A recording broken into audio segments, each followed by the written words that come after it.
One day, out of freaking nowhere, a ridiculously huge tower suddenly appeared right in the middle of the city, marking the end of the world as humanity was thrown into chaos. They called it the apocalypse. This guy is Juan. Before the apocalypse, he was just an ordinary guy living freely at the bottom of society. He began to conquer the tower much later than countless others. For that reason, things like hidden skills or secret classes, he chose to have none of that, giving up all that useless stuff and going all in on a single skill. That was basic stab. He trained and trained relentlessly, killing over 50 monsters through his own efforts. His teammates thought that was the limit of his skill, but over time his hard work began to change him. His attacks became faster and more precise, eventually surpassing the limits of normal movement and rivaling hidden skills. On his journey of killing monsters and grinding levels, Juan met friends, and he formed humanity's last suicide squad, KPDM. On the 77th floor, the climbers found the regression stone. It has the ability to send the user back to the past, to the time they were summoned. The user's memories remain intact up to the present moment, and it can be used by shattering it. The regression stone returns a person to the past, but in a parallel universe, one with no connection to the present. Therefore, it couldn't be guaranteed that everyone who used the stone would meet in the same world. At that moment, the second tower quake occurred in the world outside the tower. Before all of humanity could be wiped out, the tower climbers were forced to make a choice. Facing death, many climbers used the regression stone to return to the past, abandoning this hellhole of a world. However, Juan's team KPDM, those who weren't tempted by the regression stone, were determined to fight to their very last breath. Juan's team climbed on and on. Overcoming countless thorns and obstacles, they finally set foot on the 98th floor of the tower. Juan thought everything would go smoothly as planned, but the monster on the 98th purgatory floor was insanely tough. It spat lava that melted their weapons and took down most of Juan's team. He was knocked 8 meters by the monster, slamming into a wall. Juan began to feel hopeless. He thought of his fallen comrades. All the things they had faced together, they had overcome so much, only to die like dogs now. How could he possibly accept this? Dongquan, Juan's friend, slashed at the monster with his sword to draw its attention away from Juan. Dongquan encouraged him. "Keep going. You can't take this monster down alone." The monster glanced over. It turned and pierced Dongquan with its horn. After impaling him, the monster added a bonus, slamming him violently into the ground. Juan couldn't watch anymore. He rushed forward to fight the monster and save his friend. Juan saw a strange white light. It connected the path of his sword to a spot on the monster. Without hesitation, he grabbed his sword and thrust it straight into the place the light indicated. The monster shattered into pieces, unable to regenerate. Dongquan coughed raggedly, leaning against the rock wall, blood flowing endlessly. Juan saw that in his hand he was holding a regression stone. Dongquan looked at him and said he was sorry. Dongquan was a person who smiled a lot, even in a cruel and tragic place like this tower. The smile never left his lips. That's why the climbers gave him the nickname, the Jester Knight. For the first time, Juan saw the Jester Knight, without his smile. Juan couldn't bear to look. He turned away and told Dongquan to just disappear. He walked away without ever looking back. Dongquan gave a bitter smile. The stone in his hand wasn't a regression stone at all. It was just an ugly, ordinary rock. But perhaps Juan already knew. Dongquan dragged himself heavily up the stairs. He sat by a tower window, leaned back, and fell. He felt lucky that this world had someone like Juan. Juan stood before the door to the 99th floor. Thinking of his fallen friends, he continued to move forward. The door opened. Before him was a vast white snowy field. Juan panted as he dodged the attacks of the 99th floor monster. It was the ice dragon Velkus. After fighting for a while, Juan found he couldn't beat it. This ice dragon was too big and too strong. It even knew how to spout demoralizing nonsense. Frozen by the cold, Juan hid in an ice cave to recover and heal his wounds, even as the ice dragon continued to circle outside. Juan bit down hard on a piece of cloth as he poured liquid onto the frostbitten area. It had been 15 days since he reached the 99th floor. Although he had faced thousands of dangers on the 98th floor, the danger level of the 99th floor was on a whole other level compared to the lower floors. Juan gritted his teeth, trying not to make a sound. Outside, the ice dragon relentlessly spewed its freezing breath. It came from the Forgotten Lands. Even if he had the maximum possible cold resistance, it would still be incredibly difficult to withstand. If it weren't for the leftover pieces of equipment from the climbers who had left, Juan would have been dead a long time ago. He took out his items to count them: the dragon's tremor sword he'd picked up on the 85th floor, the ice demon armor that Dong Quan had given him, and the Fire King's bracelet from Han So-jun, the girl who had died. Juan clutched the bracelet, endlessly apologizing in his mind. The image of the day she died flashed through his head. Juan also thought of his conversation with Jay the blacksmith from Atopos village. It had recovered after they defeated the boss monster on that floor, although bodies and injured climbers were still brought in every day. But the people never gave up hope. The priests constantly formed emergency rescue units to quickly treat soldiers who could no longer fight. And the blacksmiths in the forges worked tirelessly, creating new equipment for the Climbers Association, ready to devote everything for the benefit of humanity. Jay was now probably the last blacksmith in Atopos because there was almost no one left, surviving in the tower. Juan didn't even know what year it was anymore. There had been more than 10 tower quakes so far. At some point, people were no longer summoned to climb the tower. All of humanity in this outside world was nearly wiped out. 2 days ago, Hillen had disappeared. People don't age inside the tower. If someone suddenly vanishes from the tower, it can only be for one of two reasons: either they returned to the past or they jumped from the tower. Hyland from the infirmary and Jay the blacksmith were some of the few remaining support climbers. Jay sadly stared into the red-hot iron bar. Juan told him to teach him the blacksmithing skill. Back in the present, Juan quickly forged himself a new sword and once again challenged the ice dragon. The dragon said that never before has any human managed to survive all the way to the 99th floor alone since this tower was formed. It acknowledged that Juan was an impressive human. Juan gave a bitter laugh. How ironic. The last one to acknowledge him turned out to be a monster, not a human. Juan gripped his sword and charged forward to attack again, but the outcome was still the same. He was beaten black and blue. Covered in his own blood, the ice dragon thought this human was truly as stubborn as an ox. No matter how hard you try, the only thing you'll have left to face is your own arrogant solitude. Juan couldn't hear what the ice dragon was saying. To him, it was just a buzzing in his ears like a dog barking. Juan shattered the block of ice the dragon had manipulated and charged forward again. He refused to give up.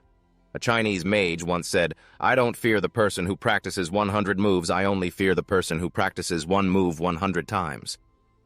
Juan was precisely that kind of person. He had no special skills.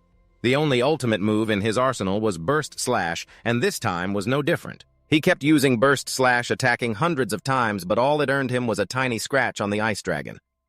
Just as the dragon opened its mouth to spit again, Juan saw that strange white light again, just like before.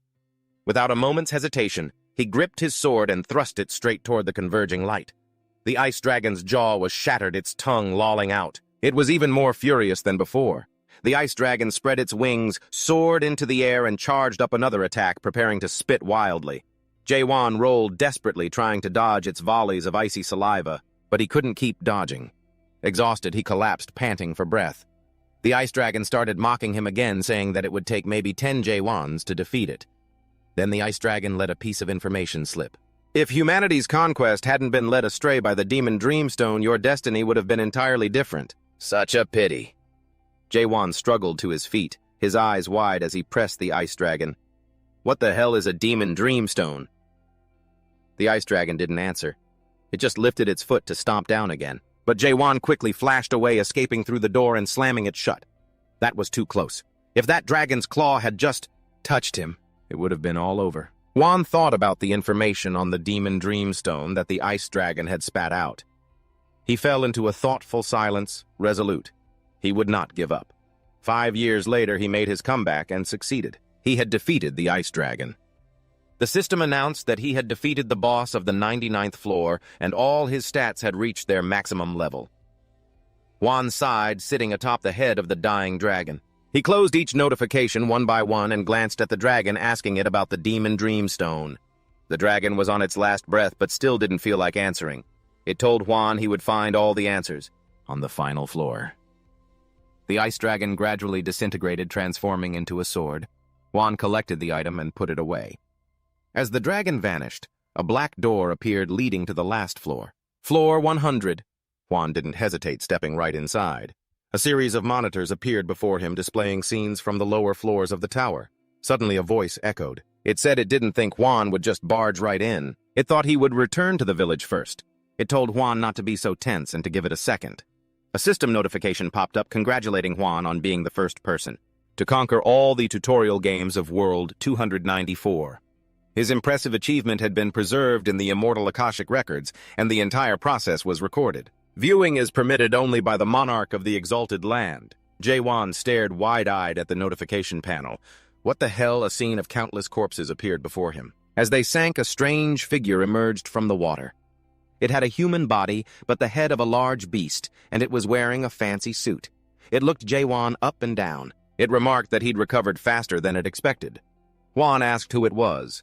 The monster preened, introducing itself as the demon beast. It said it couldn't believe that Juan had managed to climb to the 100th floor all by himself. This had never happened before. Beast was the master of this terrifying tower. Juan frowned at the monster. According to that notification, everything up to this point had only been a tutorial, which meant the real game hadn't even begun. Beast praised him for being quick on the uptake. It snapped its fingers, showing a series of scenes from the past for Juan to watch. Beast watched along, commenting, "So many things happened. What a dramatic film." It asked Juan if he remembered it all now. All those feelings of pain, anger, regret, and whatnot.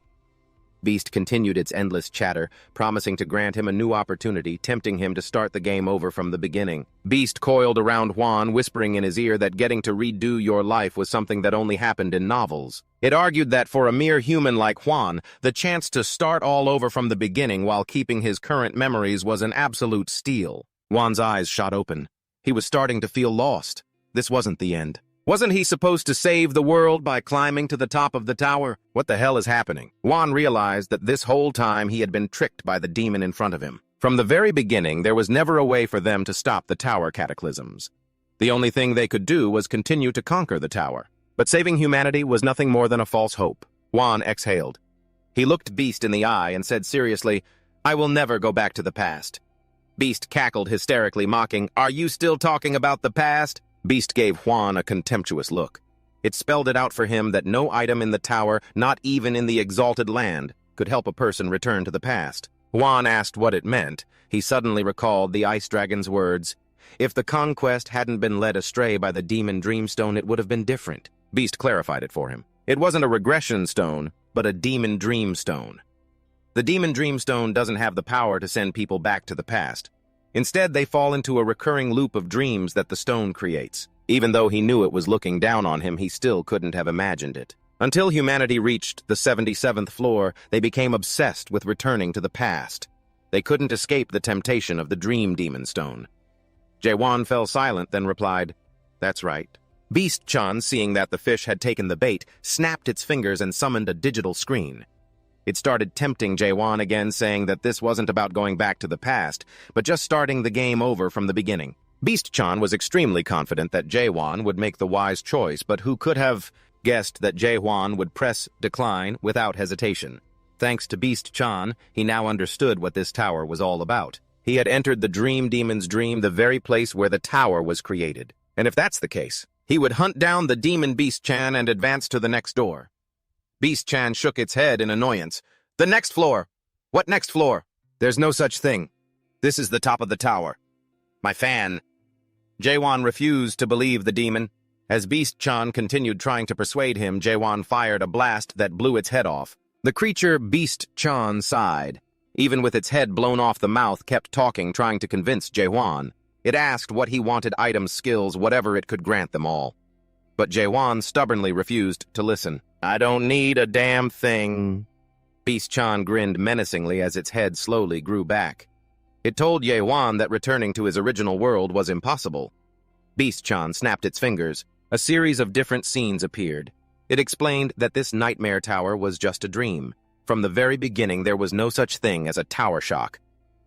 Juan stared at the scene unfolding before him. The world was still as peaceful and bustling as ever, as if no one had ever died. Juan saw patients lying in a hospital.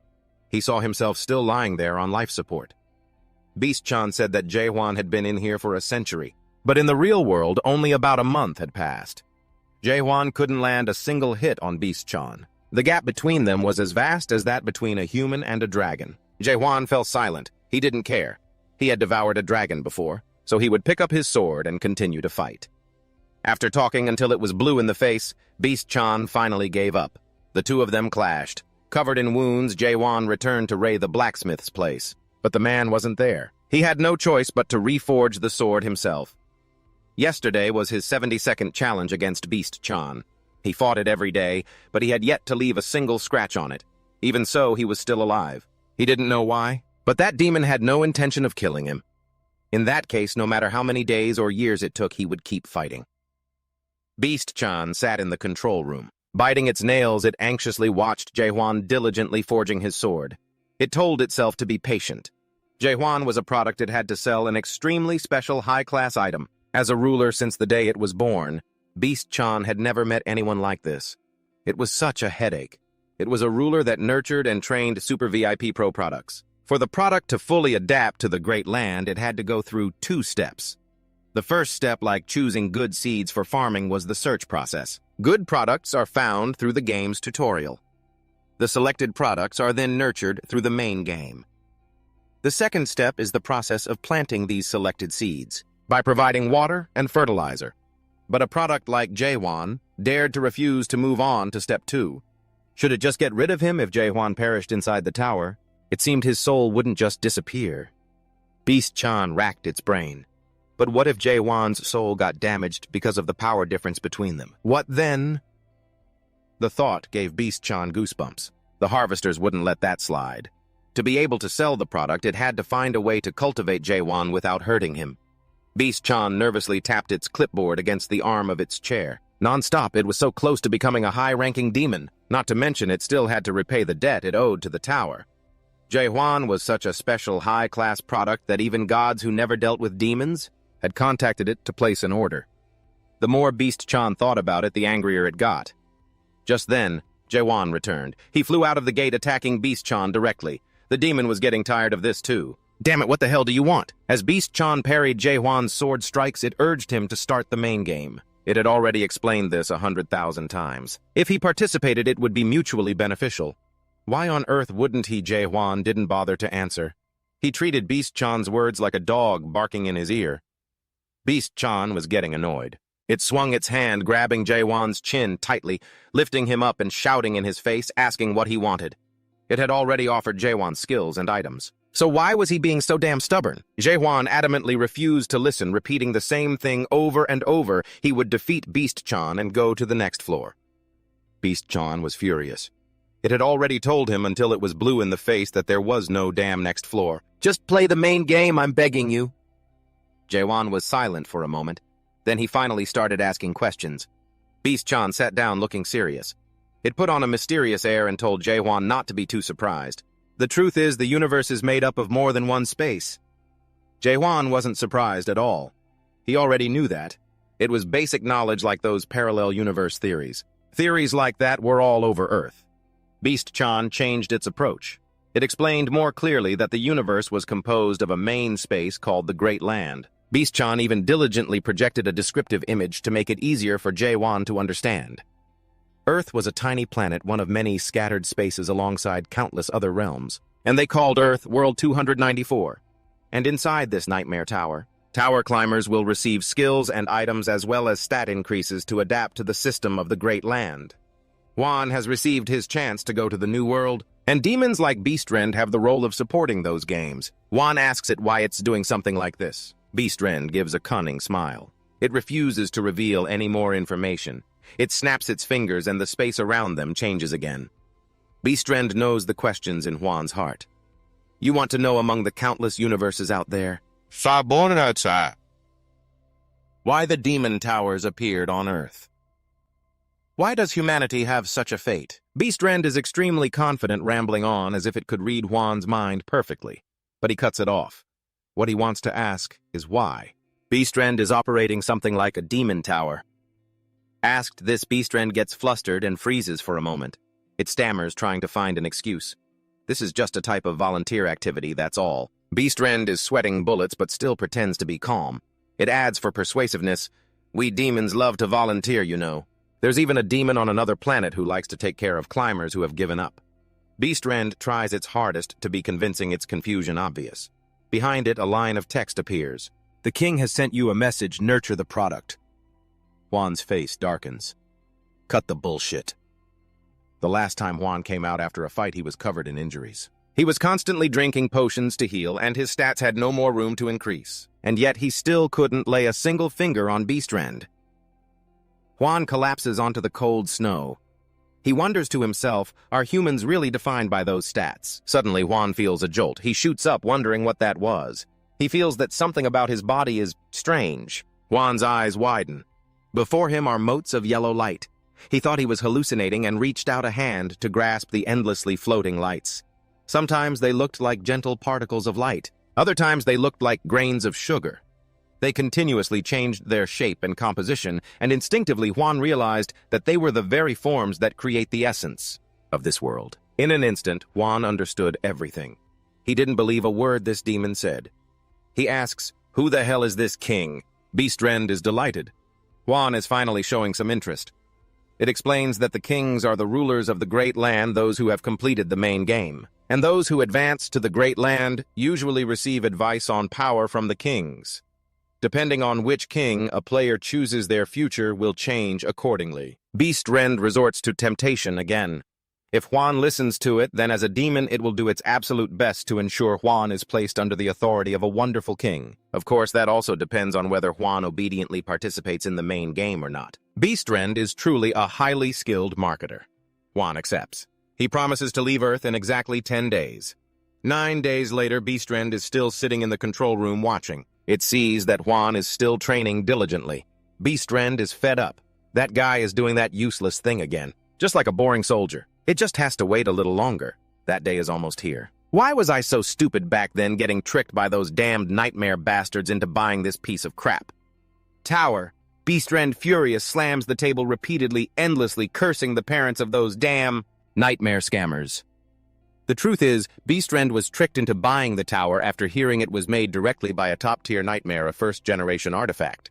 This tower is so old that even Beastrend has no idea when it's from. If it were a third-generation tower like the ones on the market recently, it would have a function to forcibly turn off the tutorial screen without harming the product. But this first-generation tower is a lost cause. Beastrend is seeing red. It can't end the game if the products don't agree. So what can it do now? Being poor is a crime, isn't it? God help me. But then Beastrend is filled with hope again. A ray of hope shines in its heart. It comforts itself. This will all be over tomorrow. The appointed day arrives.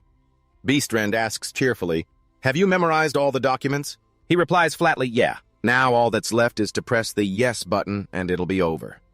Beastrend is so moved it starts to cry. It's been waiting for this day for so long. In the middle of its emotional moment, it is suddenly run through by Juan's sword. Confused, it asks what he's doing. Juan grips the hilt tightly, turns, and stabs it relentlessly. Ever since he started seeing those yellow particles of light, his stabbing motions have gradually become more stable. Each time he stabs, he feels a strange sense of disharmony, as if some kind of feeling has been awakened inside him. Juan just follows the light and stabs forward. He suddenly sees a brilliant light and is filled with endless joy. Is this what it feels like to be alive? Beastrend is stabbed to pieces. It summons the black ironwood treant from the 9th floor to bind Juan. Its body gradually reconnects. How impressive. This is the first time it has ever met someone like Juan. If you had just cooperated, it would have been a win-win for both of us. In the end, without his consent, there's no way to end the game. It gave up on getting Juan's consent a long time ago. It asks him why he thought this game tutorial would go on forever. This nightmare tower is programmed to automatically end the game 100 days from the moment the tower is conquered. So Juan doesn't have to do a single thing. Just stay put and wait quietly to join the main game. Juan froze for a moment, but then he gripped the hilt of his sword tightly. He wasn't stupid enough to be fooled by this demon Beastrend known on the Great Plains as the Master Manipulator. Having lived for 784 years and traveled back and forth between a total of 128 worlds, Beastrend had always continued that disgusting nurturing process with the races of those worlds. Beastrend was caught completely off guard, stunned that Juan knew such things. Not only that, Juan also knew that Beastrend wanted to hand him over to a reaper known as the Dark King. A terrified Beastrend asked who on earth Juan was. Looking down on it, Juan replied that he was the product Beastrend had nurtured for decades, but he no longer considered himself a mere product. Juan broke free from his bindings and continued his attack.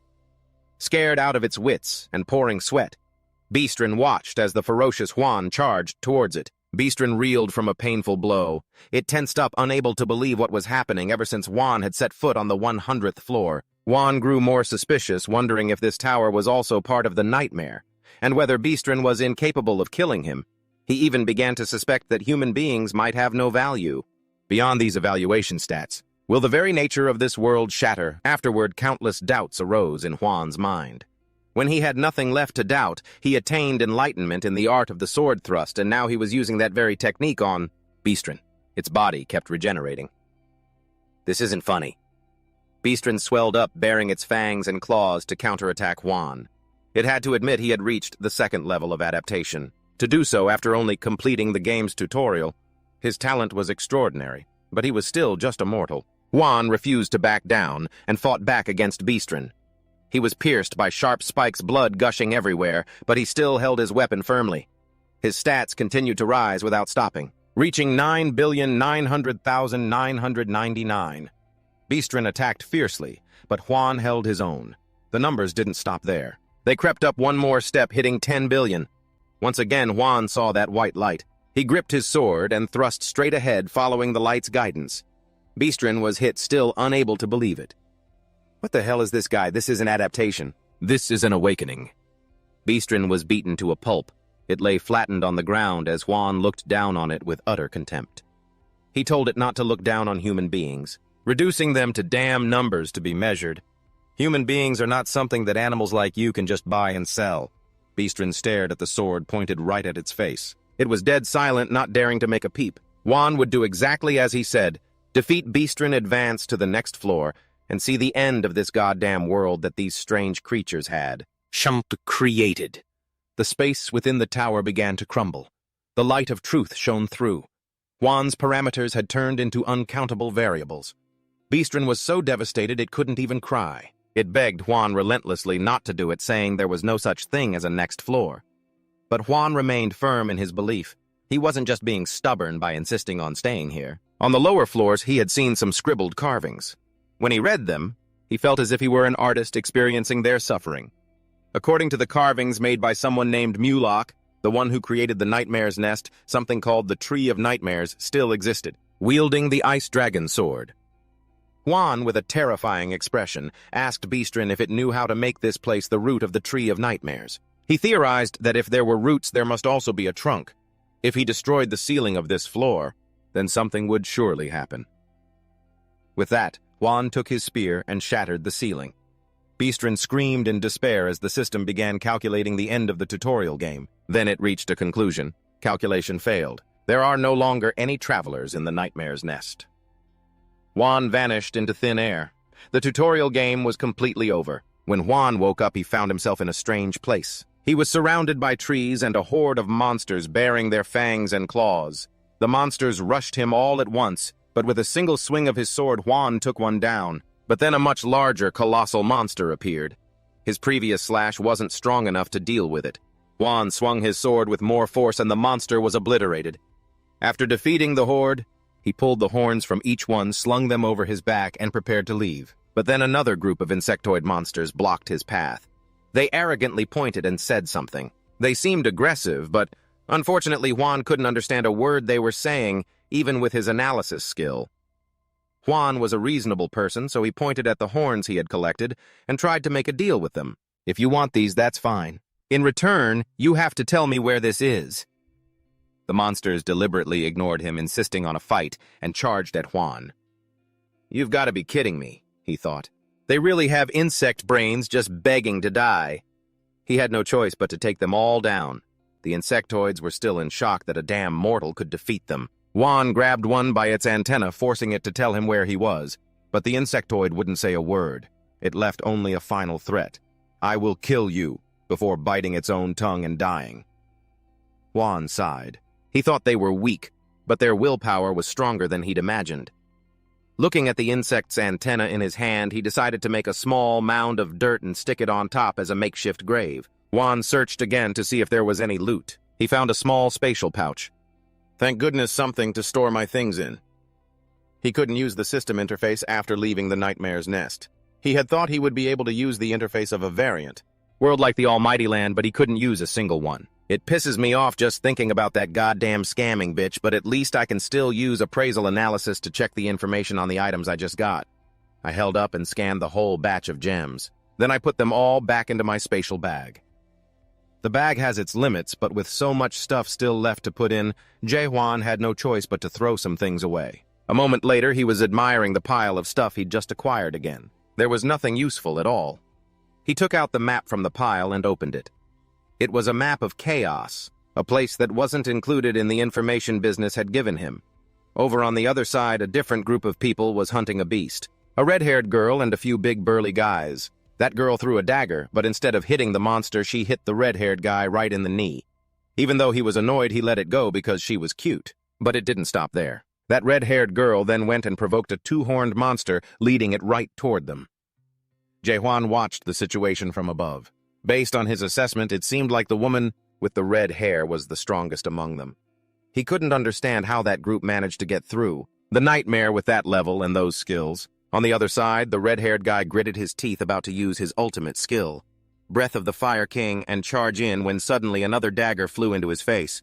The one who threw it was that red-haired girl again. She said sorry with a smirk. The red-haired guy's patience had a limit. He screamed and cursed, "You bitch!" The girl remained calm as if nothing had happened. She even reminded this red-haired guy, "The monster's right in front of you." Just as the monster opened its mouth wide, about to take a bite out of the red-haired guy, Juan swooped in and took down the beast in one blow. After the group collected the corpse of the two-horned monster, Juan went along with them. They were still overjoyed about their catch. Juan thought to himself, "The monster I took down with stab earlier had at least 5 horns, so I guess the more horns, the stronger it is." The red-haired girl was annoyed because her plan had been ruined. She bit her nails furiously and turned to ask Juan who he was. "There's no adapter in Chaos strong enough to kill a two-horned monster with just a single, simple attack." She asked him where he came from. Juan mumbled, asking the red-haired girl, "What is Chaos?" The girl was incredulous, unable to believe the question that came out of Juan's mouth. The red-haired guy eagerly asked for Juan's personal information. He said he was just a passerby and couldn't speak the language of this place. The red-haired girl was still a mess of confusion. Juan killed the two-horned monster so easily without even using a skill. She couldn't even use her investigation skill to check on him, even though his willpower was only at the level of a non-adapter. She whispered to Juan, "The number of adapters in Chaos who can kill a two-horned monster with a single attack. They can be counted on one hand." She asked him again who he was and where he came from. Juan repeated his question, "What the hell is Chaos?" The red-haired girl got pissed. She doubted if he even understood what she was saying. Juan understood what she wanted to ask, but when it came to the question, "Who are you?" he had no idea how to answer. The place he belonged to and the relationships he had on Earth all became meaningless the moment he entered the tower. In return, he got new comrades and memories. But when the tutorial game ended, all of them vanished as if they were just an illusion. Although the comrades who fought alongside him are surely somewhere on Earth, and apparently the reward was that he could keep all of those memories. When he starts over, they won't remember him or the memories they made in the tower. Juan had no choice but to say he didn't remember anything. The red-haired girl feigned sympathy, but not even 3 seconds later she was chewing him out. "There's no way I'd believe that." It was useless even if Juan said he had amnesia in a serious tone. There was no way she'd believe it. Juan said, "I never said I had amnesia." The red-haired girl kept grumbling. She asked, "Are you the Supreme Lord of Purgatory or something?" Juan glanced around his hand, grabbing the hilt of the sword at his side. He drew it and threw a few smaller swords into it, letting it chew on them. The red-haired girl fell silent when she saw the sword, a spirit weapon. She concluded that it wasn't Juan who was strong, but his weapon. More importantly, the others in the group had also noticed the spirit weapon in Juan's hand. Malicious intent began to stir in their hearts. The red-haired girl, fearing Juan would ruin her mission, suddenly had an idea. She said she wouldn't ask who Juan was anymore. In return, she wanted to make him an offer. The red-haired girl then introduced herself as Mino and gave a simple explanation of Chaos. They moved on to talk about parties. The red-haired guy's group was a band of ruthless thugs belonging to a guild called the Crimson Fox. He quickly understood that Mino was asking him to kill the red-haired guy's group. The sky was getting darker. The red-haired guy suggested everyone camp here for the night. Traveling in the dark would be dangerous, because they might provoke the horned monsters. The group started a fire and rested. Juan lay down under a tree. According to the map, the village was nearby. He grasped at the motes of light floating in the air. Juan could hear the whispers of the red-haired guy's group. They were discussing a plan to eliminate him. They figured Juan was only strong because of his spirit weapon. A spirit weapon is an artifact that can only be obtained in purgatory. Juan heard everything. He knew they were planning to do something evil. They would freak out. If they knew he got this weapon from the root of the great tree of illusion. From what that bitch said before, equipment from the tower isn't all that impressive. And he didn't think this place was the almighty land. The group on the other side started to move stealthily, but Juan still didn't react. Mino jumped out of nowhere, flustered. She warned him, "Are you just going to lie there? Do something quick." She grabbed Juan's shirt, asking if he had the sword that ate a pile of weapons and to use it to take those guys down. Juan answered flatly that he didn't have it. He'd lent it to the red-haired guys. The others wanted to see it during their night watch. The red-haired girl was also there, completely speechless, unable to believe it, that Juan would lend his spirit weapon to someone else for such a stupid reason. Just then, the red-haired guys arrived. They surrounded the two of them, obviously with no intention of returning the weapon to Juan, and even promised to make good use of it. A sword that powerful in Juan's hands is just a useless toy. Just let the Scarlet Fox Guild use it for him. Mino gritted her teeth. These bastards won't learn their lesson until they're staring death in the face. Juan had no reaction. He wanted to see Mino's true abilities, so he just stood there. The group of red-haired guys charged all at once. Mino threw her daggers, hitting several of them right in their vitals. She then kicked another one square in the jaw. Mino gave a cold smile and summoned more daggers ready for the next round. "Big Sis is feeling a little ticked off right now, little brothers. All of you are going to hell." The red-haired guy's face hardened. He'd had a strange feeling when Mino lured the monsters to their location. Mino really is a cruel witch. The red-haired guy gritted his teeth and asked who had requested the help of the Black Corps. Mino just sneered and didn't answer. She waved her hand and instantly a swarm of daggers flew towards the red-haired group. The Scarlet Fox Guild had killed many adapters who knew nothing. Mino was sure that many people in the chaos wanted them dead. There was no way the Black Corps would act just for some pathetic losers like them. The red-haired guy took out the item he'd stolen from Juan to use it. He was extremely confident that Mino would die here. Mino remained calm. She glanced around, assessing them. This group had at least reached the first stage of an adapter. There were 40 of them hiding here. That's why the red-haired guy was so confident in confronting the Witch of the Black Corps and a guy who killed a two-horned monster in a single blow. He had prepared very carefully. If he had known it would be this easy to get Juan's spirit weapon, he wouldn't have had to go so far as to call his guild leader. The leader of the Scarlet Fox Guild, a man named Keelan, had reached the third stage of an adapter. He was several times larger than a normal person. His mouth was full of teeth, his tongue lolling out. More than half of the Scarlet Fox Guild's manpower had gathered here to hunt Mino. Mino put on a calm facade, but inside, she wasn't sure she could defeat the guild leader in a one-on-one fight. She turned and called out to Juan. She pulled a gemstone from her pocket, tossed it to him, and told him to take it and run. She couldn't protect him. Juan caught the stone. Even though he knew it was an illusion stone, he still asked what it was. Mino told him it was a return stone, and using it would help the user escape to the nearest castle. It was the only one she had. Juan clenched the gemstone. This wasn't the kind for returning to the past. It was something that could save someone in the present. If at that time, instead of a useless stone, what would have happened if he could have given this stone to Yongguan? Chloe muttered, asking Mino if there was a way to go back to the past. Would she go back? Mino wondered if this guy had a screw loose, to be asking a question like that at a time like this. Mino said she wouldn't do it. She would try her best in life.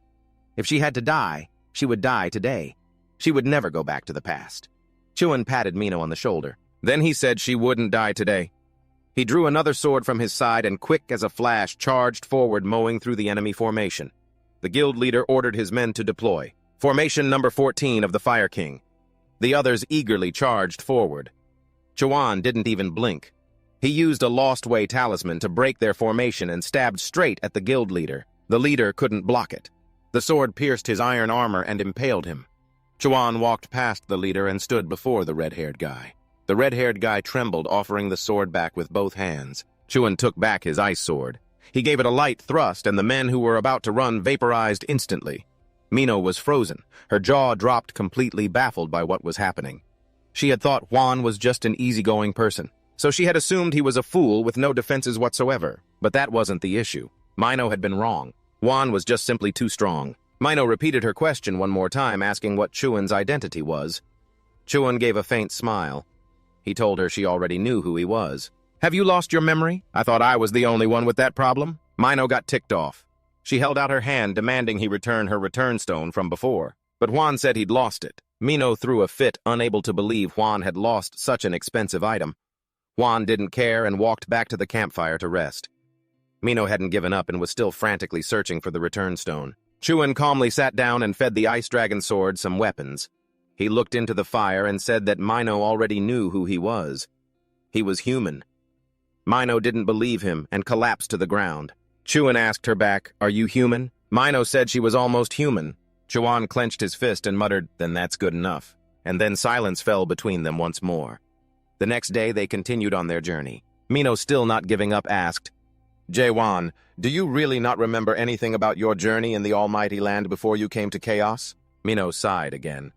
"I'm so jealous. Not a single memory." Juan found it hard to understand. "What's so good about losing your memory?" He then asked how Mino got here. Mino's expression suddenly hardened. She told him, "If you knew the answer to that question, you'd regret asking." After walking for a while, they arrived at Gogan Fortress. Juan noticed something that looked like a summoning circle. It was just like the one from the game's first-level tutorial. Suddenly, the circle lit up. Juan's eyes widened and he froze. Inside it, he saw countless people screaming and crying. Mino sighed. "Looks like another batch of poor bastards has been summoned here." This was also how she had arrived in Chaos. Mino watched the desperate crowd. An endless sadness welled up inside her. "Welcome to Chaos, the world of the dead. If you die in the Almighty Land, you get transferred here. If you die in Chaos, that's when it's truly over. You become nutrients for the great tree of illusions." Just then, soldiers began to file out of the fortress. They handed out clothes and ordered around the newly summoned people. They were told to form a line and would be taken to the assembly hall.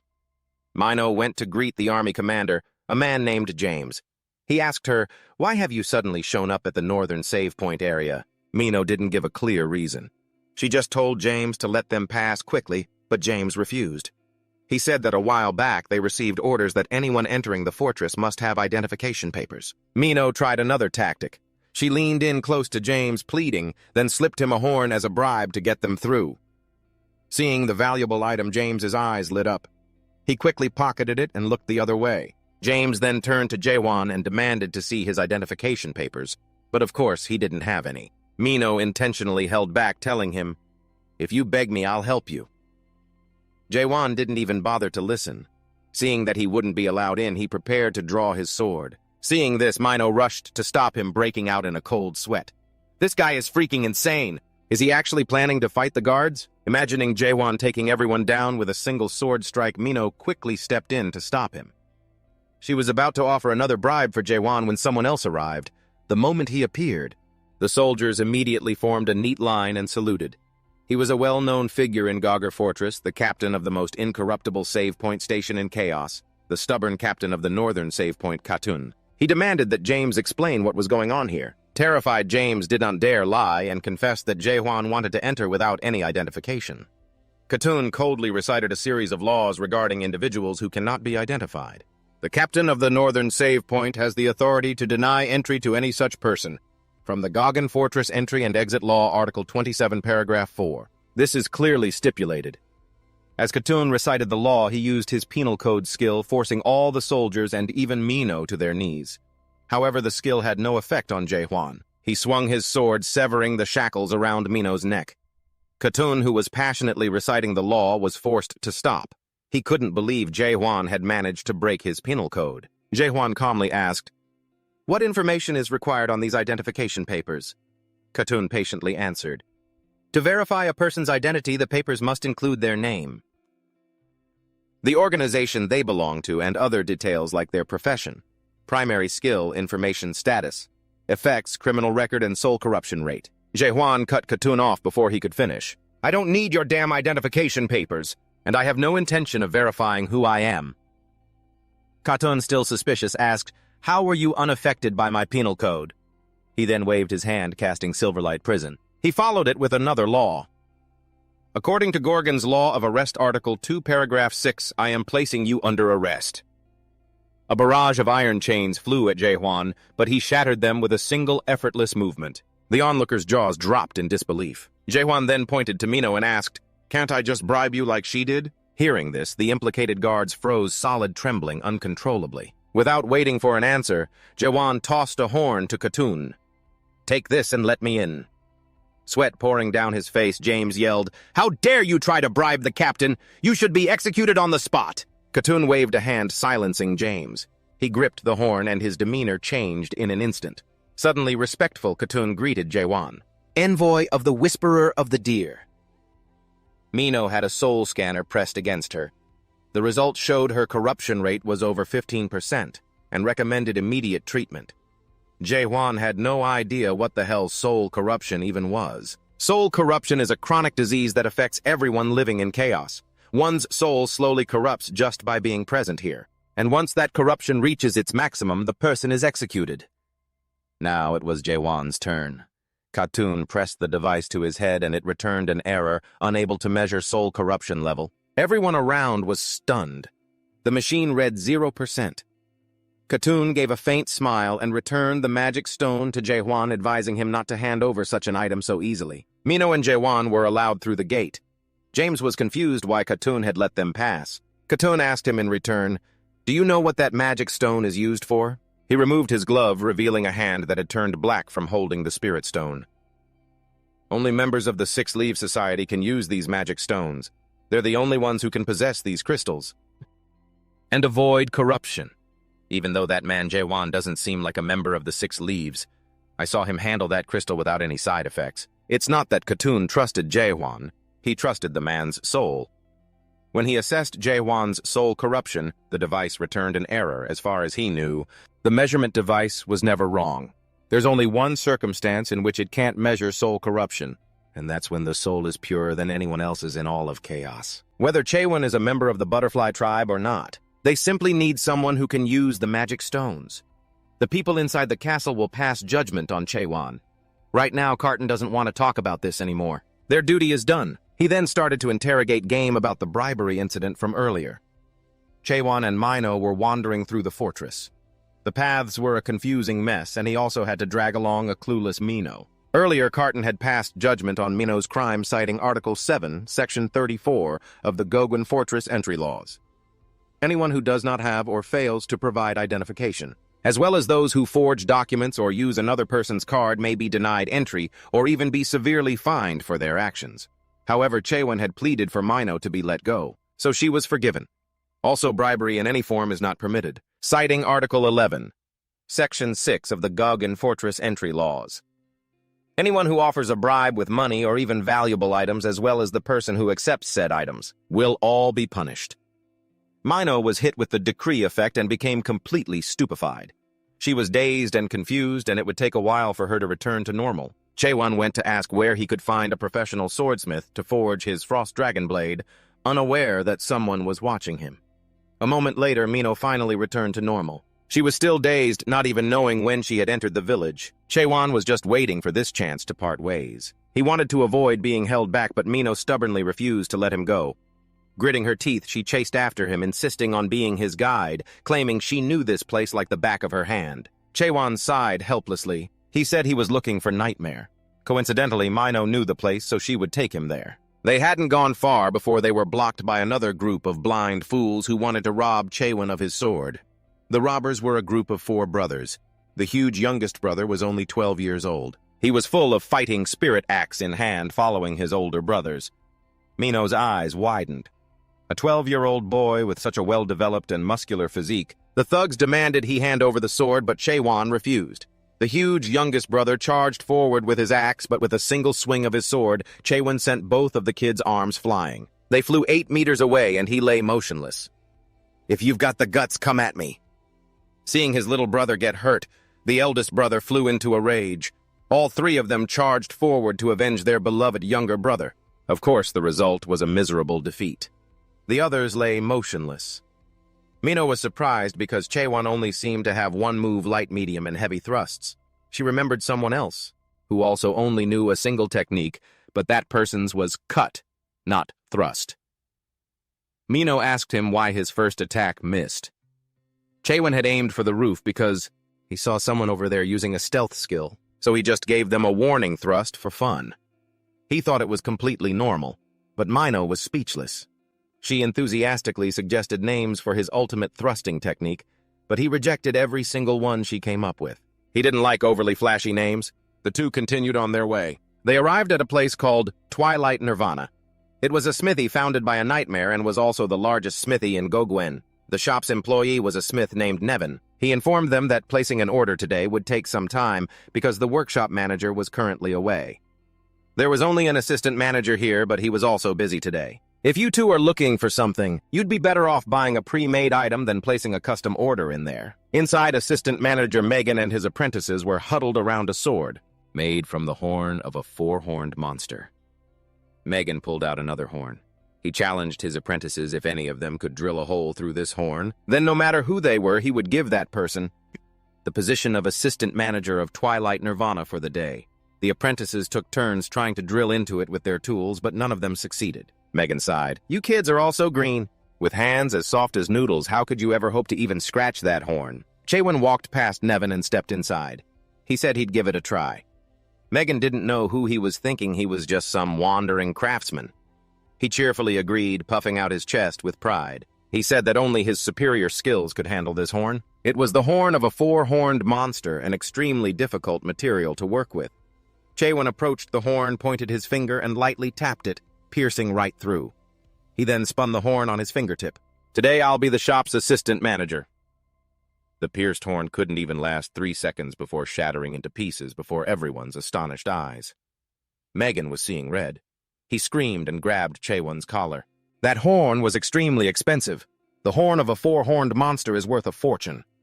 How are we supposed to explain this to the Wonwoo Guild who ordered it? Chaewon said he would pay for it with a better horn, but Megan couldn't believe it. How could a beggar like Chaewon possibly have something better than the horn of a four-horned monster? Chaewon took a horn from a five-horned Ganlak out of his bag and gave it to Megan.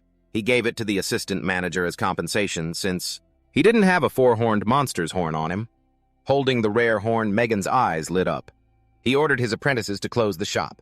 Chaewon was the assistant manager for the day. He could freely use all the equipment and manpower here. Seeing that everything was settled, Mino left Chaewon there. She had some business to take care of outside. Megan asked Chaewon how he managed to get the horn of a five-horned monster. Taking off his coat, he replied that he got it himself. Megan couldn't believe that Chaewon could hunt a five-horned monster by himself. People who could do that were extremely rare in this entire world of chaos. Chaewon put on an apron saying he needed a scabbard, but he'd never made one before. Megan thought he'd misheard when Chaewon said he would use a Ganok's horn to make it. Just how incredible must that sword be? Chaewon pulled out the Ice Dragon's sword. Megan took it, still thinking it was a replica. Replicas were rare since they were made by nightmares, but he thought Chaewon would be better off forging a new sword, even if this replica was beautiful. Suddenly, the sword in Megan's hand began to vibrate. Startled, he dropped it. The sword opened its maw and bit into the five-horned monster's horn. Megan broke out in a cold sweat from the spiritual power he could feel. It seems this sword contains the soul of an elite race. After finishing its meal, the Ice Dragon sword showed signs of evolving. Judging by the external changes, this was a major evolution. Once it's done evolving the user, we'll need to give it a new name because when a spirit sword undergoes a major evolution, it loses its original name. Chaewon scolded the Ice Dragon sword, saying that if it kept eating without permission, he'd call it the Pig Sword. He took out another horn and gave it to Megan. He wanted to see how the man refined materials. The shape was up to him. Being trusted like this put Megan under a lot of pressure. He would show him the skills of a Twilight blacksmith. Meanwhile, at Gopton Castle, the castle commander Duhenshiver was drinking tea, while listening to his subordinates report. This was the same stealth user Chaewon had discovered earlier. He said he didn't even understand what had happened. One moment he was there, and the next he woke up, and found himself unconscious on a rooftop. And so he lost track of Chaewon. The commander mused that to be able to detect the stealth skill of a Stage 3 adapter, the target must be at least a Stage 5 adapter. He ordered his subordinate to send more men to find Chaewon, even if it meant turning over every stone. The subordinate acknowledged the order and left. Du-Hen sighed, a headache coming on. He clasped his hands together, silently praying for Castellian to just hold on a little longer. Elsewhere at a certain tavern, A video was playing on the large screen showing some young man clearing the 99th floor by himself. The man's face was blurred and everyone was buzzing with chatter. No one knew what happened to that guy. There are rumors he ran away and abandoned his duty to train himself. The public believes the video is fake, saying there's no way someone could clear it alone. The first-generation tower. Suddenly the door opened and Mino walked in looking absolutely stunning. Her beauty captured everyone's attention. She walked over to the bar and sat down as a drunk guy decided to try and hit on her. But Mino shot him a death glare that shut him up instantly. Feeling frustrated, Mino ordered a drink and chugged it down until she was drunk. She couldn't stop complaining about chewing to the bartender Key. That man was giving her such a headache. Key sighed. All right, stop being such a drunk. You can have any man you want. Why are you so hung up on that one guy? But Mino was still fuming. Just thinking about Chewin annoyed her. He destroys everything, whether he likes it or not, and just swings his sword around as if he couldn't care less about the rules here. And he says the weirdest things, too. Mino grew sad. Chewin made her feel like she was nothing. Everyone here works so hard, but Chewin just crawled out of some hole and looks down on her with an expression that says they're on completely different levels. Every time Mino sees that face, it really gets to her. Kay patted Mino's head, comforting her and advising her to stay away from Chewin. If you get involved with him, you could seriously get yourself killed. Just then, a golden pigeon flew in and dropped a letter from Cotton into Mino's hand. She had a bad feeling. As she was about to open it, someone came up close behind her, startling Mino. She quickly drew her weapon to fight, but the man grabbed her weapon hand firmly. He glared at Mino. It's not that he doesn't enjoy a good fight, but he was busy today, so he'd save it for another time.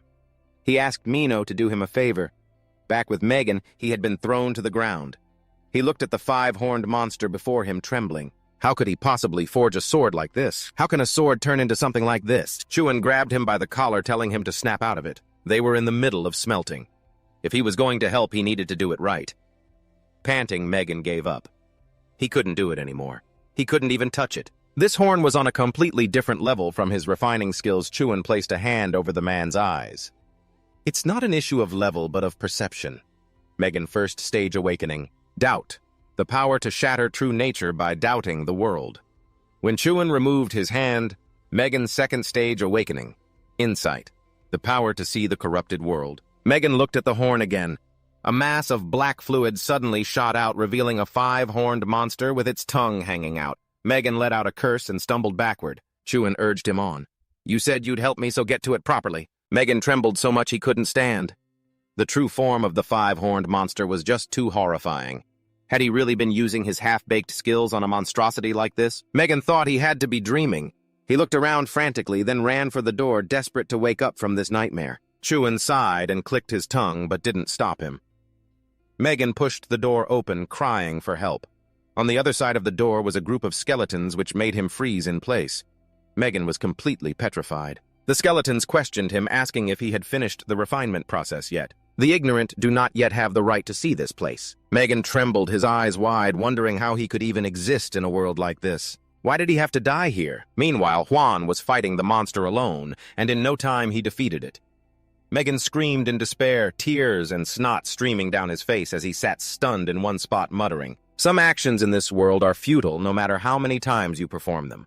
Like a mortal trying to match the craft of a nightmare or trying to overcome the limits of nature. Megan was too old to handle the Ganap's horn. He lit a cigarette, completely silent now compared to before. His arrogant, boastful demeanor was gone. Chewin hadn't come here to find him, but rather to find the manager of the smithy a nightmare. The last time his manager had been outside was a very long time ago. He was the only one who could help Chewin right now, but he was just too pathetic. Chewin didn't seem to mind. He told Megan that just making a scabbard would be fine. Just keep going. Megan refused, saying he had tried enough. Chewin disagreed, telling him that he could do it. If he tried 100 million times. Megan cackled. So typical of the young. In Chewin's eyes, it might look like he wasn't trying, but he truly had given it his all. He had tried his best while watching Juan, though he wasn't sure if he would believe him. Megan had mastered every skill related to smithing. Now he could say with absolute certainty that he could repair any weapon in Nightmare with a 99% success rate. But after achieving that success, Megan started to think differently. Perhaps he hadn't been aiming for that success rate. That 99% was him trying his hardest to run away from the 1% chance of failure. Chewin stood up. He admitted that Megan worked harder than anyone. He asked him if he knew the principle behind work that required the processing skill. Megan answered that he did. The nightmare's processing skill is one of the original skills. It's something that has existed since the beginning, like fire and water. How could a mere human explain that? The origin of the world. And even if he could, what would be the point of explaining such things? But Chuan argued that Megan was using a skill without truly understanding what he was doing. Megan fell silent, putting out the cigarette in his hand. Based on what Chuan was saying, he guessed the principle was to reinforce his hammer and chisel with spiritual power, then refine that power to suppress the horn. He pointed to his apprentices. If the principle is that simple, then why can't they use the processing skill? Megan was stunned.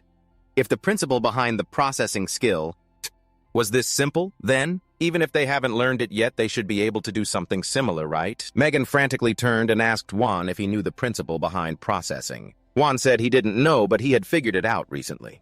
He touched the horn. Immediately, its outer layer liquefied, dissolving into golden dust. He told the others to take a closer look. And tell me what you see. Megan watched as the golden particles separated. His own extraordinary efforts had condensed the wall of the world, allowing him to see it at its very limit. There was nothing wrong with his hard work. If he couldn't accomplish anything after all that effort, then it wasn't he who was wrong, it was the world itself. It was like Megan had an epiphany. He remembered his past as an apprentice, how he kept ruining everything. The method he was using was the method of the nightmares. Not of a human, there was no method for humans. As a human, it was impossible to advance beyond the crafting level of a novice. Megan had tried to overcome his human limits to become like a nightmare, but it was impossible. He despaired, not knowing what to do. Fight against the world. This is a realistic world where one's results are proportional to their effort.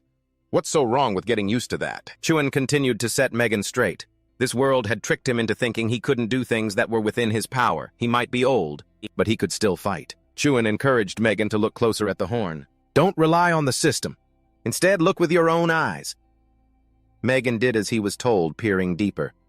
He saw the image of Chuan rushing forward. He wondered if Chuan had always lived his life seeing the world this way. A world without skills or an interface. A transparent world with no exceptions. How could a person live like that, unless they were insane? Megan gripped the chisel in his hand, shouted, and slammed his hammer down. Chuan left the twilight calamity. He asked Mino why she was following him. You're plotting something again, aren't you? Mino came closer and said half-jokingly that she planned to kill him. Chuan showed no reaction. He asked flatly, and what would you gain from killing me? A life of luxury with the countless spirit stones I possess. Mino pushed a bundle into his chest. Take this. It's some clothes. I don't want to use other people's things for free. Mino then asked him, since he couldn't meet the nightmares, what was he going to do next? Megan showed me a way to meet them. I'll go see them, ask about the great tree of illusions, and find the path to the abyss. Mino didn't understand why Chuan was doing all of those things. Let's just say Juan gets lucky and succeeds. Let's say he manages to revive the abyss. But the ones known as the strongmen of the abyss won't just stand by.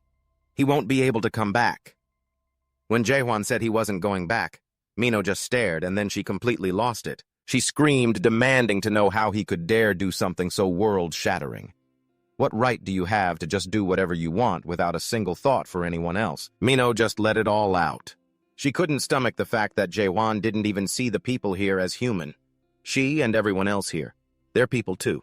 Even though they weren't as strong or brave as him, they were still human beings. Juan stared at Mino, reading the thoughts in her mind. Someone was threatening Mino, telling her not to break a promise. If she did, the hostage wouldn't live much longer. She had to lure him somewhere. Juan blinked, understanding everything. He could even sense the one watching from across the street. It was one of them. To save the hostage, he would have to take a risk. Risk his life in a place like this. It's meaningless. Even if he saves these people, over and over again, the truth won't change. What he was seeing was the reality of this world, a world controlled by the paradigms of wealth and information, and by those who sell their souls for a higher price. He would use this time to eliminate that guy and find Nightmare. Mino grabbed onto Juan's shirt. She screamed that from now on they were going their separate ways. How the hell could she possibly work with someone like him? After Mino said her piece, she stormed off. Juan just stood there behind her.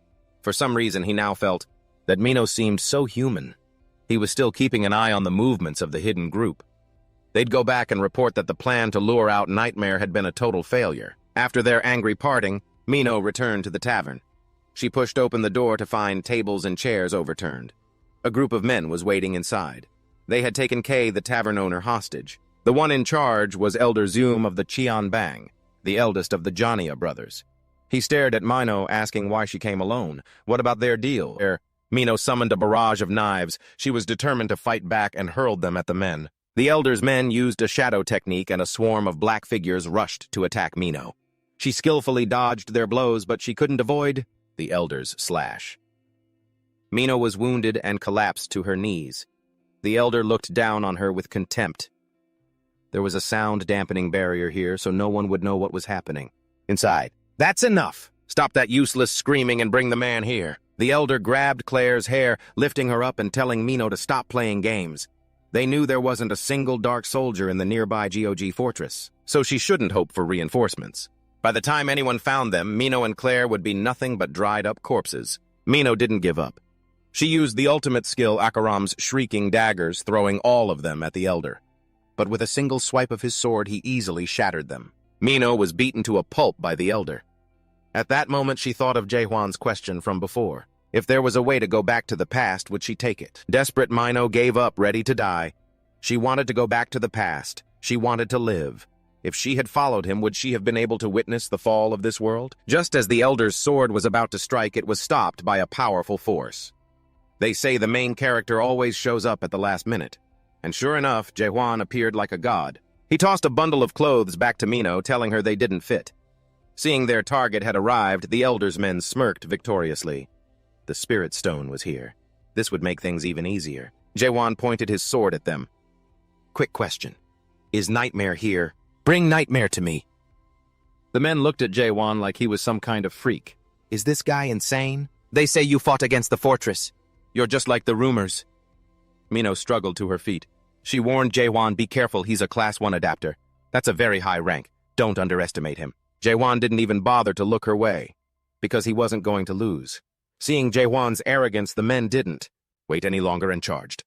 Juan made a test thrust with his sword. The Elder tilted his head to the side and dodged. They had become more cautious of Juan. He wasn't just an adapter. He might be one of those with the power of the abyss. Juan considered this. Up until now, the only thing that had ever dodged his full-power strike was the five-horned beast, so this might be a Class 4 adapter on the same level as that thing. This fight seemed like it would be intense, but he didn't care. In the end, he would take them all down. The other side started playing dirty. They used the hostage as a threat.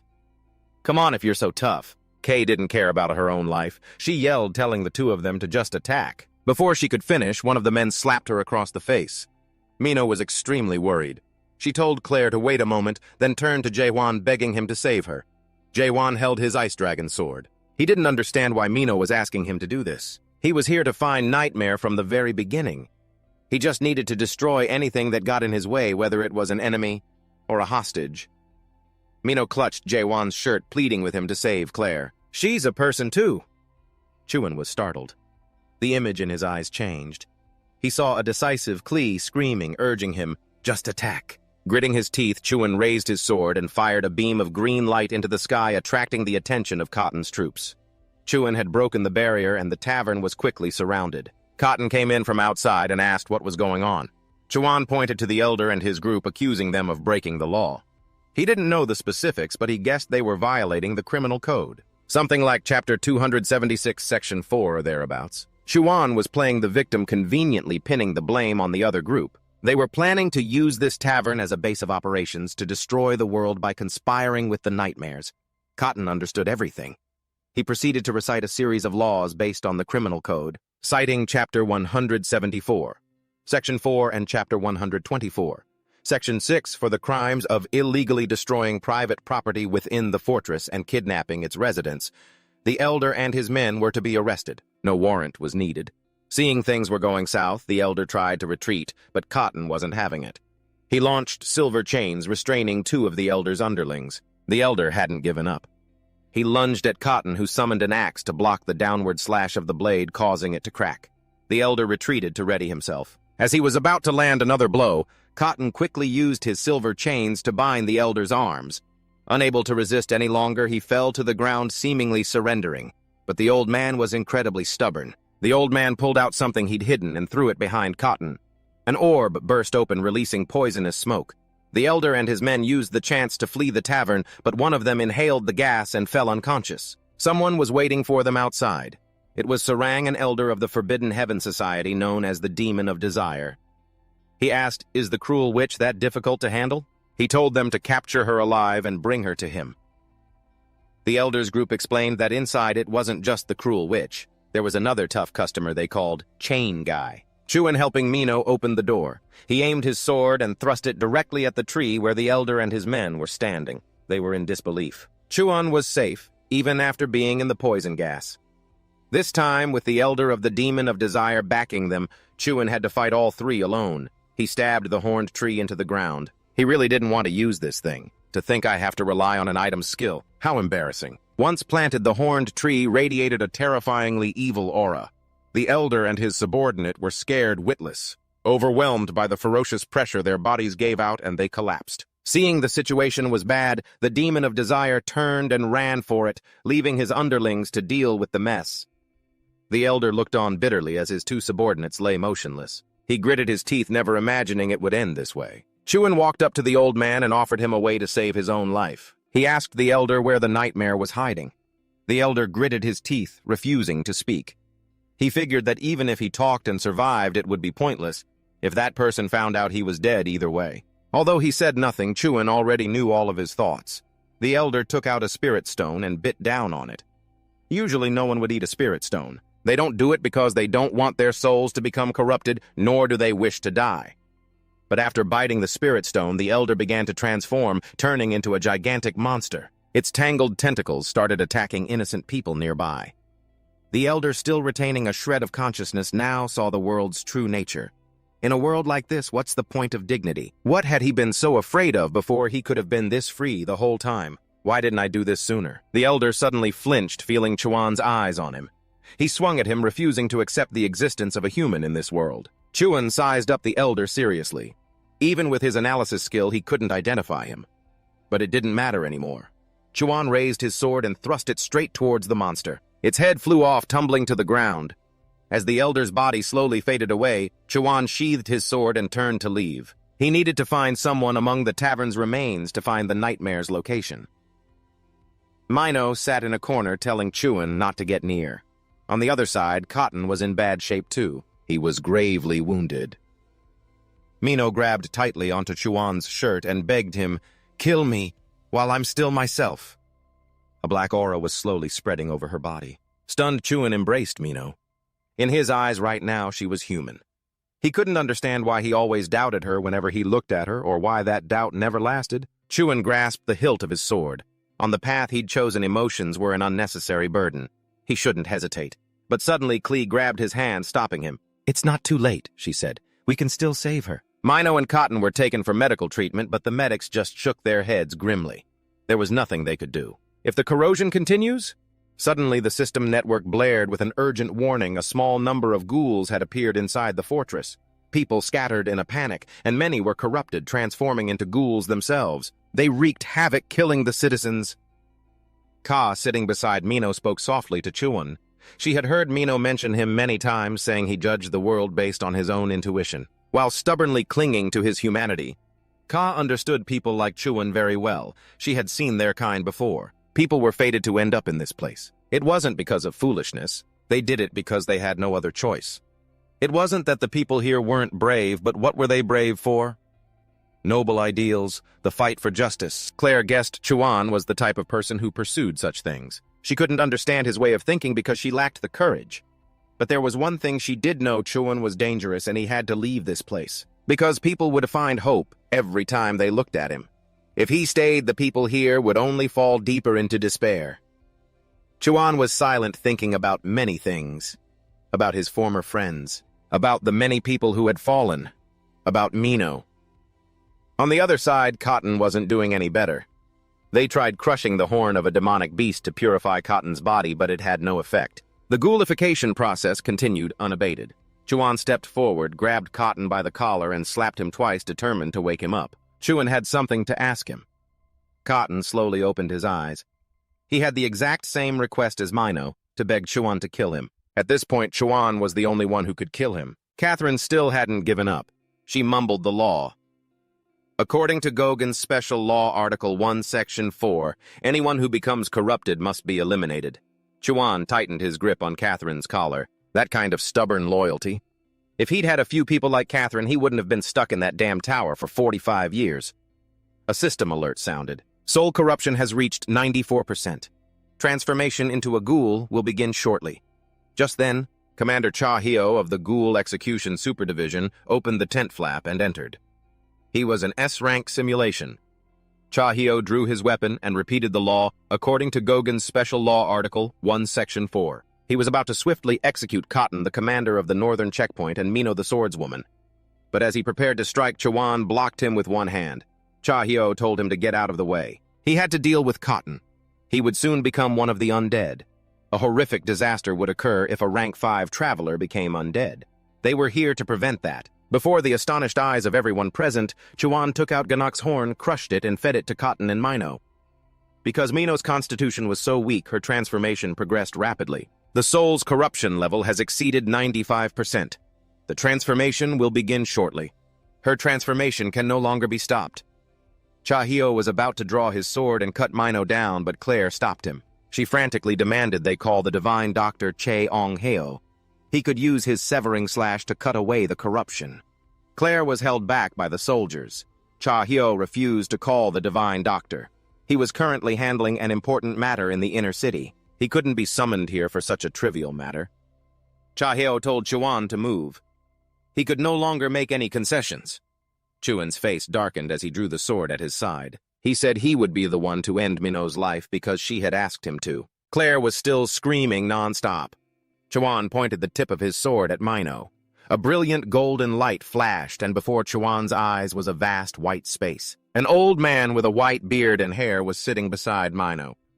Seeing Chuan's appearance, the old man was startled and backed away. At the same time, Juan used a skill to analyze him, but it had no effect. He figured this old man was the source of the corruption. Mino would probably live if he killed him. Without a second thought, Juan charged the old man with his sword. The old man simultaneously drew his own sword to block, but the blade in his hand shattered. The old man was so heartbroken he practically leaped out of the dimension. He was Cheong-heo, the divine doctor of despair. Cha Hyo was also surprised by Cheong-heo's appearance. Wasn't he the leader of the fortress right now?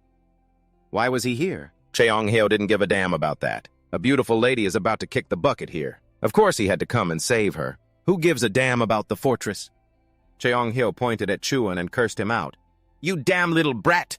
Because of you, my severing slash was completely interrupted. And the severing slash can only be used with a sword made from a tri-horn or something better. Suddenly, Cheong-heo's gaze fell upon the sword at Chuan's hip. His eyes lit up. He began to fawn over Chuan, admiring the sword. Chuan stopped him and asked, if he let him borrow this sword, could he save Mino? Cheong-heo declared with extreme confidence that he was 10 billion% sure he could. Without hesitation, Chuan handed the sword to Cheong-heo.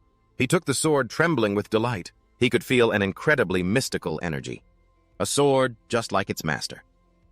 Cheong-heo swung the sword a few times, and a stream of white light appeared. But after a few swings, the old man ran out of breath and collapsed to the ground. He was low on soul energy, gasping for air. The world Cheong-heo had created began to crumble, but he no longer had the strength to stand. Chuan took back the sword. Cheong-heo knew what he was planning to do. The old man advised him against it. You haven't even been able to properly enter my world. How can you possibly imitate my demon-purging slash? Chuan gripped the sword tightly. I can't perform the slash, I can only imitate it. Cheong-heo tried his best to stop him, but he couldn't. Chuan gritted his teeth, held the sword firmly, and began to draw. This was the first time he had ever raised his sword to save someone. Chuan quietly recalled Mino's image. She was a stubborn clown. Even though she was an assassin, she was also very vulnerable. She was very loyal and also very trusting. Chuan made one final stroke, completing the drawing of Mino. She slowly began to wake up. The corruption gradually subsided, and the ghoulification stopped. A worried Claire rushed over to check on a sobbing Mino. Juan remained silent, showing no reaction. Chong-ho praised him. Looks like you're not so narrow-minded anymore. Your mental age just went from 5 to 10. Juan can use the demon purging slash. It's not a skill that just any adapter can learn in this situation. Perhaps Juan is also an awakened. An awakened is an abnormal being that can bend the rules of the system. They are a small fraction of humans who have obtained powerful, miraculous strength. By rejecting adaptation, the awakened possess enough power to completely change the power structure of chaos. Even throughout the Great Lands, very few people are called awakened. Cha Heo suddenly became anxious. Chong-ho had said before that if someone else could use the demon purging slash, they could save the administrator. Suddenly, someone entered the tent. The person who arrived was dressed in all black. He was the captain of the Dark Guard, a 5th stage adapter. The Dark Captain walked past the others to stand before Juan. He knelt respectfully and greeted the envoy of the blue pyrite flower. He invited him into the castle. Juan was escorted to meet the commander of Juran Fortress. The two met, exchanged a few brief introductions, and got straight to the point. The commander asked Juan if he was the envoy of the blue pyrite flower. He denied it instantly without batting an eye. Chong-ho asked why Juan had the demon stones. They were proof of membership in the Blue Pyrite Flower Guild. If he wasn't a member, where did he get them? And how could he use them without his soul being damaged? Juan said he just picked them up. The previous owner of the stone is dead. I'm the one who killed them. Cha Heo shot to his feet in surprise. Who would dare harm a member of the 6 great guilds? Juan explained that those bugs wanted to fight him first. They wanted to steal his horns, so he fought them. The fortress leader understood everything. The Blue Pyrite Flower Guild is very greedy for resources, so a fight was understandable. He asked him to tell him more about what happened after he arrived in Chaos.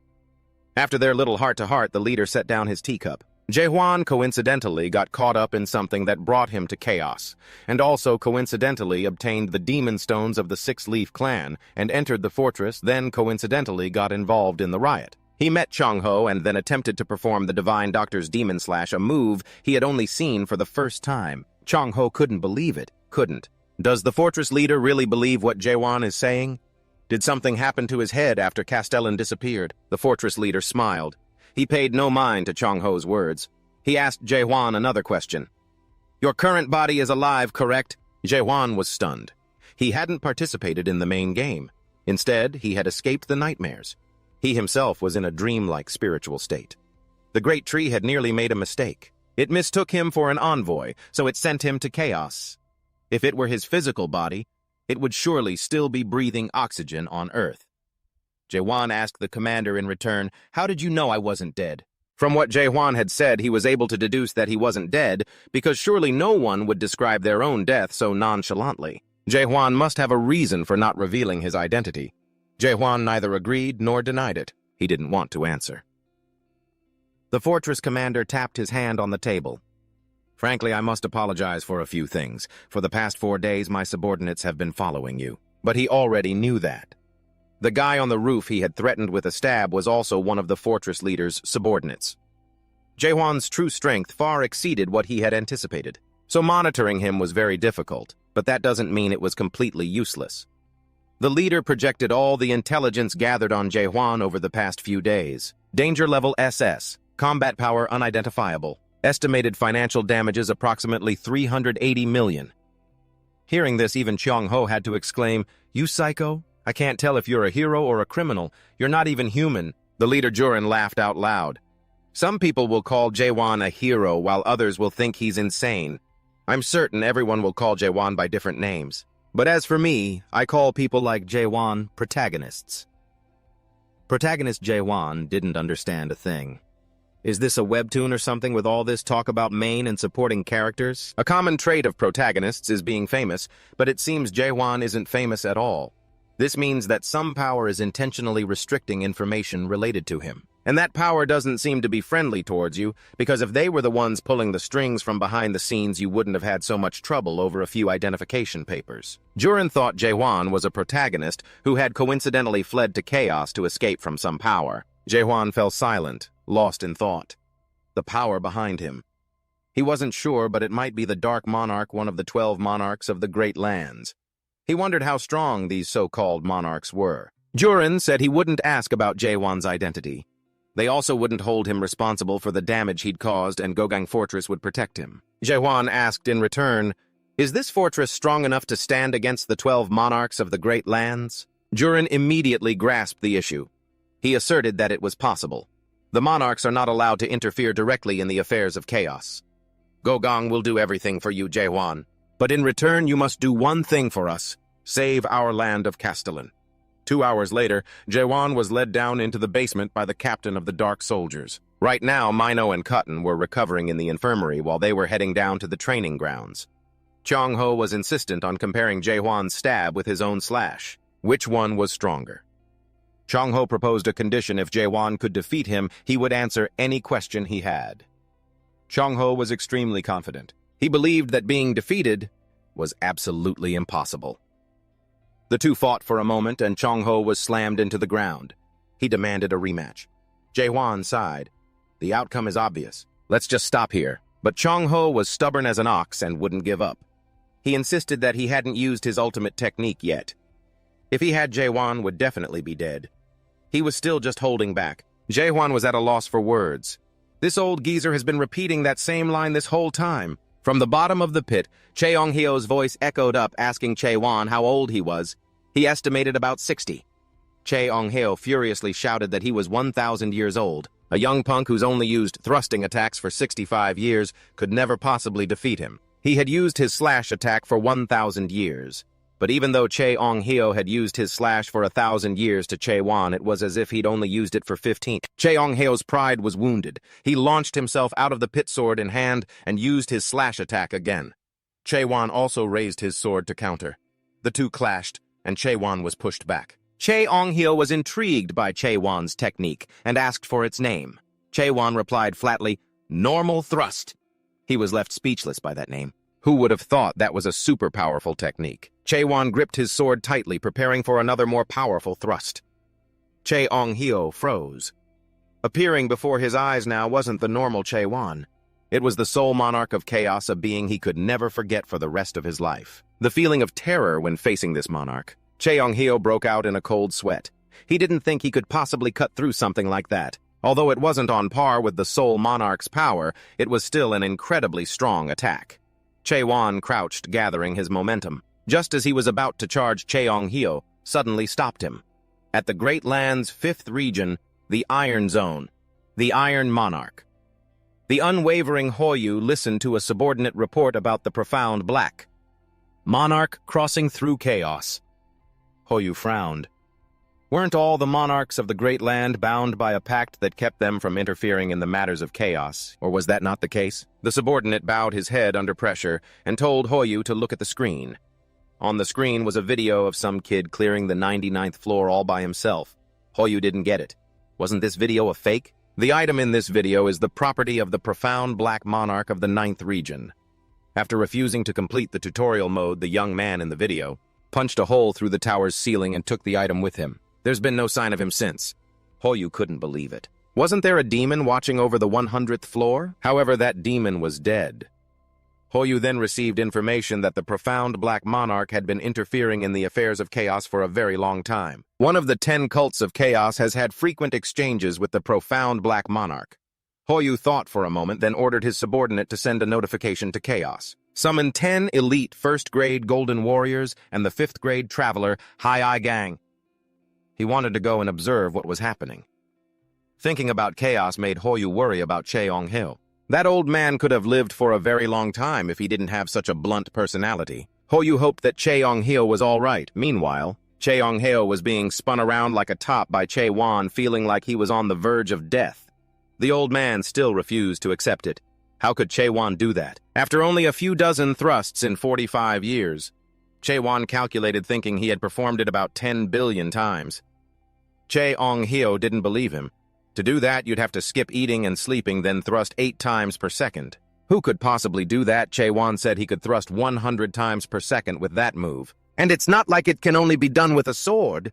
Cheong-hyo's eyes widened as if he'd remembered something. That sharp foreign energy he felt the first time he met Juan wasn't really energy, nor was it anything like fighting will. It was a sharp aura and the ambition to purify the world. This was the ultimate pierce. Cheong-hyo finally understood. Juan had transformed himself into the pierce, and he was still continuously piercing this world, even in this very moment. Juan stood up. He wasn't lying. He had performed the pierce 10 billion times. Juan held a piece of paper in front of Cheong-hyo, asking if he remembered it. This was their contract written before the duel. The loser would fulfill one wish for the winner. Cheon's request was simple: to answer his questions truthfully. That was all. The two left the training room. Juan asked him what a master's tower was. Cheong-hyo explained as he strolled along that the things that create the towers are nightmares. Those towers are ranked from S-class to F-class. Masters are those who completed the creation of an S-class tower as an apprentice and became a master creator at a very young age. But just because a master creates a tower, it doesn't automatically become a master's tower. Only special towers created without any connection to a seed can become a master's tower. Nobody knows why the towers are created. No one in this world knows what the hell the masters are thinking. Everyone says that the masters are the ones behind the truth of the world, but one thing is clear: every so often an awakened one appears from among those who complete that master's tower. Cheong-hyo also came from a master's tower. He was from the 4th master's tower, Melville. It's the tower known as the Moby Dick of the world. A giant white whale appears on the 1st floor of the tower and relentlessly hunts people. The difficulty of that tower sounds like a joke now, but for Cheong-hyo back then it was a total disaster. Many martial artists from the martial kingdom died there. The fact that he managed to complete that tower was truly a miracle. Cheong-hyo guessed that Juan must have also come from a master's tower. He asked who the master of that tower was. Juan thought it was Mulok. Hearing the name Cheong-hyo was stunned. He never imagined an awakened one could clear Mulok's tower. He knew Mulok because he had once journeyed with him. The two continued their walk, heading all the way out of town to Key's pub. Juan looked at the grilled meat skewer on his plate and fell silent.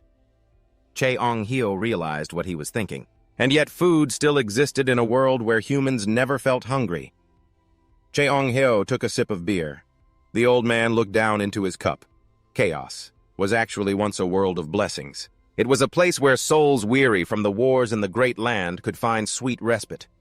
Everyone found their lives again after being freed from their former lives. Warriors could lay down their weapons and singers could sing of peace, not war.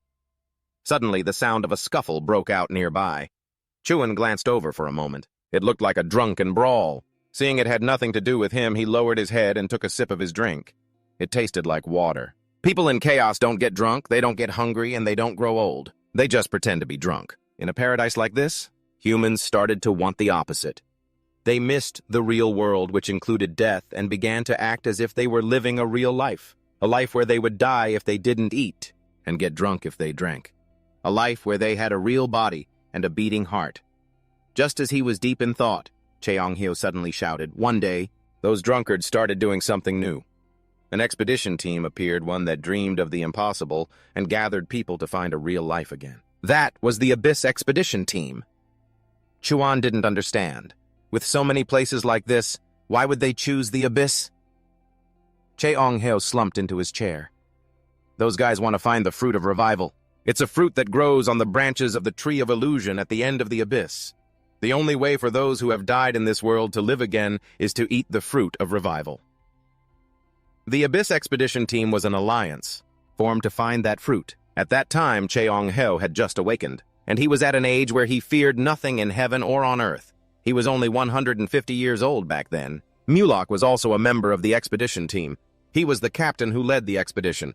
Truly a very special individual. Cheong-hyo recalled his conversation with Mulok. The two had even come to blows once. Mulok was a nightmare. He was supposed to be emotionless, yet he felt regret for creating the towers. The reason Mulok sought the Tree of Illusion and went to the Abyss was because of a tower. The tower that ended all nurturing. That's why he joined this expedition. Cheong-hyo didn't know what happened to the expedition after that, because he only made it to the entrance of the Abyss. He was left behind. But Mulok reached the top of the Tree of Illusion because the fruits began to fall from its branches. Thanks to that, every member of the expedition was able to return to chaos with their hands full of fruit. Juan suddenly felt something was wrong. If that old man Cheong-hyo had gotten the fruit of revival, then why is he still here in chaos? Just then, Clay arrived with some food. She scolded Cheong-hyo for telling the story all wrong. The expedition failed. They only succeeded in getting the fruit, Cheong-hyo recounted sadly. When we returned to chaos, the kings and the clan leaders of the almighty land were waiting at the exit, because they didn't have the courage to return to the abyss themselves. At that time, the 4 fortress masters and 10 cult leaders who were members of the expedition fought back, but they were no match for those bastards. There was a huge gap in power. The kings and clan leaders were on a whole other level, so our fruit was stolen.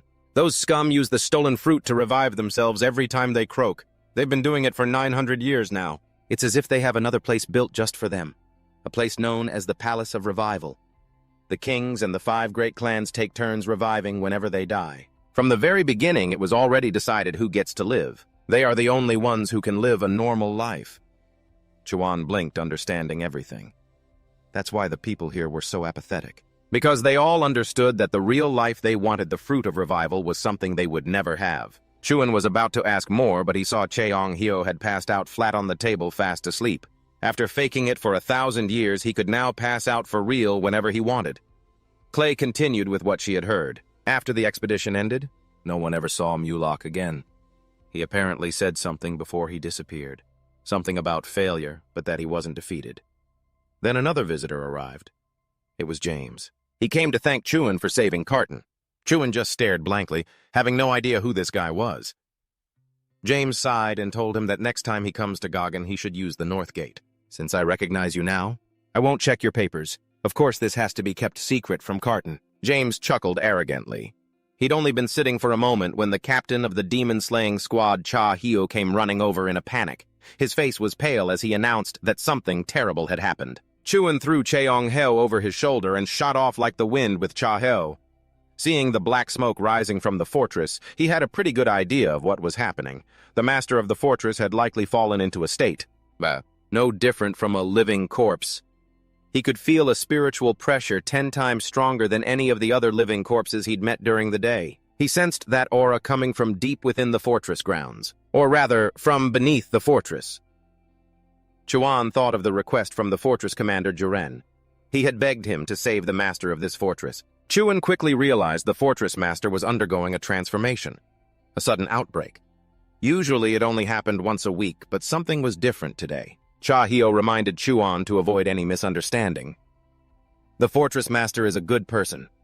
Before he started fighting this transformation, that person was a living legend because he is one of the companions who accompanied the divine healer Jae-hwan-nim during the subjugation of the abyss.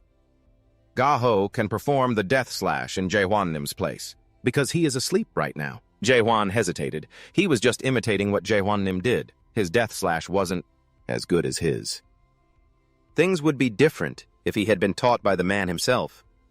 The black smoke spewing from the castle grew even more intense. Just then, the commanders of the Fallen Tower and the Tower of Despair appeared, blocking the way. They had received orders not to let anyone enter the castle. The only divine will they followed was that of the Forbidden Heaven, not the corrupted fortress master in there. The commanders of the Fallen Tower and the Tower of Despair lunged down to attack. Ga-ho pushed Jae-hwan to get out of the way, then faced both of them alone. Jae-hwan calmly said, "Oh, he's pretty good." With a sword in one hand and blocking a hammer with the other, Ga-ho couldn't believe members of the Forbidden Heaven cult had infiltrated the fortress. Ga-ho parried the attack from the two of them. He warned the two to think carefully. If they retreated now, the fortress master would surely forgive them. The commander of the Tower of Despair scoffed. "That thing that's currently taking a route underground, you call that a fortress master? That thing can't even control its own power, nor can it distinguish between good and evil.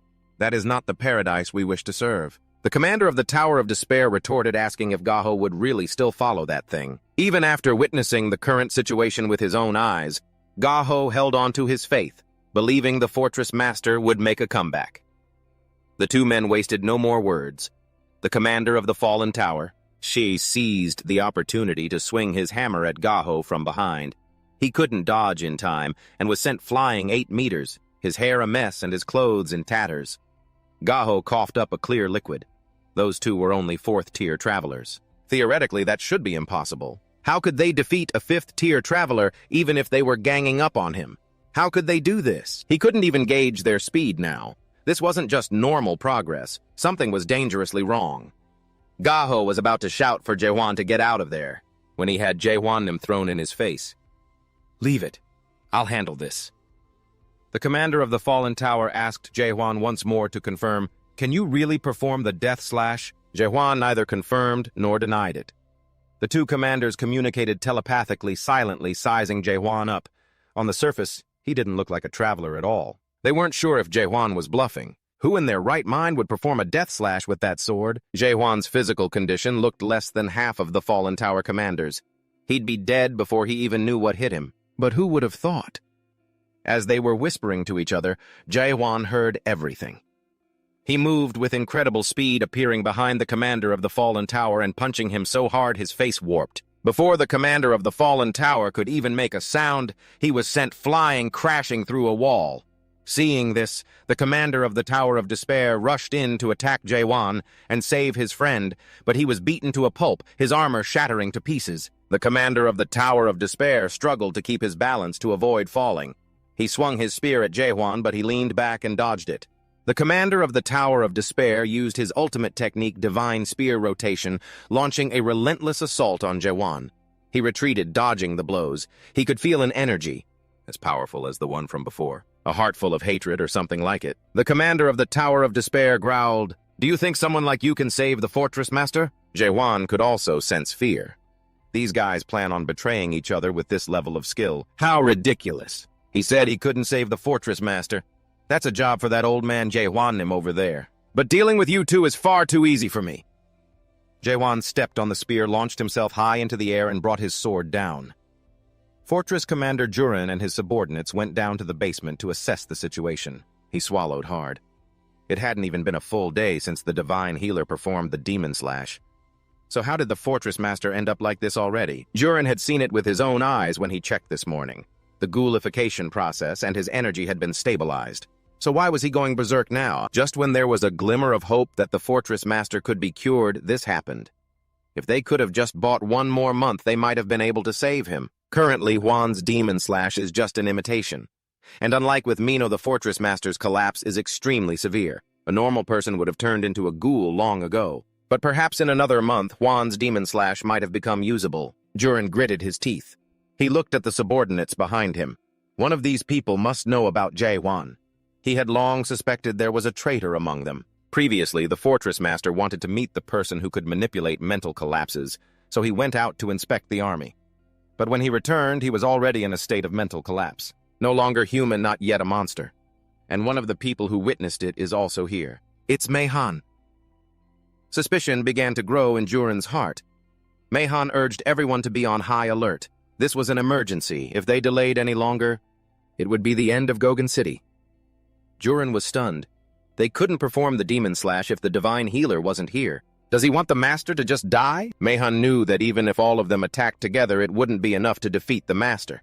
He would perform the ghoul seal. If they waited any longer, it would be too late. At the very least, they had to protect the fortress master's mental energy with the ghoul seal.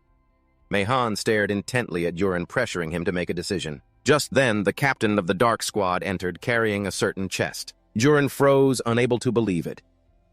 The Dark Commander. A member of the command faction was a traitor, and the box he was holding contained the dark crystal. Juan Ma-Ihan questioned Juran, demanding to know why he would hide and monopolize such an important item. This is the future of Gogan. Ma-Ihan pressed his advantage, accusing Juran. Were you planning to turn the fortress master into a great ghoul? A ghoul, you say, even just a mid-level ghoul, would already be an enormous threat to Gogan. A great ghoul is a catastrophe ruling over countless ghouls and bringing destruction wherever they pass. Juran clenched his fists, unable to say anything to refute it. The fortress master is going mad and the saintess isn't even here. Ma-Ahan's current point of view was very reasonable, but Juran still felt uneasy. Performing the ghoul seal was not something just anyone could do. Just because he has the dark crystal. Sealing a ghoul is a secret art of the Six Butterfly tribe. Was Ma-Ihan planning on bringing a member of that tribe here? Ma-Ihan told Juran not to worry. He had already summoned people who had learned that secret art. These people were not from the Six Butterfly tribe, but they could at least perform the seal. Juran watched as a group of black-robed figures filed in. Damn it, this is going to hell. If the ghoul seal is performed like this, then the fortress master's spiritual energy will be sealed within the dark crystal.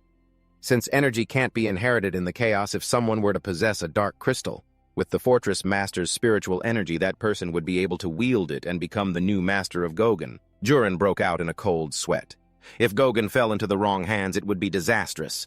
He watched the black-cloaked figure take the crystal from the box, unable to believe that someone who wasn't from the Six Butterfly tribe could hold the dark crystal. Besides, Juan, Juran recalled the fortress master's earlier words and his face turned pale. The one who can manipulate mental collapse has appeared. From the moment the master's mind began to collapse 6 months ago to his madness today. Could it all have been? A part of external commander Ma-Ihan's plan panicked.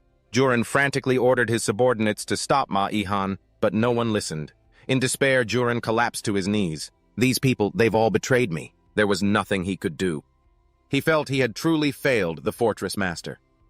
Because of his own complacency, he had failed to protect Gogan. Tears streamed down Juran's face. He was helpless. Suddenly, the ceiling above collapsed, scattering the people below as Juan and Jahyun made a seriously badass entrance. As they jumped down, the Dark Army commander clicked his tongue in annoyance. Ma-Ihan screamed, asking Juan, "Who the hell are you? How dare you show your face here?" Jahyun threw out the 2 commanders of the Fallen Tower and the Despair Tower and told Ma-Ihan to stop at once. "The penalty for treason is death." Ma-Ihan glared at the commander of the Fallen Tower. The man's face immediately contorted, then exploded. Ma-Ihan was extremely confident. Now that the evidence had vanished, what did he have to be afraid of anymore? Jahyun was boiling with rage. He ordered his subordinates to take up their weapons and fight. This is a rebellion if the ghoul seal is performed. Then everything Ma-Ihan has planned will become reality. Just as Jahyun was about to move forward, he was stopped by his own subordinates pointing their swords at him. They had joined the Jimcheon Ho. They ordered Jahyun to stand still until the master's sealing was complete. Jahyun roared, "You cowardly traitors!" Cheon-wan, however, remained calm and assessed the situation. He negotiated with Juran. "According to our agreement, I save the fortress master on the condition that the city of Gogan protects me. But now Gogan has broken its promise to me. This place can no longer protect me. Therefore, we must change the terms of our promise." Cheon-wan boldly declared, "I will save the fortress master and kill every single traitor over there. In return, you must give me the Saintess Cheon-ong-heo, and I will begin the conquest of the abyss once more. Everyone here will help me achieve it." Everyone was stunned to hear this. Ma-Ihan found it ridiculous. He had heard a story about someone who could take down Jania, a corpse, in a single blow. He had thought it was a lie. But perhaps this was the truth after all. If that was the case, then he would also have to go all out to kill Cheon-wan. Ma-Ihan ordered his men to charge and swarm him, surrounding Cheon-wan from all 4 sides. Cheon-wan suddenly switched into hidden leaf ninja mode. He pulled out throwing knives and let them fly with his supreme skill. He shot them out like he was firing darts, shattering the enemy team's formation. The tough guys in the lead were successfully hit. They had now joined the handicapped club. Another group rushed forward to take their place. Cheon-wan realized these people would just keep attacking him. He sighed. Do these guys have a death wish or something? Cheon-wan used his signature move, thrust, shooting it towards Ma-Ihan. He tried to block it with his sword, but he had miscalculated. He couldn't stop that attack. So Ma-Ihan took that signature move and deflected it towards the wall right next to the fortress master. Ma-Ihan broke out in a sweat. If he had stubbornly tried to block that attack head-on, he'd be dead by now. The others began using telepathy to discuss what to do next. If they couldn't continue with the ghoul seal, then they would just have to resort to Plan B. They had to use the Black Cloud, even if it meant slaughtering everyone in Gogan. Cheon-wan heard everything. His face darkened. He pointed directly at Ma-Ihan, making the old man flinch. "I know you're the manager of Gogan's outskirts and a great elder of the Jimcheon Ho." He didn't know why they wanted to cause a soul collapse, but Cheon-wan knew one thing. "I really like guys like this. It's because of people like them that I can so easily destroy this world." Juan raised his sword as a powerful aura surged from him.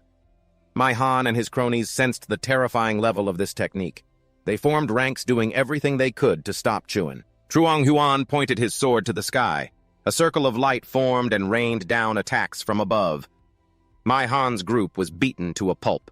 Juran's eyes filled with hope. He thought about the fortress master's words, that the people of Goguryeo needed hope, a great hope that wouldn't falter in the face of anything. Juran couldn't believe that he could feel the great hope the fortress master spoke of coming from the young man who was just talking about destroying the world like Chuan. Ma-Ihan was split in two, just like Gojo. The old man was dying, but with his last breath he still had the strength to curse Chuan, calling him a monster. Chuan pointed his sword at the man's face, causing him to disintegrate instantly. Just then, Jahyo arrived. Cheong-hyo was still sleeping like the dead, showing no signs of waking. Chuan picked him up and threw him hard against the wall. Cheong-heo screamed in agony, his already crippled back nearly giving out. The system blared a red alert. The target's mental collapse has exceeded 99.9%. Ghoulification initiated. The system began calculating the target's danger level. After a moment of calculation, unable to determine the system's prediction, an extremely dangerous ghoul, the Gogurion Fortress's automatic warning system has been activated. Tremors began to shake the entire fortress. The citizens scattered, fleeing in chaos. Soldiers quickly evacuated everyone to a safe location. A powerful dark energy emanated from within the fortress. Cheong-heo got serious. He told Juran and Jahyo to head to the evacuation area immediately. He and Juan would stay here. The other two obeyed and left. Cheong-heo drew his sword. It was a new one he had just acquired, and now was the time to use it. Without hesitation, Cheong-heo began to draw. The fortress master was also his friend, his extremely important friend. They had shared so many wonderful memories together. As Cheong-heo performed the technique, he explained to Chuan that engraving forgotten memories is the purpose of the death slash. If their minds are filled with memories, they can at least overcome the worst-case scenario. As Cheong-heo was drawing, he saw a group of black figures appear behind the fortress master. They were cackling. They stared at Cheong-heo with horrifying eyes. He trembled. That wasn't the fortress lord. Something terrible was coming. The fortress master opened his eyes, snapped the chains, and flew up. His two eyes were empty, his body emaciated, nothing but skin and bones. Cheong-heo trembled. That was definitely not the fortress master he knew. The fortress master's feet touched the ground. Instantly, both Juan and Cheong-heo felt a chill run down their spines. A savage feeling rose up. The black shadow behind the fortress master stared intently at the two of them. It spoke, "How surprising. I never thought I'd be able to enter the world with this body. After all, even this man became a ghoul." The black shadow laughed savagely and asked Cheong-heo why he was still here in this chaos. "Didn't you find what you were looking for in the abyss 9 years ago?" Cheong-heo recognized that voice. Sweat poured down his face. This was the master of the Palace of Death, located in the center of chaos, the only one who can open the gate to the abyss. The monarch of solitude. The calamity. Chuan couldn't identify the black shadow even using doubt. "This thing is similar to a ghoul, but it isn't one. What in the world is it?" The master of the Palace of Death waved his hand, releasing an extremely oppressive aura that made it hard for the two to even stand. He relentlessly questioned Cheong-heo, "Why are you still here? Do you intend to protect this world?" Cheong-heo fell to the ground. With just a flick of its finger, the barrier he had erected was shattered. The master of the Palace of Death cackled and looked towards Chuan. "This boy is interesting. A human who possesses a pure heart even though he has fully awakened." Cheong-heo was frozen, unable to get up. The authority of the master of the Tower of Death is possession. He must have taken over the fortress master's body through possession. If so, then the thing in front of him now is just his clone.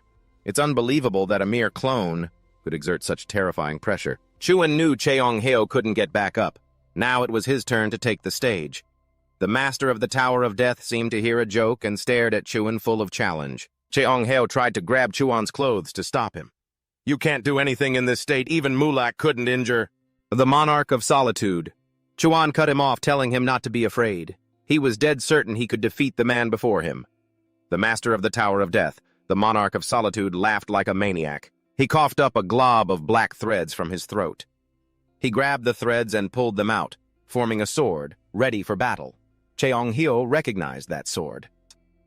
The monarch of solitude just drew. That's the Void Sword, the terrible weapon that turned half of the expedition team into ghouls in an instant. Unbelievable that he would use this card. The monarch of solitude gripped his sword and rushed forward, closing in on Chuan. He fell back, dodging. The monarch of solitude had seen eyes like Chuan's before.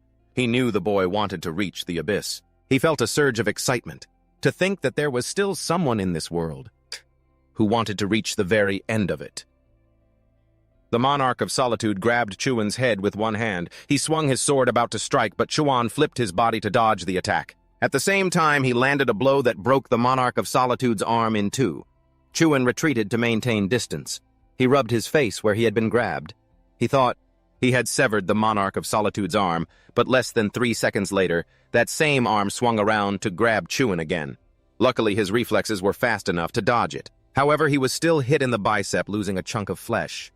Juan gripped his sword tightly, spun around, and attacked, slicing the monarch of the abyss in two. But the old man was completely unharmed.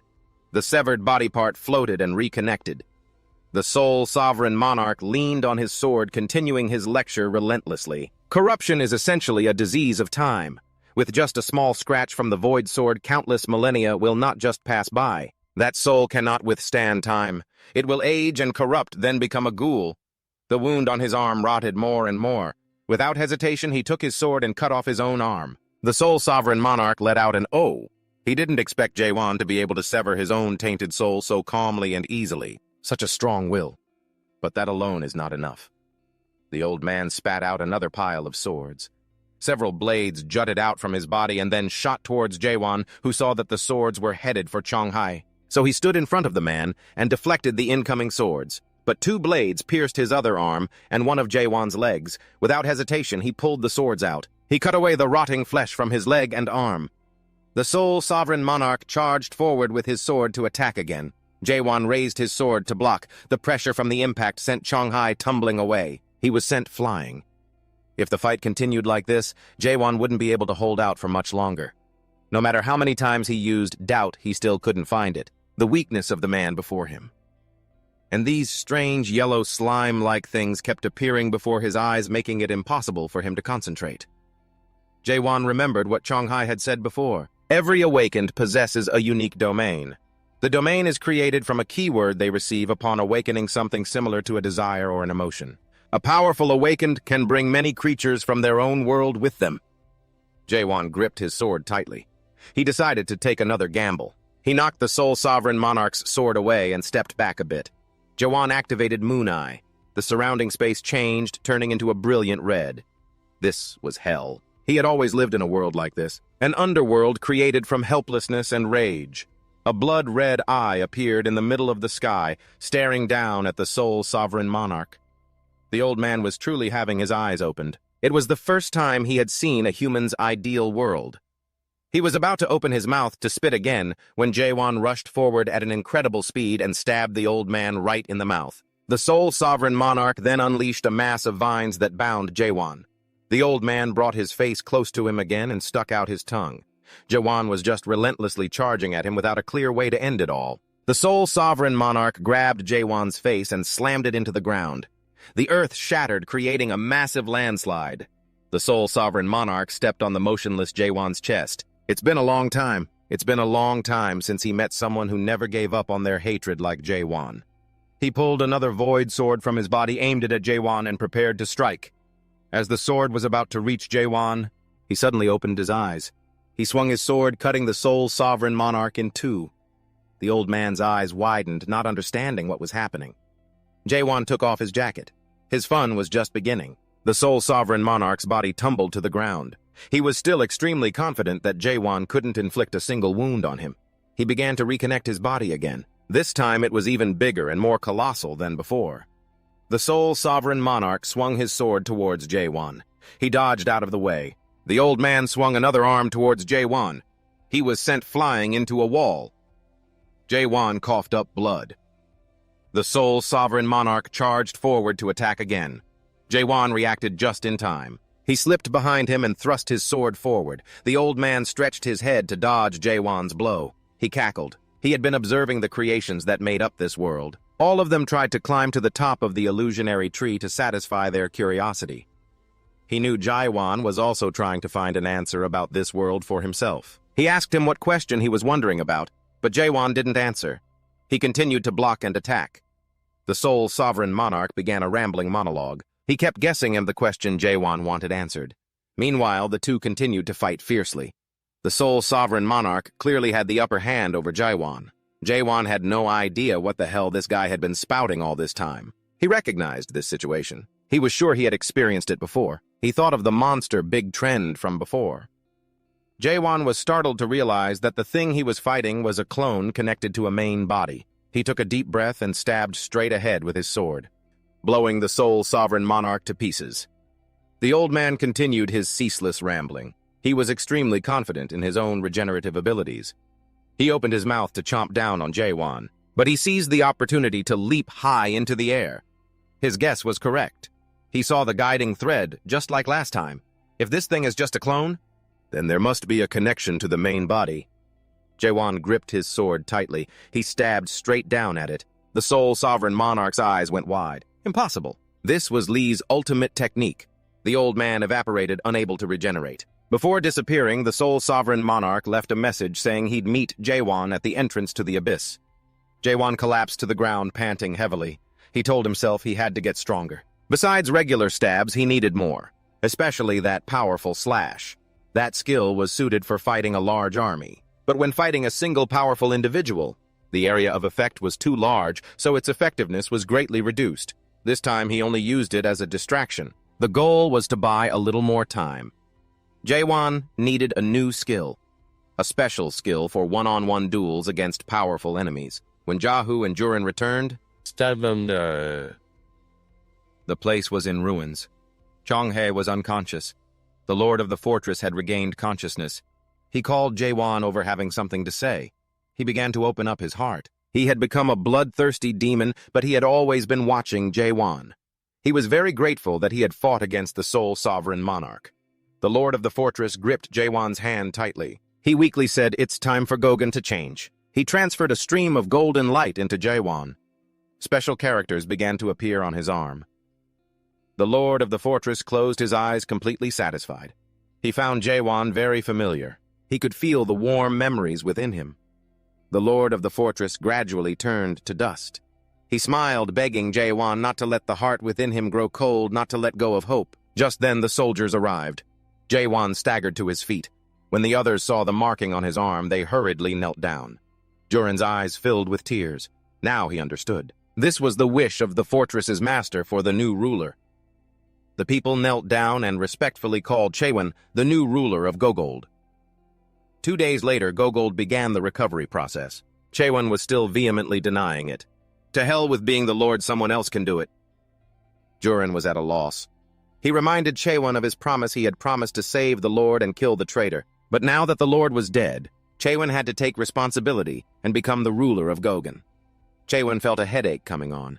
How did things turn out like this? I don't have time to waste in this fortress. He had to go to the abyss. He wanted to pass on this title of ruler to someone else. Juran immediately shot it down. That's impossible! If you did, Gogan would not recognize that person. Gogan is the tattoo that Juan bears on his body. That's why the position of ruler can't just be transferred to whomever you want. The ruler of Gogan only changes when the current ruler is no more. Juran tossed a stack of documents onto the table, telling Juan to finish processing them today. Since he had just become the lord, Juran had added some notes and information that might be helpful to him. Juan took out a sheet of paper to read. At the top it said, "The Law of Gogolan." This law is a real relic. No wonder everyone always spoke so highly of the Lord. Juran showed Juan the items in the drawer and then went outside to organize his work. He told him to just call if he needed anything. Juan opened the drawer to look and saw a crumpled ball of paper with the words 17th Ruler written on it. The ball of paper suddenly moved. Then it folded itself into the shape of an old man. It cheerfully greeted Juan. Although it didn't know who he was, if he had found this thing, it meant he had become the new ruler. And he must be wondering how to rule Gogold Castle. Juan stared at the paper ball that was rambling on and on. He broke out in a sweat. Paper magic, huh? Is this a paper doll made using spiritual power? The paper ball continued to talk non-stop, instructing him that the ruler's only job is to seek joy. A good ruler is one who has much joy, and whatnot. As for the castle's security, leave it to the surveillance department. As for internal and external affairs, leave that to the Foreign Affairs Committee. The Lord doesn't need to do a damn thing. That's been the tradition for ages. According to the data the paper ball has compiled, half of the rulers overworked themselves. This led to exhaustion of both spirit and body, and none of them lived long. This advice isn't just for you, Juan, but for Gogan's sake as well. It hopes you won't be greedy, won't try to change anything, and won't exhaust yourself. Everyone here knows that. This world is very difficult to change. That is why, Juan, you should try to maintain things and only change them little by little. Don't make decisions based on the majority's opinion. Do everything according to your heart and your own will. This is a hard-learned lesson from the former Lord, one he repeated endlessly. I beg you, don't be greedy. Don't try to change the things you cannot. The only good ruler in chaos is a ruler who does nothing. After saying its piece, the paper ball turned back into a crumpled wad. Juan fell silent. He was beginning to understand what kind of existence the ruler was in this place. An existence that shatters hope in order to survive. An existence that has prevented change here for generations. Noticing his long silence, Juran asked him what he was thinking. Juan had made a decision. He would destroy the ruler of Gogan. Juran didn't understand what he meant. Juan then asked, "What is a fortress?" Juran found the question a bit absurd, but he answered seriously. "A fortress is a castle, and a castle is a military structure that protects allies from enemies." Juan asked another question. "What if the enemy no longer exists? What would happen if no one ever invaded the fortress?" Juran froze. He was vaguely beginning to understand Juan's point. If that were the case, the fortress would no longer have a reason to exist. Then a ruler would no longer be necessary. However, to Juran, a castle with no enemies was an impossibility. Juan stated firmly, "It will be possible, because I will unify this chaos." Funerals no longer exist in chaos. Instead, the Festival of Souls was born to joyfully send off those who have disappeared forever. If a funeral is a rite to remember the deceased, then the Festival of Souls is a rite to erase them. During the festival, the story of the soul that has vanished forever is told over and over. That is the last gift that chaos can give to those who have left it. Juran officiated the Festival of Souls. The former lord's name was Emel Rosek. They could not bury him. This was the only thing they could do, to remember him. The others listened solemnly. Juan stood leaning against the window. After hearing the former lord's name, he finally understood. The name of the odd person who had pushed him into the position of ruler. Juan could hear all the chatter from the people around him. They were doubtful. Whether Juan could handle being the lord. Juan noticed the person next to him. It was a woman wearing a veil. She smiled at Juan at that very moment. A short man scurried over to get acquainted with Juan. He seemed to know the veiled woman. The two of them stood talking about the nosy person who had just come over to Juan. Meanwhile, the old man was asking Juan how old he was. He answered honestly, probably around 60. The old man continued to probe, asking if he was the son of the previous ruler. Juan could hear all the thoughts in the old man's mind, as well as those of the onlookers enjoying the show. The old man raised his hand and introduced himself as the president of the Scholars Association. Old man Jiang Inhan of the Deep Forest had heard rumors that Juan was uncooperative, and now he could finally repay the humility he was shown at Goji nearly 15 years ago. He had come here before to request permission to establish a branch office in GOG, but while bribing the guards at the Northern Watchtower, he was arrested by Cotton and then flatly rejected by the former ruler. But now that ruler is 6 feet under. Cotton, the one who arrested him, is on his deathbed in the hospital, and the new ruler is just a snot-nosed kid. This is a once-in-a-lifetime opportunity. Juan extended his hand to shake Jiang Inhan's. The old man took the opportunity to use his most powerful illusion skill on him. Juan saw the gates of hell open up behind him. A fire dragon emerged from within. The people around them all saw that something was wrong with Juan. They all secretly knew that Jiang Inhan had used his 9 Hells technique on Juan. The president of the Deep Forest Scholars Guild was smug. This was his highest-level illusion technique. He was certain that Juan was now experiencing the illusion of the inferno from the red dragon Tiamat and would soon be crying and screaming. Then he would have to obey the old man's demands. Juan sneered a slap in Jiang Inhan's face. He gripped the old man's hand tightly. "We have a special way of greeting people here." "Right. Now it's my turn to return the favor." Jiang Inhan's eyes widened. He trembled as Juan used soul inversion on him. The old man saw himself in hell. Jiang Inhan was so terrified he nearly wet himself, his face turning pale. He collapsed to his knees, unable to stand.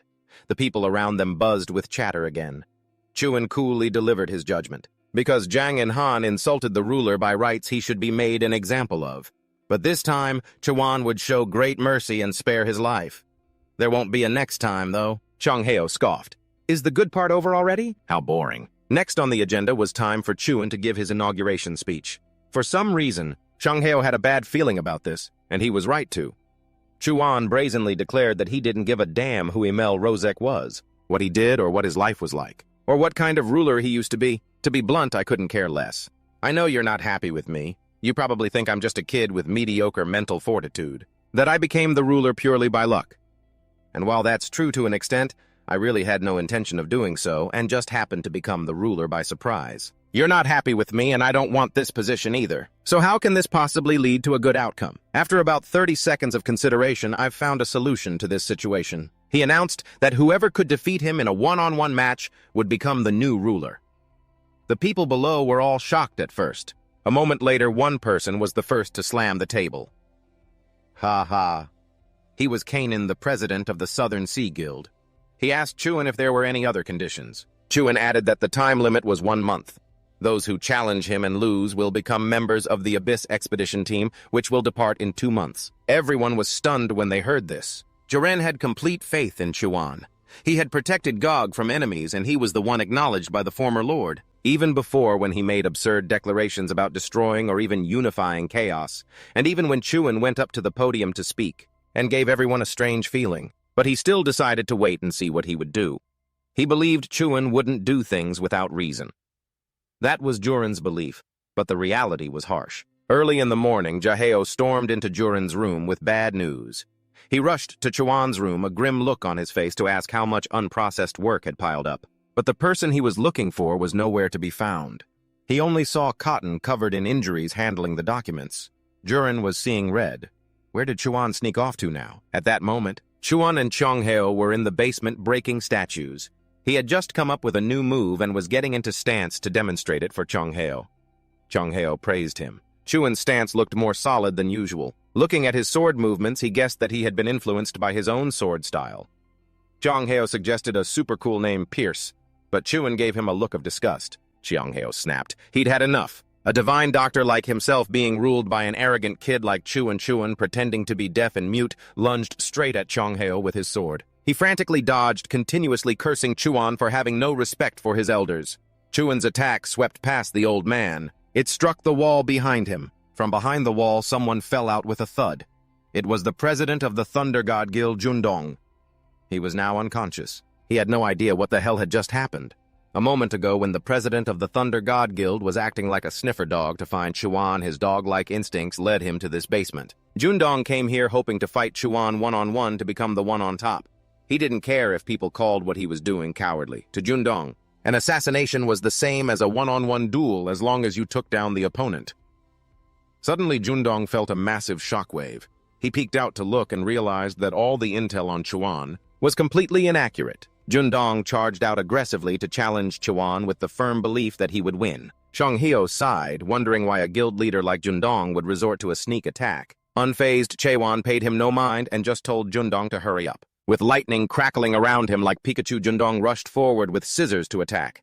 He then confidently used his ultimate move, Lightning God's Descent, firing a massive ball of electricity toward Chuan. But before it could connect, Chuan slipped behind him and slammed him face first into the ground. After the beating, Jundong became completely obedient, eagerly fawning over Chuan and promising to keep his word. And from that day on, he followed him. Jundong came from one of the 5 great families of the Great Land, and it took him exactly 100 years to reach this place. Or to be more precise, Jundong was a slave of the Jun family. His comrades who attacked the tower with him also became part of that family. They were meant to live out the rest of their lives together, but one by one they were either sent to the battlefield or died as slaves just like that. Jundong had worked for the Jun family for nearly 100 years, and most of his comrades who became his underlings had perished. Yet as if by a miracle, Jundong survived. With the trust he'd built up over 100 years, he finally attained the rank of an attendant. However, on that very same day, for the first time in his life, Jundong decided to defy his own fate. He couldn't keep living like this.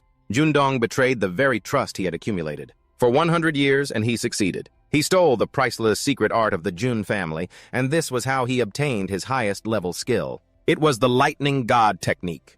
When Jundong acquired it, every cell in his body was purified, allowing him to unlock the technique's full potential. And of course, because of that, he was hunted by the Jun family for 25 years and was finally beheaded after being summoned to chaos. It was also thanks to the Lightning God technique that Jundong was able to secure the number 9 spot among the 10 clans for 100 years. That's why Jundong couldn't accept that someone like Chuan, who hadn't even been alive for 100 years, could be the one ruling over chaos. Moreover, the divine doctor Gong Hyo, who knew despair better than anyone from his time with the Abyss Expedition team, simply smiled and sneered at Jundong, telling him he should consider himself lucky. Lucky that he met Chuan before he could find out what true despair really felt like. Meanwhile, Chuan was still focused on breaking the stone statue. Jundong pouted unconvinced, so Cheongong-hyo patiently explained that a week before Jundong arrived, Gogan was nearly conquered by the Golden Sky clan. He said he didn't know how they made Gogam's forces join them, but he felt they had been plotting Gogam's downfall for a very long time. However, Chaewon had pulled Gogam back from the brink of collapse and defeated the Poison King that was inside the former lord. Jundong was stunned, asking why Cheongong-hyo hadn't told him any of this sooner. Cheongong-hyo shot back that it was Jundong who jumped the gun trying to assassinate someone without listening to the explanation first. While they were bickering, someone else arrived. This was a big, intimidating man who wanted to challenge Chaewon next. He was the leader of the Fire King clan Gang Hwang, and with him was a leader from the South Sea clan, but he declared he would fight first. Chaewon, resting his sword on his shoulder, said he didn't want to waste time and told them both to come at him at once. He was busy perfecting his swordsmanship and had no time to waste. The Fire King clan's leader scoffed, charged up, and lunged at Chaewon, his body shrouded in flames. But Chaewon sidestepped and easily dodged the attack. Cheongong-hyo, watching from the sidelines, yelled, "Hey, don't you dare burn this whole place down!" The two combatants closed in, swords at the ready. The Fire King leader was brimming with confidence, while Chaewon remained impassive.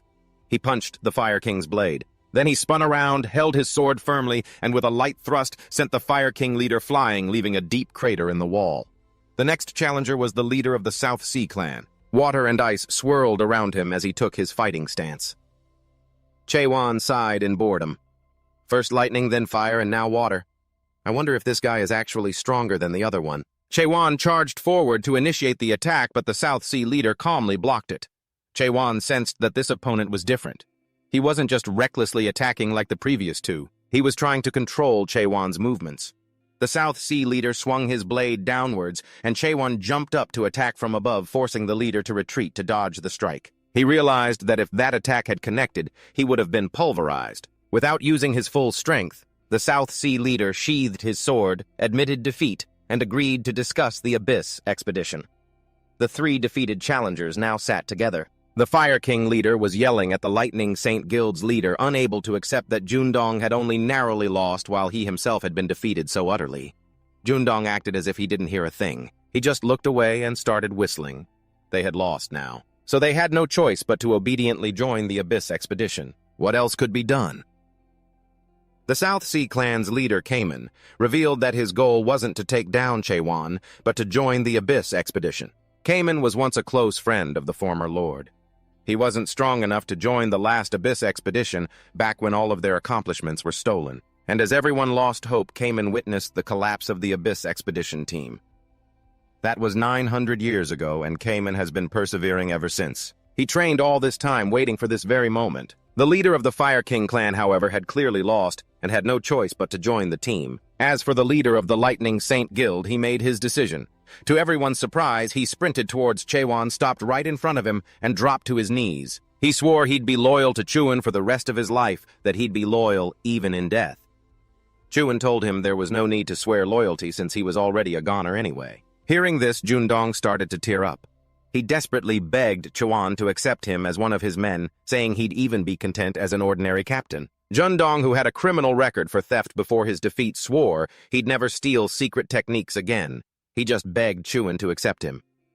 Cheon-ho asked, "Then what about the Thunder Saint Guild?" Jundong clenched his fists and tremblingly exclaimed that his Thunder Saint Guild no longer existed in chaos. Including him, only 7 members had survived. The Thunder Saint Guild had completely collapsed a week ago. Jundong recounted what happened.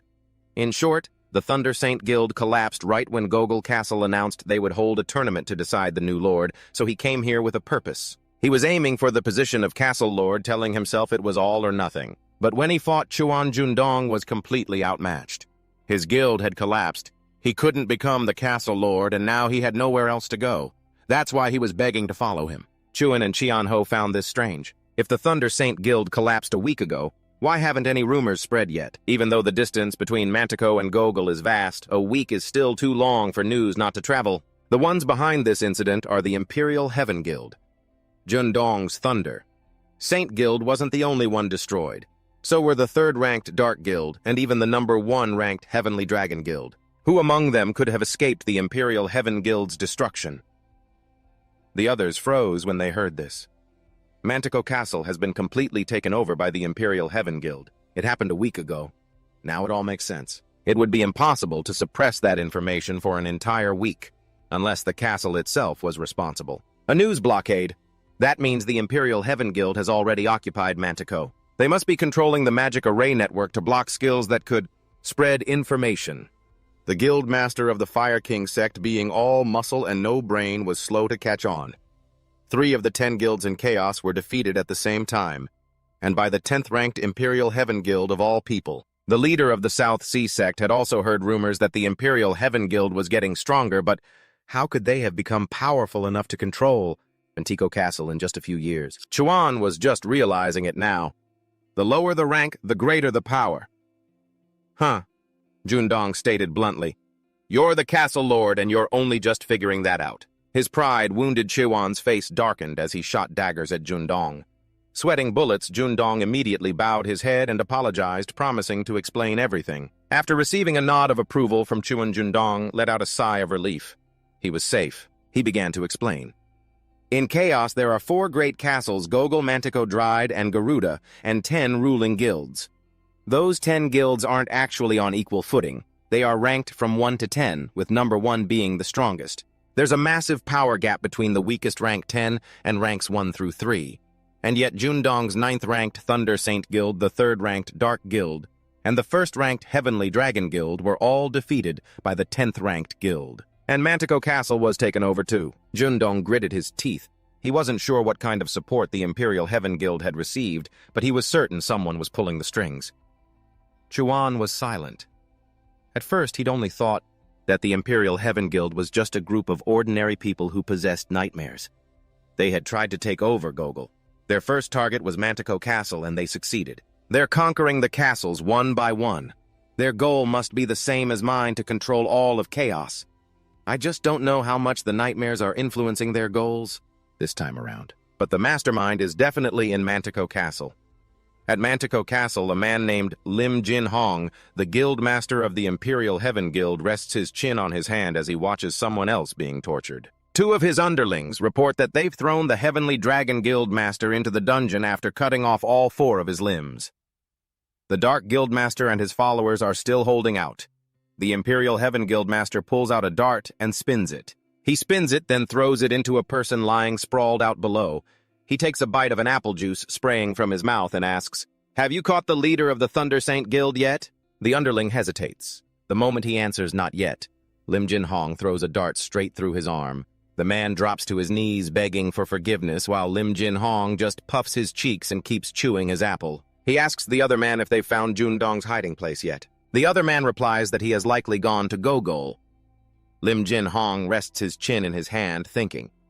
He hadn't expected the guild masters to start forming alliances so soon after he took Mantico. He'd also heard recently that some complete stranger had appeared in Gogol. Apparently, this guy was rebuilding the Abyss Expedition team by taking back the position of Gogol's castle lord. I can't believe someone with those kinds of ideas still exists in this chaos. Fewer soldiers were sent to Gogol than to Mantico, but Elder Mai Han is still working hard over there, solidifying the foundation and all that. Lim Jin Hong feels embarrassed about having to face the Jonhyeon monarch. He orders an image to be projected onto the screen. It's a picture of Chuan. He leans in for a closer look and suddenly finds the man's face familiar. As he's trying to place it, a message pops up. It's from the Jonhyeon monarch.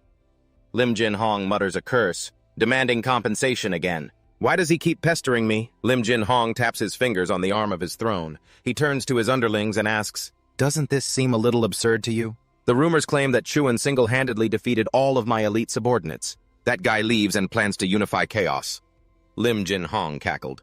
He threw another dart straight into his subordinate's face. It caused the man to fall to the ground, trembling as he slowly disintegrated. Lim Jin Hong rose from his grand throne. He thought Chuan was truly insane. What should they do with the guild master of the Thunder Saint Guild who recently fled to Gogan? That man has already lost everything after all. He heard that all the guild masters of the top 10 guilds were gathering in Gogan after hearing the news that the former city lord had ascended. Their goal was to fight for the position of city lord. This Gogan rabble posed no threat. To Lim Jin Hong, it would be fine if Chuan became city lord. The plan to unify Chaos also aligned with his own wishes.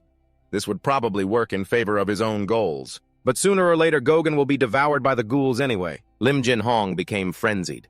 The presence of a true demon in Gogan a week ago. He was certain it was the sole sovereign, although that being's presence vanished quickly. But that wasn't the most terrifying thing, because the link between the ghouls is nearing completion.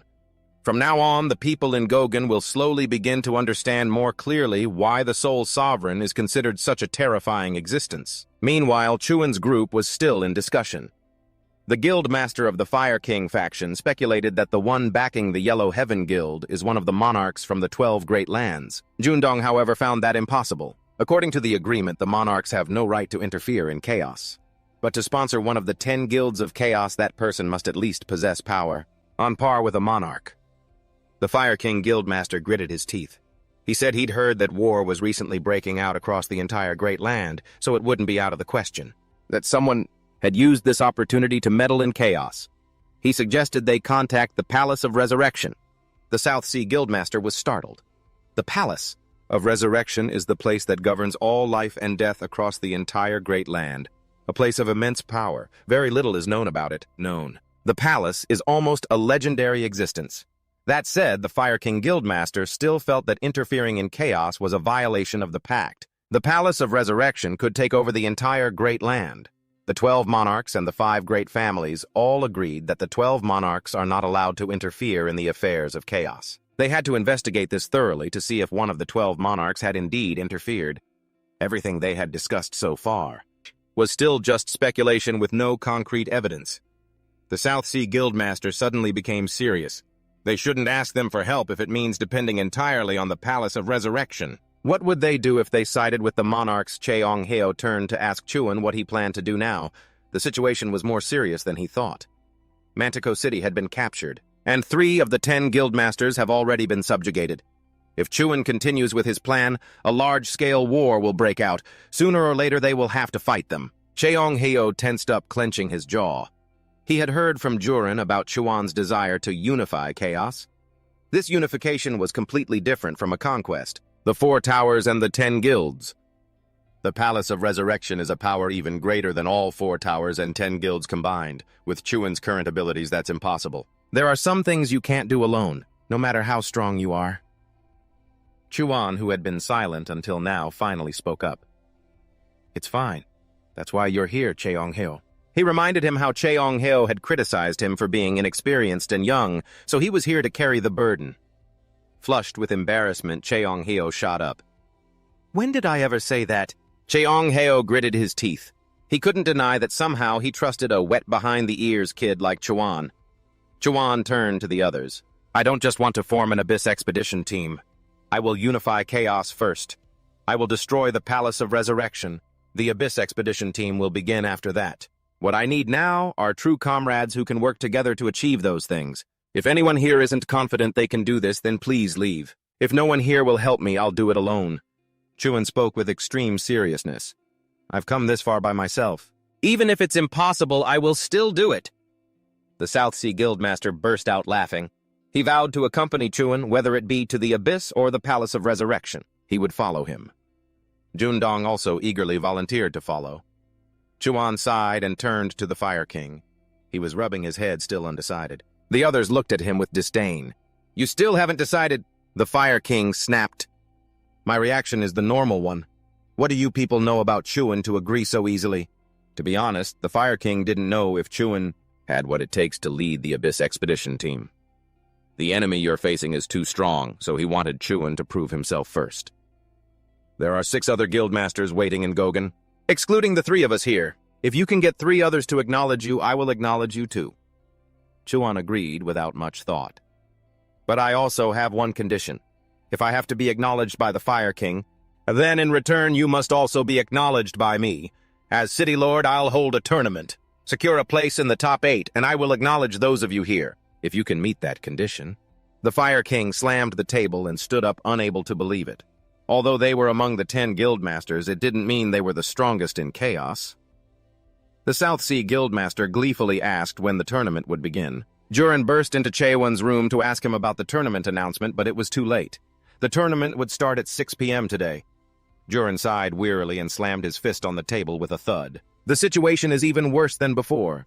The outskirts of Gogan are packed with powerful people from all over Chaos who came to participate, and those who want to watch the tournament have all flocked here. All the checkpoints are struggling to identify them. The atmosphere in the meeting room was tense.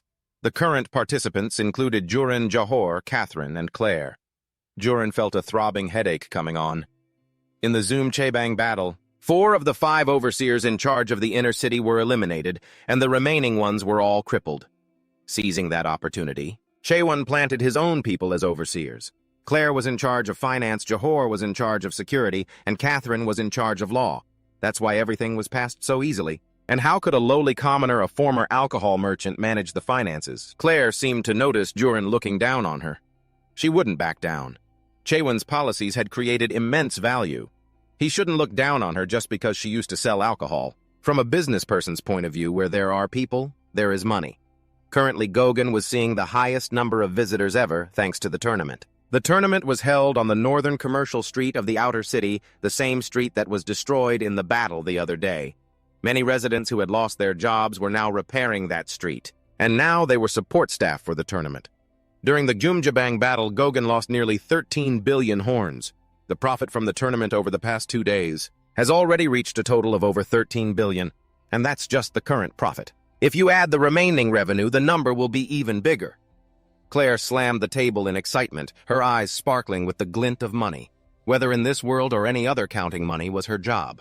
She wasn't sure what Chewan wanted to do, but whether he was really forming an Abyss expedition team or declaring war across Chaos, Claire knew one thing for sure: from now on, Chaos would definitely change. In the southern parts of Chaos, in a vast ocean region, there was a castle named Riot, a natural castle formed from tree trunks and their nutrients. This plant-type guardian monster, named Riot, absorbed moisture from the sea to grow.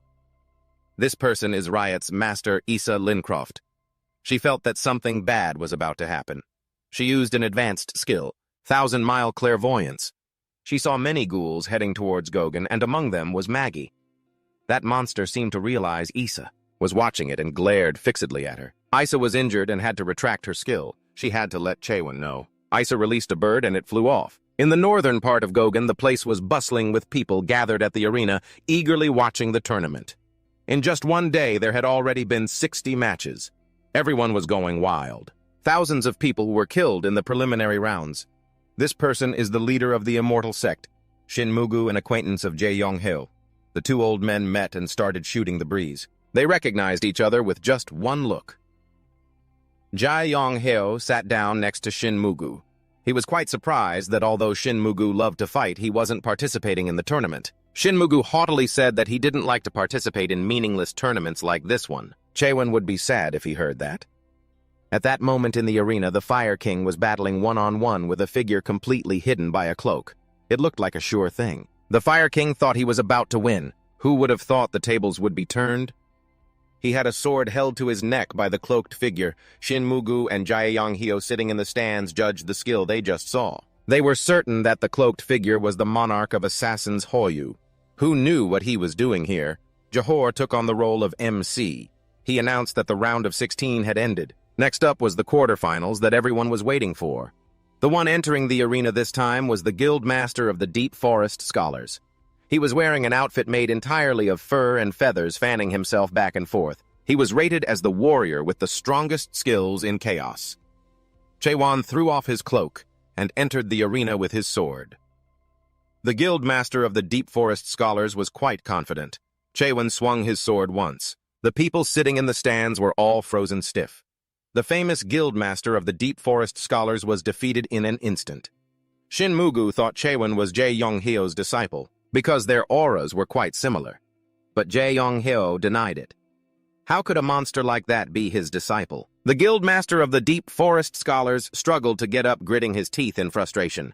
He didn't have an opponent in the quarterfinals. Only later did he find out that the empty spot was for the Lord of the Fortress. When he found that out, he had breathed a sigh of relief. The reason he agreed to participate in this troublesome tournament was because he wanted to make that stubborn lord understand that since ancient times, there have always been those who sow hope for others, causing those who seem lost to find their purpose in life again. However, that unrealistic hope inadvertently causes them to fall into an utter despair 100,000 times more painful than before. That's why he came here to trample on that hope. before it turns into that despair, just like what he had been doing for the past 400 years. And for that reason, he could not fall here. He couldn't accept defeat. The guild master of the Deep Forest Scholars stood up already panting heavily before the fight even resumed. If he accepted defeat, it would be like throwing away all his effort from the past 400 years. The guild master of the Deep Forest Scholars resorted to another trick. Ignoring the jeers from the crowd, he cunningly said he wanted to switch to a battle of wits. Juan didn't care. He asked him how he wanted to play. The Elder of the Forest of Depth. Scholars waved his hand and the surrounding terrain changed. The system displayed a message, "Welcome to the world of strategy." The Elder of the Forest of Depth. Scholars covered his mouth, snickering to himself. Back in hell, he was the master of this game. This is simply a game. It's said that Nightmare's match was inspired by a game from the Great Lands. Even the strategists in the Great Lands love this game. Juan read through the game's rules. It was much easier than he thought. The main scenario of this game is a clash between three races. The core of the game is to formulate a strategy to destroy all of the enemy's bases by gathering resources and training your military forces in real time. Juan knew a game with similar rules. This Great Lands game is definitely a copy of a game from Earth. He's played this 1,000,000 times already. What do you mean, inspired? This is just straight-up plagiarism. The two chose the Lost Garden arena. Juan was on the human team, while the Elder of the Forest of Depth Scholars was on the Nightmare team. The Elder gloated. Juan chose the human race, the weakest of the three. What a cocky newbie. This Nightmare race gets stronger toward the end of the game and can even snatch a surprise victory in the early or mid-game. First, he'll send his workers to build and lay the stone foundations, then use his overwhelming numbers to claim victory. The Elder of the Forest of Depth. Scholar's pre-planned scenario seemed perfect, but his script was ruined in an instant. Right as the match started, Juan attacked, even bringing his villagers out to fight. The Elder of the Forest of Depth Scholars flew into a rage. He was startled. Juan's forces had already built a watchtower in his base, and he was just standing there as if the place was deserted. Juan's forces raised their bows and shot down the Elder's nightmares in droves. Juan arranged his high HP villagers around the tower to prevent him from destroying the watchtower. He couldn't let this continue. Even though he tried to defend, there was nothing he could do. Now he couldn't even gather materials to build his structures. Juan stood calmly with his arms crossed. This is a very common strategy in Korea. Almost everyone knows how to counter it. Any pro who uses this tactic is guaranteed to get flamed for it. The surrounding crowd roared with encouragement. The Elder of the Forest of Depth. Scholar's jaw dropped. A newbie knows this tactic. He felt like someone had stepped on his tail. He screamed, criticizing Juan. It's an unwritten rule that you're not allowed to attack in the first 10 minutes of the game. The first 10 minutes are for building towers and gathering materials. Juan retorted. Is that written in the rules? If not, then it's fair play, right? What's there to do? The Elder of the Forest of Depth Scholars was so furious he was speechless. He collapsed to his knees, gritting his teeth. Who the hell is this guy so completely unreasonable? He could twist anything to his advantage. There was no way to grasp his true abilities. He couldn't possibly win, the Elder of the Forest of Depth thought. Perhaps this was the moment he had been waiting for the past 400 years. Powerless, he admitted defeat after the match ended. Shinmu and Cheononghi flew down from the stands to the arena floor. Cheononghi thought Juan was just a guy who only knew how to stab. He proudly stroked his beard. Juan's newest technique. The spiral slash was partly inspired by my own move. To say he's only interested in stabbing is incorrect. Juan had no idea what the hell a spiral slash was. He suddenly remembered. That was the name Cheononghi had arbitrarily given his technique the other day, but he didn't like it. Let's go with a different name, Fatal Spiral. Juan glanced at Shinmu, asking if he wanted to have a match. The concept of respecting your elders and loving the young didn't exist in Juan's dictionary. If you're here, you fight. If you cross him, you get destroyed. Besides, the old man in front of him wasn't weak at all. There was no need to be polite. This was the first time since the Abyssal Expedition collapsed 900 years ago that Shinmu had seen Cheononghi speak so cheerfully. 900 years ago, Mulak was the captain of the Abyssal Expedition, and all of Chaos's hopes were pinned on him. But in the end, all that was left of him. It was a symbol of hatred. Shinmu didn't know how Juan would compare to Mulak. Based on the previous match, he could tell Juan was extremely strong. If he were to judge potential alone, he might be even stronger than Mulak. but he didn't know if Juan could go far with this kind of personality. He couldn't sense a strong sense of justice from him. Juan was the complete opposite of Mulak, who was mature and composed, and that killing intent too. Shinmu suddenly felt a chill. He felt a pair of eyes staring intently at his back.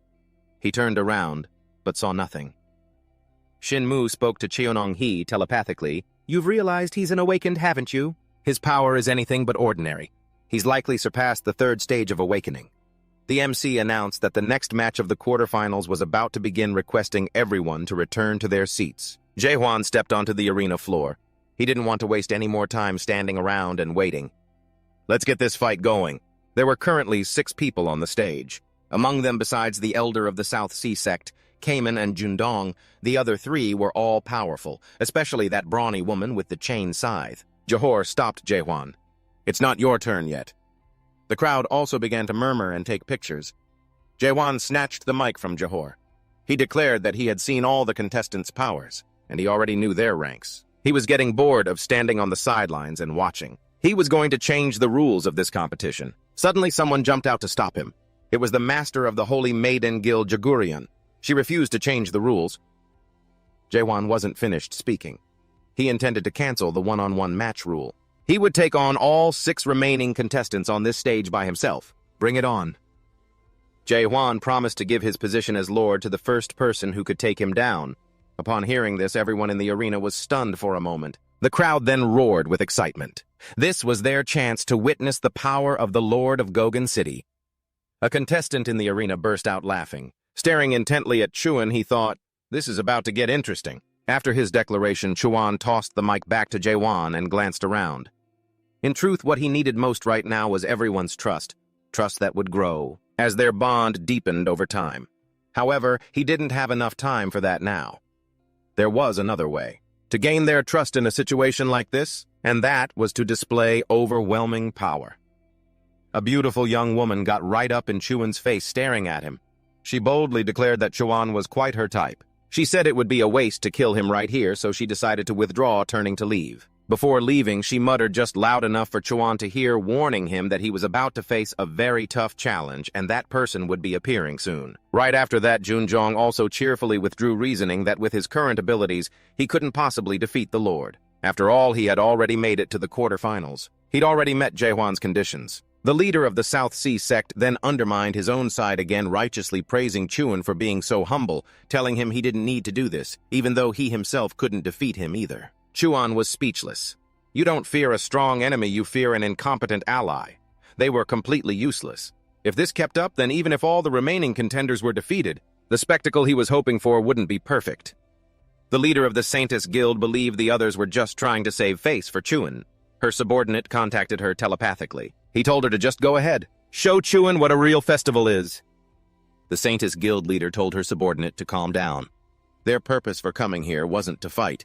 The Saintess Guild leader then turned to ask the man in the black robe behind her what he intended to do. He replied that he was still assessing the situation. Nothing could be said for certain yet. They should just stick to their original plan. The two conferred. They now wanted to see what a pawn like Chuan could do. After a moment of discussion, the Saintess Guild leader spoke up. She said that she didn't want to fight Chuan, but she didn't want to forfeit either. She would voluntarily join the Abyss expedition team. The arena fell dead silent. Chuan asked what their motive was. Covering her mouth, the Saintess Guild leader said they wanted to help those trapped in chaos return to their normal lives. They had only come here to have a proper conversation. The Saintess Guild leader then said something that exposed Chuan's entire plan. From the very beginning, he had no intention of giving up his position as Lord. This match wasn't to select a new Lord, but to recruit more members for the Abyss expedition team. They were quite impressed with Juan's method. After the failure 900 years ago, no one had been able to organize a large-scale recruitment like this, and so she was very proud to be standing here with everyone, and she believed that everyone else here felt the same way. People didn't come here just out of curiosity about the Lord's position. The people in the arena began to whisper among themselves. The Saintess Guild leader threw off her veil and activated her skill eyes of truth, summoning a swarm of purple butterflies. She began to manipulate everyone in the arena, compelling them to speak their true thoughts. She whispered continuously in their ears. First, she planted a series of doubts. What is your purpose for coming here? Is it because of the tournament? Or is it because of your uncertain lives and future? Then the Saintess Guild leader dangled a tempting piece of bait. She claimed that Chaos had forgotten the desires of the people here. The people in the arena heard this and found it reasonable. They started to clamor and discuss the Abyss expedition team. Chuan looked around and saw public opinion shifting. He was probably considering whether he should just end things right now. Suddenly, someone spoke up.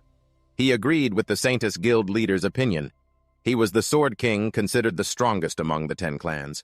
He had traveled a long way to get here. And not just to watch these battles. Chuan clicked his tongue in annoyance. What is going on? He could see some serious collusion happening here. Meanwhile, Catherine was walking around the fortress when he suddenly noticed something. Catherine opened the door to Chuan's office and saw the blue eagle perched inside. When the eagle saw him, it delivered a message. Catherine read it and was shocked. An army of ghouls, including super ghouls, was advancing on Gogan Castle. The message was from the Lord of Dryad Castle. Catherine looked out the window in alarm. The sky in the distance was turning pitch black, gradually moving toward Gogan. Chuan also noticed the sky growing darker. The Saintess Guild leader was still passionately manipulating the crowd. Seeing that the crowd had been manipulated, she now revealed her true purpose.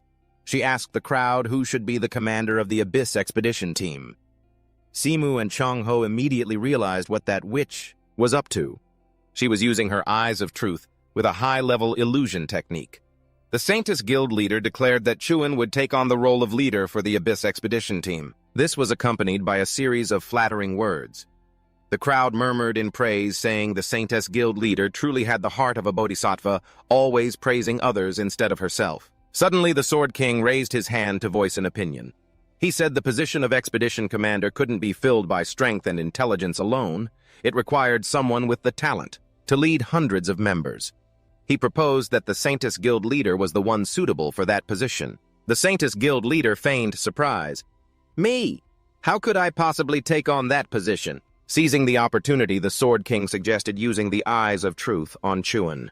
The crowd immediately roared in enthusiastic agreement. Juan spoke into the loudspeaker, demanding that everyone leave the stands. They're going to ask the Saintess Guildmaster to use her eyes of truth.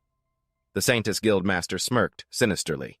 She cheaply agreed, playing along with everyone. She waved her hand, creating a path of butterflies that led towards Juan. She asked if he could overcome the eyes of truth and take the position of commander for the Abyss expedition team. Chang-hyo clicked his tongue.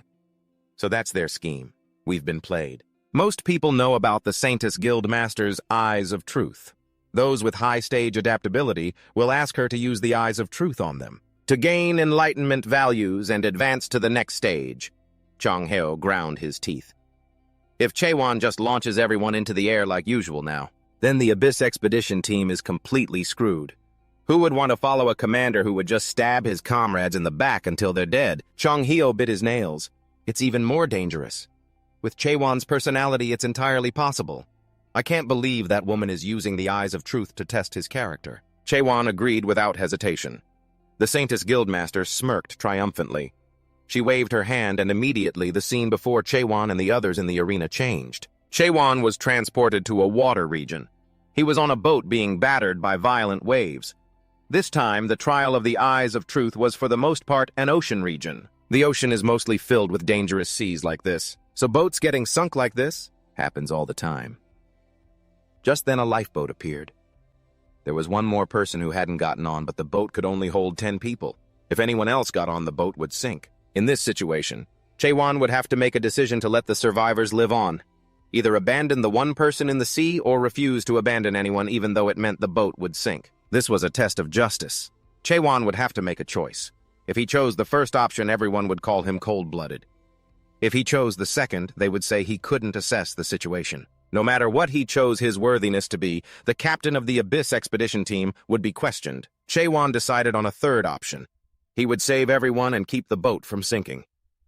The Saintess Guildmaster grit her teeth in frustration. She never expected Juan could find the hidden option. A hidden option only appears when you search for the answer yourself.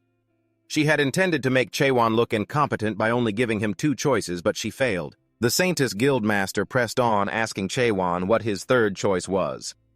Juan smiled confidently. The people here are all slowly dying because of the ocean. If that's the case, then I just need to split the ocean in 2. Juan raised his sword, getting into position. Chong-heo panicked, yelling for everyone to get out of the way. The crowd scattered in chaos. Juan thrust his sword, piercing through the ocean. Everyone's jaw dropped. The system reported an error. The churning ocean evaporated in an instant. The rescued people chirped their thanks to Juan, and then they vanished. The test was officially over. The Saintess Guildmaster screamed, asking Juan what he was doing. How could you do that? Before she could finish her sentence, Juan stared daggers at her and told her to stop barking. The raging sea disappeared, and everyone returned to the arena. Suddenly, the Gogan warning system blared with a red alert. Juan turned and ran for his life. The Godlike warning system announced the postponement of all events and a lockdown of the city gates, ordering all residents to evacuate to the northern district immediately. The crowd looked at each other, then scattered in chaos. By then, Juan's group had reached the city walls. They could all see the horde of nightmares approaching. Jundong's face turned purple. My saint's assembly was destroyed in Mantico, and now I have to fight them in Gogan. This must be the end of days, the Fire King Guildmaster sneered. Jundong is so weak. Meanwhile, his own legs were trembling uncontrollably. Chong-heo mused to himself. Never in his wildest dreams could he have imagined that a kid not even 900 years old would now be the leader of the chaos of the limitless southern sea. The Saintess, the Fire King, and the Thunder Saint. 6 of the 10 guilds in the entire chaos had gathered here. He couldn't believe he was living to see something this insane. Chong-heo turned to Shinmu and asked if he remembered what happened 900 years ago when they went to the Hall of the Dead. The situation now is similar to back then, but this time it seems much more serious.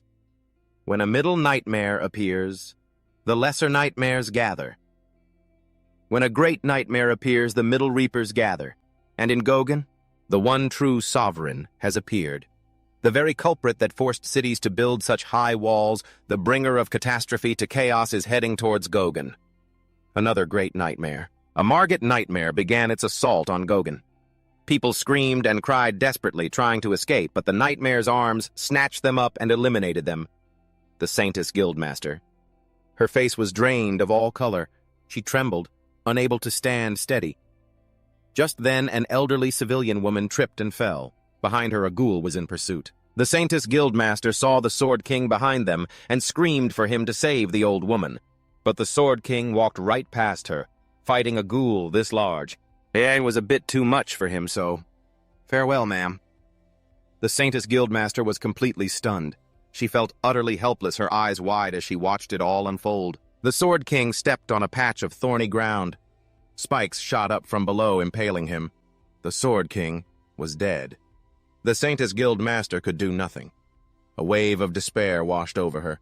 This is a strange world. No matter what choice she makes, the outcome is always the same. This world has no justice, no choices, and no hope.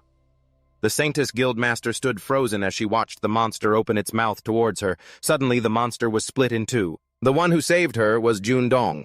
He told her to hang in there. On the battlefield now, the only ones still determined to fight back were the Fire King, the Southern Sea, and Jundong. The Holy Maiden Guildmaster was stunned. She wondered why these people were still fighting. Even if they fought back, it would only buy them a little time. There was no way they could win. The Holy Maiden Guildmaster watched as he took down another demon, then noticed that he too was trembling with fear. Even so, why did he keep on fighting? Jundong, surrounded on all 4 sides by ghouls, gasped for breath and told the Holy Maiden Guildmaster to stop talking nonsense. There were even stronger enemies up there. At that moment on the city wall, Juan was soloing the final boss. He easily grabbed a minion demon that lunged from behind the boss and crushed its neck. The final boss opened its mouth and roared. Pieces of the city wall broke loose and shot toward Juan, but he jumped to dodge them. The creature Margaret swiped its arm at Juan, trying to grab him, but he dodged again. As Juan fought, he assessed the situation. Its attacks were quite violent, capable of finishing an opponent in a single blow, and they were also very difficult to dodge. The monster roared and fired a blast at Juan. He sidestepped to dodge its blast and was about to charge in with his sword when the monster fired another one. Juan clicked his tongue and raised his sword to block it. Elsewhere, Chong-heo and Sinmu were still actively farming monsters. Chong-heo's sword hand was trembling. This scene reminded him of that time. A tiny human being could do nothing against these giant monsters. All that remained was despair. They were helpless. Suddenly, Chong-heo saw the light of the Sun of Truth pierce his heart when he saw Juan single-handedly taking down the final boss. He knew that hope had arrived, the one who shines a light through the pitch-black night. Chuan stabbed Margaret with his sword and the darkness dissipated. The sunlight shone brilliantly once more. Cheong-hyo shouted a warning, "Chuan, watch your back!" He turned around to see another swarm of monsters surrounding him. Chuan swung his sword once, wiping them all out. His earlier words weren't just empty talk. He said he would part the sea, and he did it. The group from before was now thoroughly convinced. Sinmu's group decided to join Cheong-hyo. The 5 guildmasters charged forward to attack in unison. Just then, the Deep Forest Scholars Guildmaster, who had been defeated earlier, also appeared and joined the battle. They each fought with incredible vigor. John suddenly felt unusually handsome. After slicing through a monster, he slicked his hair back and turned to the Fire King, asking, "Want to get together?" "Whoops, I mean, don't you think I'm handsome?" The Fire King was at a loss for words and didn't want to engage. He struggled to defend himself as fatigue was gradually slowing him down while his one-on-one fight with the monster raged on. Then suddenly a rock was thrown, hitting the monster in the face. The thrower was a female civilian. The monster immediately switched targets and charged furiously towards the girl. Just as the monster was about to close in, a pile of white chains shot out from behind the girl, binding the monster. It was Cotton's forces arriving as support. The Fire King suddenly felt much more confident. He unleashed his skills without any hesitation. The others were also re-energized, charging forward and fighting even more fiercely. Chuan smiled with satisfaction and plunged his sword into the ground. Immediately, a wave of light enveloped all of Gogan. 10 days had passed since the 3 great nightmares, and Margaret were defeated. That news sent all of Chaos into an uproar. Reporters also started coming here to hunt for scoops. One of them asked a citizen about the aftermath of the incident. "What's the biggest change in Gogan?" The citizen replied that life here is more comfortable because 6 of the 10 major guilds in Chaos have moved their headquarters here, so the volume of trade has increased significantly. As a result, the economy boomed. Although the surroundings are a mess of rubble, the atmosphere here is very lively and cheerful. The citizen laughed, saying they had witnessed the Wave Road. That was the incident where the Black Sea was parted by a single sword. Those who witnessed it were as if bewitched. They charged straight into the Wave Road and fought the ghouls. Countless people lost their lives. The citizen told the reporter he should just write in the papers that life in Gogan is much better now. "You wouldn't understand even if I told you more." The reporter was diligently taking notes when a loud explosion suddenly went off, startling him. The citizen comforted the reporter. "Don't worry, that's been happening a lot lately. 6 of the 10 guilds have moved their main headquarters to Gogan." The reporter frantically scribbled it down. "Could it be that the 10 guilds are fighting each other?" The citizen chuckled and said, "You could say that, but the truth is, Chuan is taking on all the other guild masters by himself." Just as he finished speaking, the guild masters were sent flying into the sky. The reporter's jaw dropped. Chuan stood casually leaning on his sword. "You kids need a lot more practice." At that moment, at the Imperial Heaven Guild, the guildmaster furiously threw a glass of water in his subordinate's face. He couldn't believe that the superdemon Margaret, which he had sent to attack Gogan, was dead. The Imperial Heaven Guildmaster trembled, clenching his fists. No way. That thing was as strong as a level 9 simulation in the Great Land. You'd need to be at least a high general to face it. There are only 3 superdemons in all of Chaos. How could that thing have been defeated so easily? The Imperial Heaven Guildmaster yelled for his soldiers to investigate thoroughly. He rested his chin on his hand, deep in thought. 4 days later, news that the Imperial Heaven Guild's northern pillar had been destroyed spread everywhere. At that time, inside Gogan City, Chuan was criticizing the guildmasters for being too weak, wondering what they had been doing for the past 100 years if they couldn't even defeat an ant. Chuan pointed them out one by one. "Gyun Dong, the only useful thing about you is that your legs are still fast. The Deep Forest Scholars Guildmaster is strong but slow as a snail. The Fire King Guildmaster thinks for too long and can't even land a blow. The Holy Maiden Guildmaster's skills are good. But when it comes to combat experience, the Southern Sea Guild leader is the best in the group. He has a solid foundation and isn't weak in any particular skill. But that also means he doesn't have any real strengths. And the problem that everyone has in common is people who've never actually worked for their achievements are criticizing him. Ong Heo is standing there showering him with praise. Now that's a spot-on observation." Che Kwang spun around and slapped Cheong-hyo right across the face, yelling that for someone who's lived 1,000 years, he's still pathetic. So who is he to talk? Cheong-hyo, looking disgruntled, hated to admit it, but Che Wan was right. 900 years ago, the leaders of the 10 great clans all had to be adapters of the 7th stage or higher. The leader of the Sky Dragon Guild, the strongest leader among them, was a 9th stage adapter. but Mulek was 1,000 times stronger than even him. Even though they were all powerful, an expedition was still out of the question. "The Abyss is an incredibly brutal place," Juan warned in a stern voice.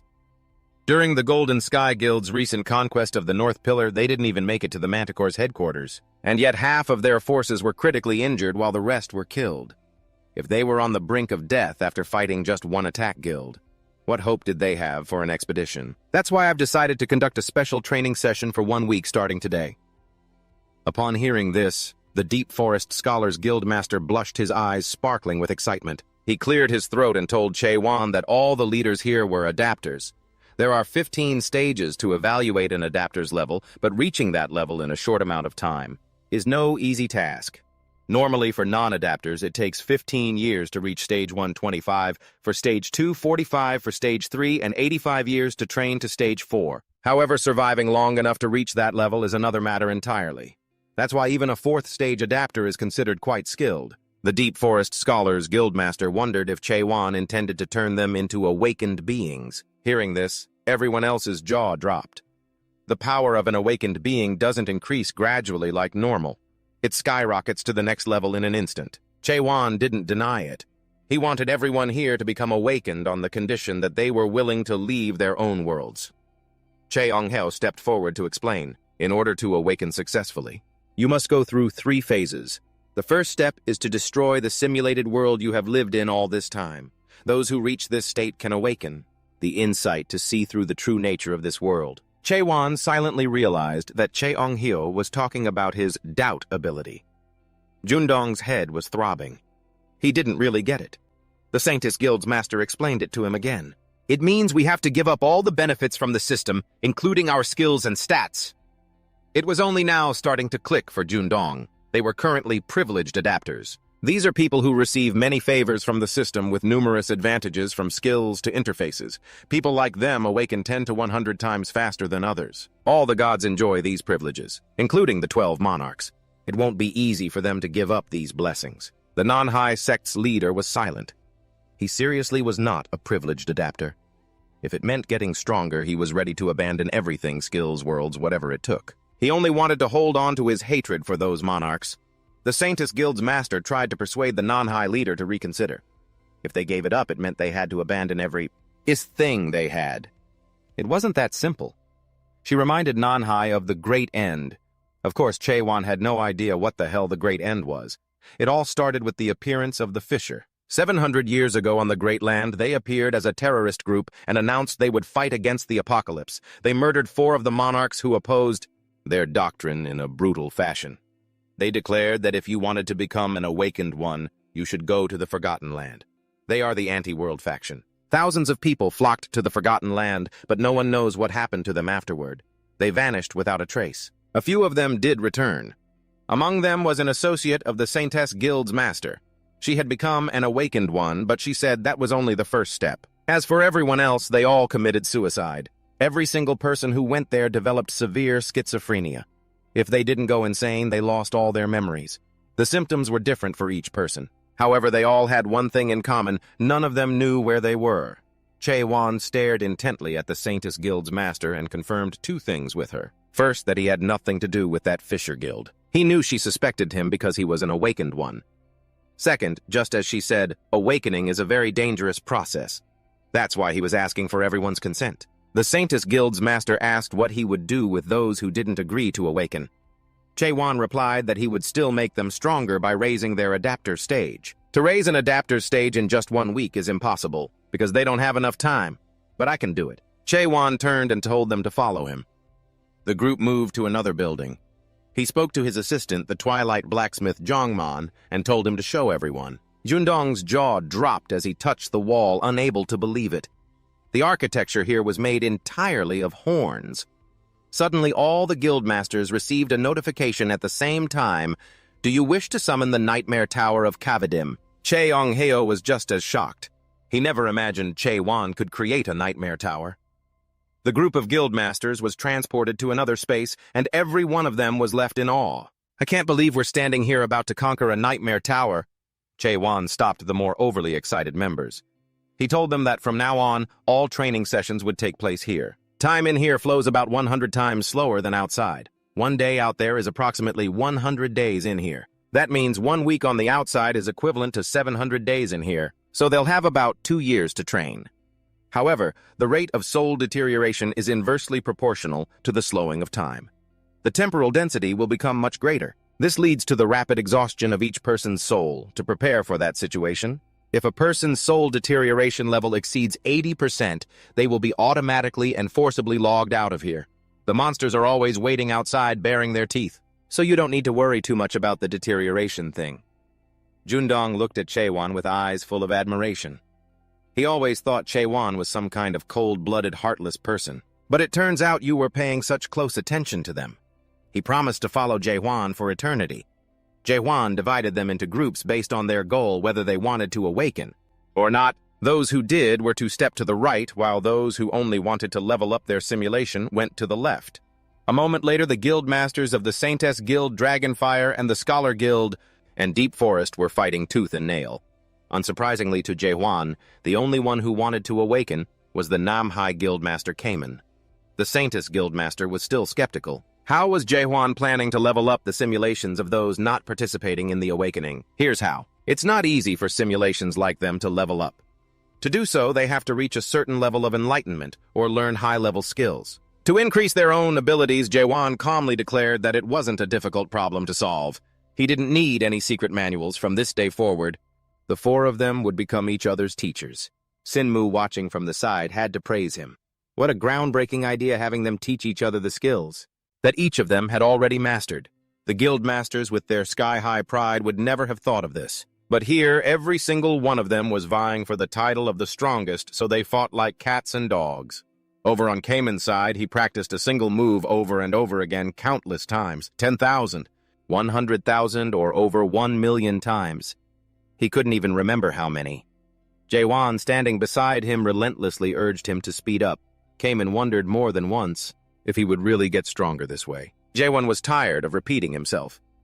He told Cayman that he must have felt it for himself by now. Cayman admitted he wasn't some kind of prodigy, but Juan knew he was different from the other guild masters out there, those who had the natural talent to become super-powered simulations. Cayman's perseverance and effort to the very end were what brought him to the threshold of the most powerful individuals. With Cayman's spirit full of determination, he wouldn't lose control the moment he touched upon the ultimate questions. It wasn't just talent, but the power of will that leads to true awakening. Juan had complete faith that Cayman could do it, so he wanted Cayman to trust him too and keep speeding up. Cayman gripped his sword tightly. He continued to thrust without rest. Meanwhile, outside the tower, that beautiful girl from the other day sat leisurely enjoying some wine. She looked at the Tower of Nightmares and scoffed, despising those foolish humans. They still think they can change something, even after all these centuries have passed. She turned to the person behind her, addressing him as Master. Surprise, surprise. It was none other than Qianhu. He asked this girl named Seoha what she was plotting here. Seoha just gave a faint smile, not worried in the slightest. She told Qianhu to come back. Many people were waiting. Qianhu refused. He would absolutely not go back because he would never cooperate with unscrupulous non-humans like Seoha's group. He would fight for humanity. Seoha approached Qianhu, introducing herself as a member of the Rupture Guild. Qianhu looked down. He had already realized the filthy nature of that guild. Rupture disappeared after the Great Disappearance long ago. The remnants left now are just a powerless bunch who have lost both their purpose and their way. Seoha burst out laughing. She couldn't hold it in. To think those words would come from the mouth of one of the people behind the Great Disappearance like Qianhu. Seoha walked past Qianhu. He didn't directly participate in that event, but he didn't stop it either. Qianhu just stood there and watched everything unfold. However, Seoha was very grateful for that, because after all, if it weren't for Qianhu, she wouldn't be who she is today. Seoha gloated as she brought up the past. There were many people in Rupture who tried to awaken using the method Qianhu taught them. They are still swinging their swords at each other hundreds, thousands of times, continuously killing one another. Among them, only a tiny fraction could survive and swing their swords 1 billion times. Those people became numb to life and death, and in order to overcome human limits and see the world beyond. That's how to pass the first stage of awakening destruction. Qianhu drew his sword, drawing a line. He insisted that was not the right way. Seoha acted as if nothing had happened. Cheon-hu wasn't even a complete awakened being. His world was still just a single color. Just like that, Cheon-hu was afraid of losing his humanity. There was no way he could paint his unique world, the very thing he had journeyed so long to find. Seoha drew the weapon at her hip. She had found her own world and become the commander of Rupture's second corps. Seoha threw her chains toward Cheon-hu. A chain matrix surrounded him. He had heard that Seoha had become a commander. Could it be that she had reached the third stage of awakening? Seoha gloated. She didn't just stop at the third stage. The chain formation around Cheon-hu showed severed heads and flowing blood. Seoha was painting the scene of the great disappearance before his very eyes. This was the masterpiece that Cheon-hu himself had created. Now Seoha was recreating it for Cheon-hu to admire. Seoha said with great sarcasm that since Cheon-hu was alive, he didn't need to act as if he were already dead. You can't change anything in this chaos. This world will never change. Seoha then invited Juan to return to the Crevice Guild with her. Juan cut Seoha off, insisting that the world could be changed. He held an unshakable belief that chaos could be overcome. Seoha's expression changed. She couldn't believe Juan could wear such a look on his face. But you'll just fail in the end. Seoha retracted the boundary she had drawn, turned around, and left. Just like the failure 900 years ago in chaos and 700 years ago in the Almighty Land. And just like when Juan had abandoned her and fled, she left him to do whatever he pleased. She reminded him that the members of the Crevice Guild would always be watching him. At that moment, Cayman was lost in thought, contemplating the first stage of awakening, doubting the world. The second stage of awakening, understanding the doubted world, and the third stage, forgetting the world. As Cayman sank deeper and deeper, Juan drew his sword and pursued him. He shouted, telling Cayman to snap out of it. Juan prodded him with his sword, relentlessly urging him to pick up his own sword and fight for his life under Juan's pressure. Cayman couldn't imagine himself being able to do it, nor could he even begin to comprehend why Juan was so powerful. Juan kept urging Cayman to break free from all the limits imposed by this world. Cayman closed his eyes, then opened them again. He had entered the third stage of awakening. Cayman gripped his sword, forgot himself, and simply thrust forward. He had successfully opened the moon eye. Juan was satisfied, congratulating Cayman on becoming so much stronger. Even though they were both in the third stage of awakening, Cayman didn't think he had caught up to Juan, no matter how many limits he shattered. Inside the meeting hall of Gogan Fortress, the meeting between the three fortresses devolved into a chaotic shouting match. The other fortresses argued that Gogan organizing an expedition into the abyss was a violation of their pact. Juran sighed, a headache forming. The reason he had gathered everyone here, it was because of the Ten Clans incident, not to argue about this matter. The Lord of Golden Sky Fortress, Kim Hwanbang Solra Hidong, an 8th stage adapter, spoke up, demanding a fair reselection for the commander of the Abyss expedition. The Lord of Mythology Fortress, Issa Linscroft, also voiced her agreement. The topic then shifted, with everyone asking about Juan's whereabouts when Juran received the news that the three-fortress meeting was being organized. Before he could even organize it, he received word via a messenger eagle that the envoy from Golden Sky Fortress had already departed. By then, Jundong's group of adapters had returned, but Juan and Cayman had not. Now they were in a tense situation, lacking their decision-maker, and being pressured by these uninvited guests. The Lord of Golden Sky Fortress refused to accept it. The fact that a brat who's only lived for 55 years had created the Abyss expedition, let alone was leading it. He refused to hand all of chaos over to Juan. Jundong had heard enough of the Golden Sky Lord's barking. Unable to stand it any longer, the feisty young man put his sword to the Lord's throat and told him to stop barking. The others also drew their swords ready to fight. Jundong's group refused to back down an inch. They refused to change the expedition commander. Both sides were ready to throw down. The Lord of Golden Sky challenged Jundong to make the first move, and Jundong wasn't one to refuse. In fact, he was going to do it anyway. Jundong lunged forward with his dagger, but the Lord dodged it as if with his eyes closed. He continued his assault, circling his opponent. The Lord of Golden Sky had to admit the kid was fast, but he was still no match for him. It wasn't until Jundong leaped into the air and came crashing down with astonishing power that the Lord was forced to use a skill to block. The attack made him suspicious of whether Jundong was truly only a 7th stage adapter. A power flow like this should belong to someone much stronger. At this point, he had to admit his opponent was stronger than he'd imagined. Still, he believed that no matter what the kid tried, he could never overcome the massive gap in their skill levels. There was no way Jundong could defeat an 8th stage adapter like him.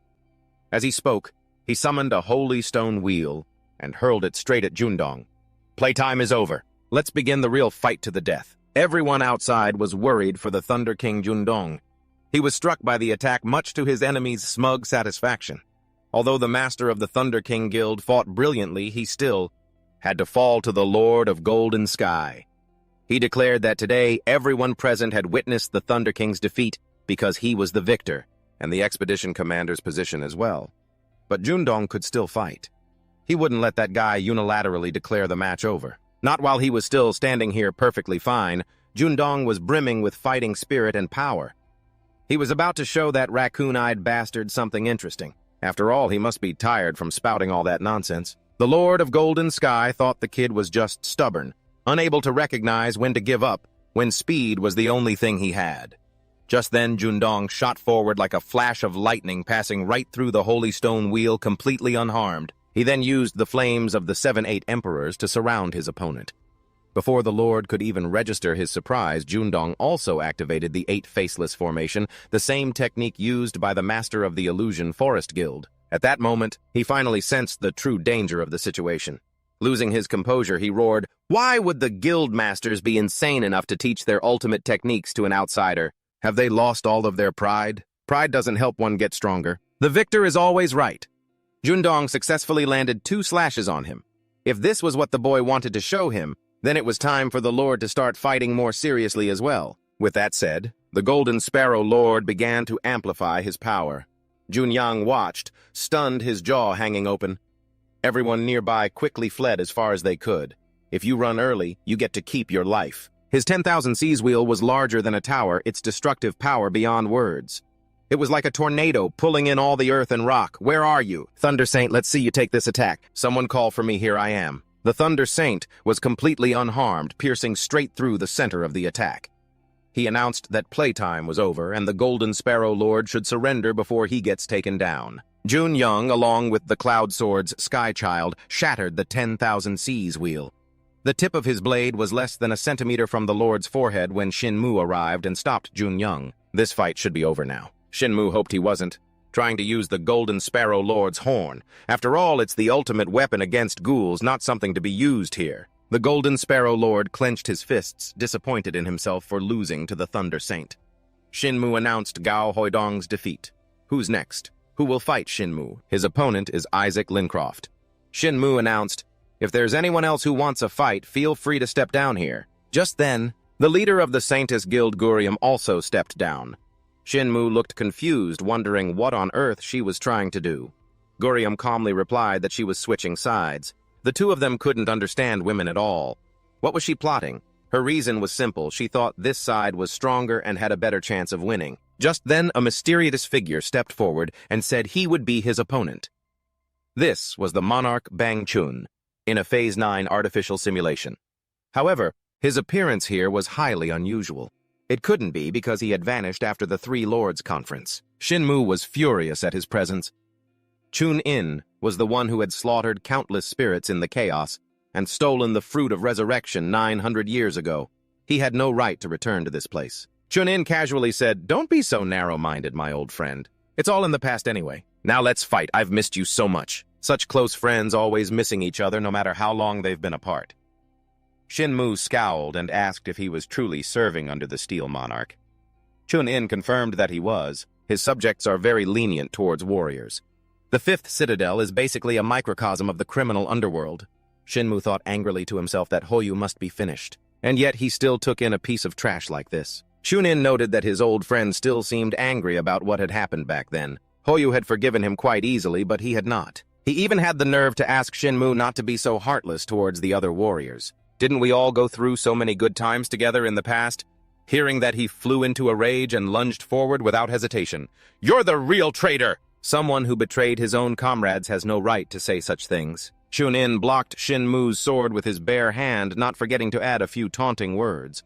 "You're far too harsh. It's been 900 years since we last saw each other." But when he thought about how Riat Garuda and the High Priest had also been deceived by him, he couldn't hold back. Chun-In still acted like he was talking nonsense, claiming they had only given them advice so they could make wise decisions. From the very beginning, Lord Gogan and a few others were just living in a pipe dream. "How pathetic," he said with a smirk. It drove Shinmu insane. He demanded the bastard shut his mouth. Shinmu turned to look at Isaac Lincroft, who wore a complicated expression. Suddenly a voice spoke up from behind them. "Do not waver, Lord Keol. Your decision is the correct one." Isaac Lincroft remained silent. The one who had just appeared was the emissary of the Steel Monarch Hai Yang. He said that Lord Gogan was far more dangerous than the leader of the Heavenly Forbidden Guild. He's trying to use the Abyss Expedition team to unify the chaos. The monarch considers him a threat. A mark is placed upon those creatures who try to change the chaos. Every time a threat emerges, a sign of hope appears in the chaos, and that sign ultimately leads to despair. He continued his persuasion. "If we do not eliminate him, blood will spill all across the chaos. Since you have lived for 975 years, you know full well what happened 95 years ago." Isaac Lincroft did not want that tragedy to repeat itself. Hyeyang offered her a partnership with them. 1 week from now, the Three Lords Conference will be held in Gogan. Isaac Lincroft was struggling with a fierce internal conflict. She didn't know if this was truly the right decision. Down below, Chunin and Shinmu were still having their heart-to-heart.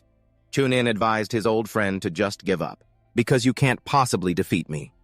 He stated it as if it were an undeniable, unchangeable truth. Shinmu didn't care what that guy was spouting. He was going to give him a beating.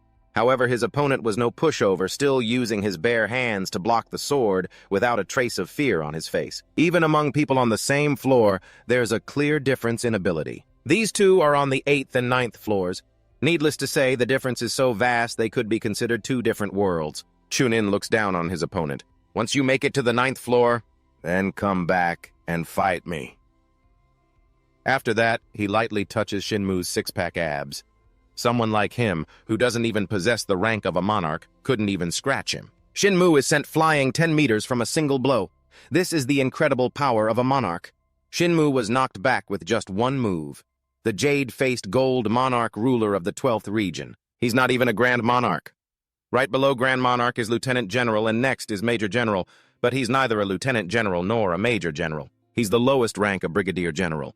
Zagurian can't believe it. They're on an expedition into the Abyss to fight monarchs this powerful. There's no way they can win. Chunin advises Shinmu to give up on that fanciful dream of his. There isn't even a 1% chance of winning. Haven't you all already secured fairly high positions in the chaos? Don't try to reach for a sky that you have no hope of touching unless you want to disappear forever. Shinmu collapses at his feet. At this moment, it's as if he's awakened his gaze as sharp as a knife as he thrusts his sword straight at the man's face. He was too busy rambling. Luckily, he reacted in time, losing only a few strands of hair instead of his life. Shinmu will continue to fight even though the current situation looks bleak. 900 years ago, he was the one who was defeated at the Palace of Resurrection. He then stole their fruit of resurrection, and at that time they also lost their precious comrades. He has never forgotten the pain everyone went through, not for a single day. But now, things are different. Shinmu confidently swings his sword down despite still being met with contempt and underestimation from his opponent. Shinmu's use of the roving heavenly sword makes Chun-In panic. With all his hatred, the heavenly calamity formation descends. Chun-In quickly uses the Abyssal Knight to break through the technique. Shinmu is completely stunned. He can't believe his eyes. Chun-In thinks this old man has once again failed to reach the heavens. Not 900 years ago, and certainly not now. Chun-In grabs Shinmu's V-line face with one hand. Everyone is extremely worried. Chun-In glares at the old man and says, "You can blame Fortress Lord Gogan for poisoning you with that dream." "That's right, my friend." At the decisive moment, a familiar voice rings out from behind. "Sorry for being late. The Fortress Lord will be delayed as he is busy." That familiar sword. Who else could it be but Cayman? "I'll handle things here now." Juran anxiously asks, where could the Fortress Lord have gone? What could possibly be more important than this right now? The Hell Expedition is about to be wiped out before we've even done anything. Cayman says, "Commander, please calm down. I'm here now." A disappointed Shinmu advises him to leave. "You're no match for this Chun-In fellow." Cayman reassures him. "Don't worry, your job is to get out of here, with the citizens as fast as possible. If even Shinmu isn't his match, then there's no hope for all of us combined. So just let me Cayman stay and fight alone." Chun-In puts on an arrogant boss-like air. "Do you know who I am? I feel like I've met you before, Cayman." At that moment, he remembers. It's that new recruit from back then. The one who couldn't join the Hell Expedition team because he wasn't strong enough. Cayman asserts, "That was then. I'm different now." Looking at the brave young man before him, Chun-In offers some praise. "Considering that you're trying to stop me right now, You must have improved quite a bit. Seeing is believing. Cayman will show him firsthand. At this point, Chunin also wants to see just how good this young man is. The two of them lunge at each other, one with a sword, one bare-handed, but it's still a fair fight, everyone. Cayman's strength shocks Chunin. It immediately pushes him back and his hand begins to tremble. You can tell he's not bad. He wonders, what kind of technique is this? Cayman grips his sword tightly and says, "This attack is weaker than a critical strike, but much stronger than a normal one. It's called an all-out thrust." He demands his opponent go all out for this fight. "Otherwise you will fall by my hand." Chunin feels Cayman is being overconfident. "Where do you get the confidence to think you can kill me when you're just a weak little runt?" Countless hands with sharp claws emerge from behind him and attack. Cayman struggles to avoid their assault. He stabs his sword through one of them and confidently declares, "You will die right here." Chunin scoffs, thinking this guy really doesn't know his own limits. Cayman's eyes shine like stars as he remembers that moment. Juan extends a hand and congratulates him on reaching the third round. Cayman asks the fortress lord if he can really get stronger in 2 years. The city lord calmly stated that the time on the second floor would be much longer than on the first, where the guild masters were training. "Did you think you could thrust your sword 10 billion times? In just 2 years, at this moment it was as if Cayman's will had erupted. He quickly used vast ocean world. Chunin also realized his opponent was an awakener. He had heard that the city lord was an awakener, but he never expected there would be another one. Despite the terrifying power from the sword and Cayman, he still talked big, claiming, "Who do you think you're fooling with these cheap tricks?" Cayman ignored his nonsense. He lunged forward like a beast and struck a vital point, and Chunin was simply engulfed by his power. The rain has stopped. The game is over. Chunin struggled to stay on his feet. Just one more decisive blow, and he would be pushing up daisies. But surprisingly, that saintess appeared again, stopping Cayman from taking his life. The city lord had mentioned this before, that one day this purple-haired woman would betray everyone. She demanded that the South Sea Guildmaster retreat no matter how strong he was. He couldn't possibly confront the kingdom after training for only 2 years. She thought this young man was just acting recklessly without thinking about the consequences. "But what do you mean, 2 years? I have trained for exactly 200 years. Enough talk. Eat my execution cyclone, and let's see if you can still run your mouth. This cyclone column is terrifying. Anyone caught in it would be ground into dust." Simu couldn't believe Cayman had won. Could it be that the city lord anticipated this? Is that why he let him come here in his place? He wants chaos to stand on its own 2 feet instead of relying on the city lord. After the battle ended, it became the focus of the press. ISA envoy Isa Lincroft was also reading the news. At that moment, Cayman appeared and said, "You're the only envoy who changed their decision." So Cayman was the one who convinced her. That's the reason Isa Lincroft is here. But she knows better than anyone how powerful the monarchs are. Isa Lincroft asked if Cayman really intended to fight the monarchs. He confirmed it. The likes of the Heavenly Forbidden Guild are nothing compared to opponents like the Palace of Resurrection. Cayman was the one who defeated one of the 3 commanders of the Night King's Legion. However, that guy was only the lowest ranked of the 3 commanders there. This means he'll have to fight monarchs who are much stronger than even those commanders. Cayman clenched his fist. He knew that. He and everyone else had already fled once 900 years ago. That's why he won't do it again. Isa Lincroft realized this young man was a simulator. Always anxious because Cayman wasn't a powerful simulator. He had once despaired when facing a wall that he couldn't overcome with effort alone. What was the real reason he had changed so much? Was this truly the Cayman that Isa Lincroft knew? If Cayman truly believed he could do it, then she would believe in him too. Suddenly, there was a commotion in the courtyard below. Isa Lincroft rushed to look through the window. So many people were down there. This is the Nightmare Tower. They all want to enter the tower to become simulators. That's what it looks like anyway. But not just anyone can step into that tower. Becoming a simulator is not simple at all, because inside that tower time nearly stands still, and the trials you must overcome are incredibly difficult, Isa Lincroft thought to herself. A tower where time nearly stands still, you say? Don't tell me Cayman got stronger because of that Nightmare Tower. Cayman told her to see for herself. Chaos could now survive on its own strength. Isa Lincroft didn't understand. Even ordinary people were trying to enter the tower despite being terrified. Why would they do that? Because of the long-held desire to choose the freedom we lost 900 years ago. What would be the point of having a chance if you don't seize it with your own strength? Now she understood. Cayman was trying to believe in himself once again. Isa Lincroft asked him, "Where is the master of Gogan now?" Chuan was just chilling with Chong Hae at an oasis. The meeting between the three cities has now officially concluded. He asked Chuan if it was really all right to go there directly. They might bring their strongest simulators, but Chuan was confident that Cayman could handle it just fine. After all, Cayman is stronger than him now. Xianghe vehemently objected. Nonsense, it's still too soon. How could he possibly defeat me? He wanted to start over, too. This old man was supposed to enter Phase 3 soon. It's because he took the wrong approach. If Xianghe had awakened in a different way, he might have been much stronger by now. Xianghe was shocked that Chuan knew that. At least he knew that he saw the world very differently from the way he and the other awakeners from the Rift did. They all awakened through the same methods. The first step to awakening is separation. After passing the second step, recombination, it will finally end at the third and final step, submission. The steps of awakening that I know are not hard to understand. He simply continued to slaughter his enemies on the battlefield. The severed parts didn't reattach, nor did they torment him, and just like that, Cheon Yusong awakened without any hindrance or suffering. Juan, however, was different. He questioned why someone like that would survive and understood his struggle to find a reason to exist in this world, and so he wondered endlessly and suffered infinitely.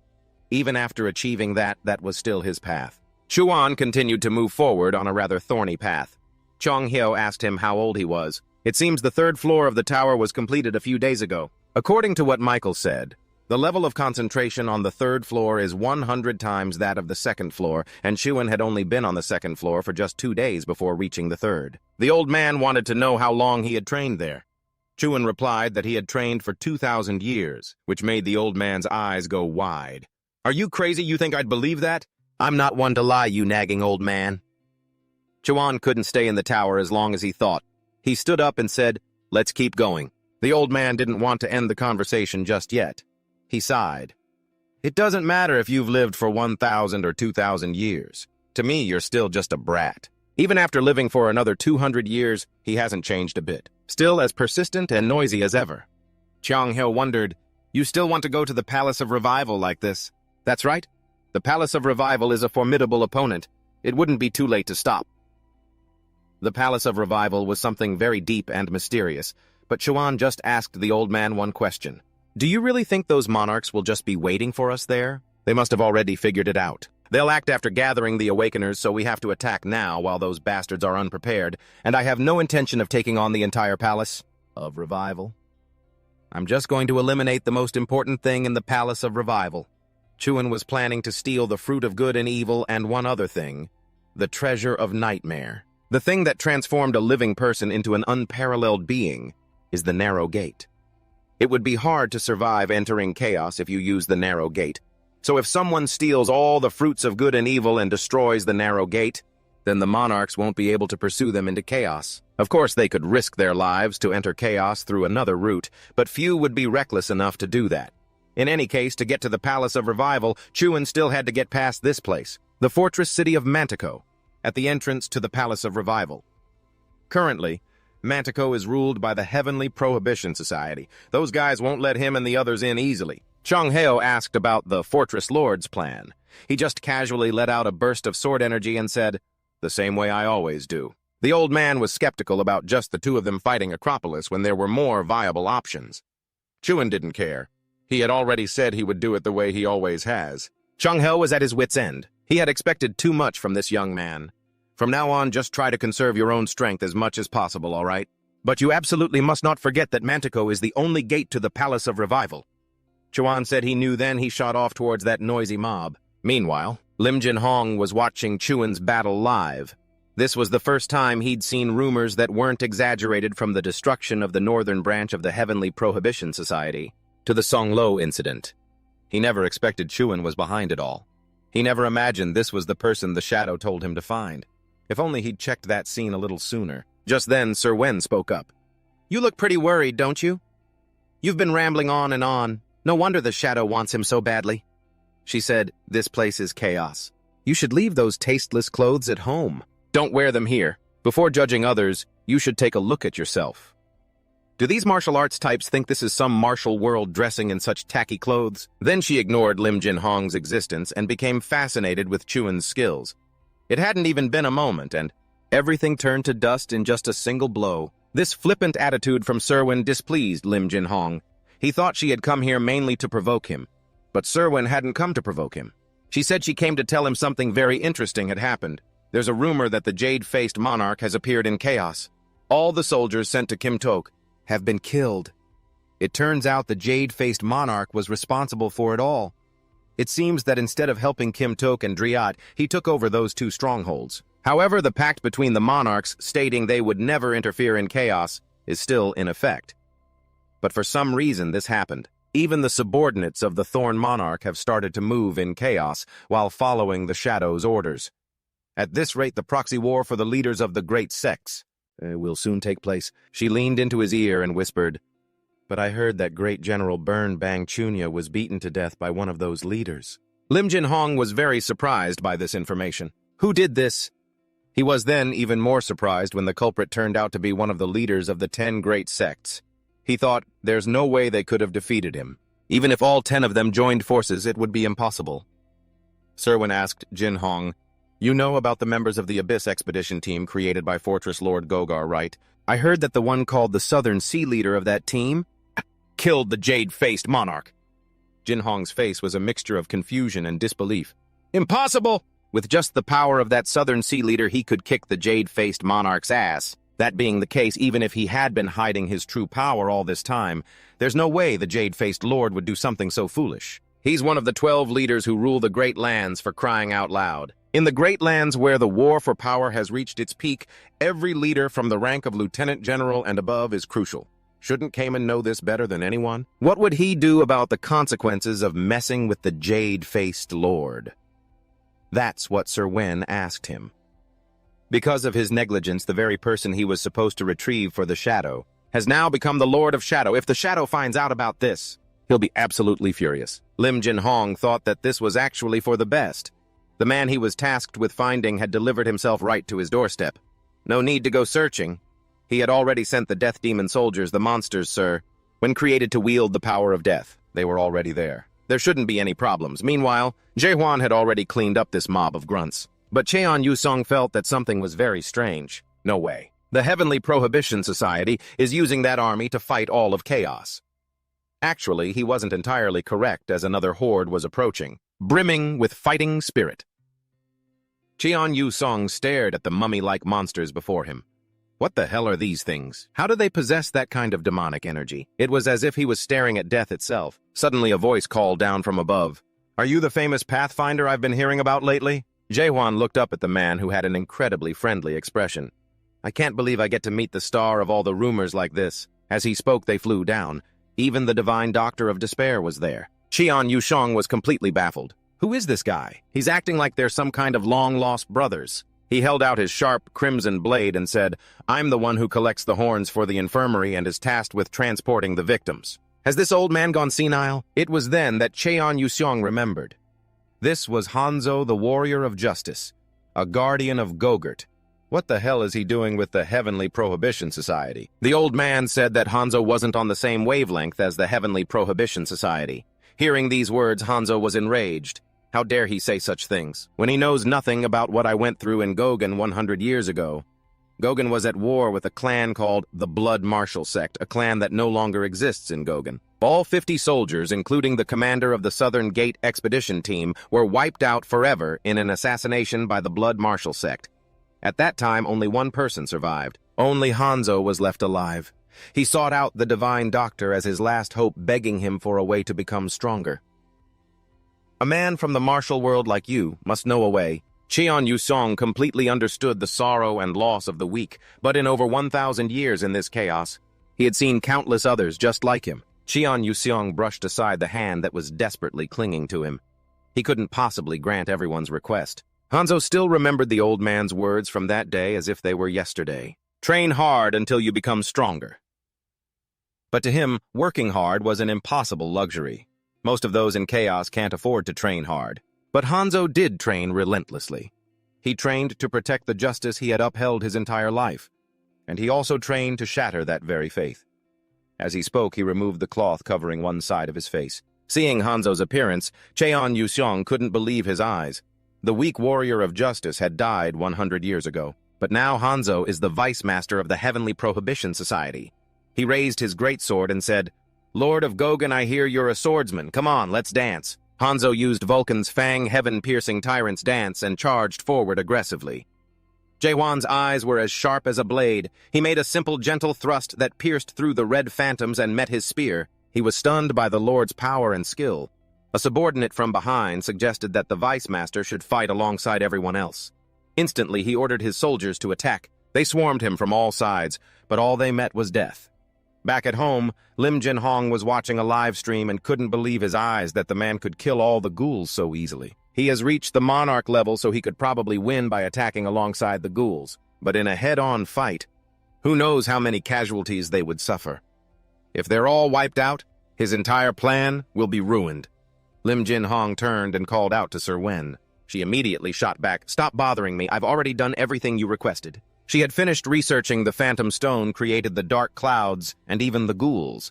Finally, she let out a sigh and proposed that this time the two of them would make a trade for the Lord of Gogan. The legend paved the way for a successor who accomplished the impossible, earning those titles in just 1 month. Of course, that guy Hanser wasn't happy about any of it.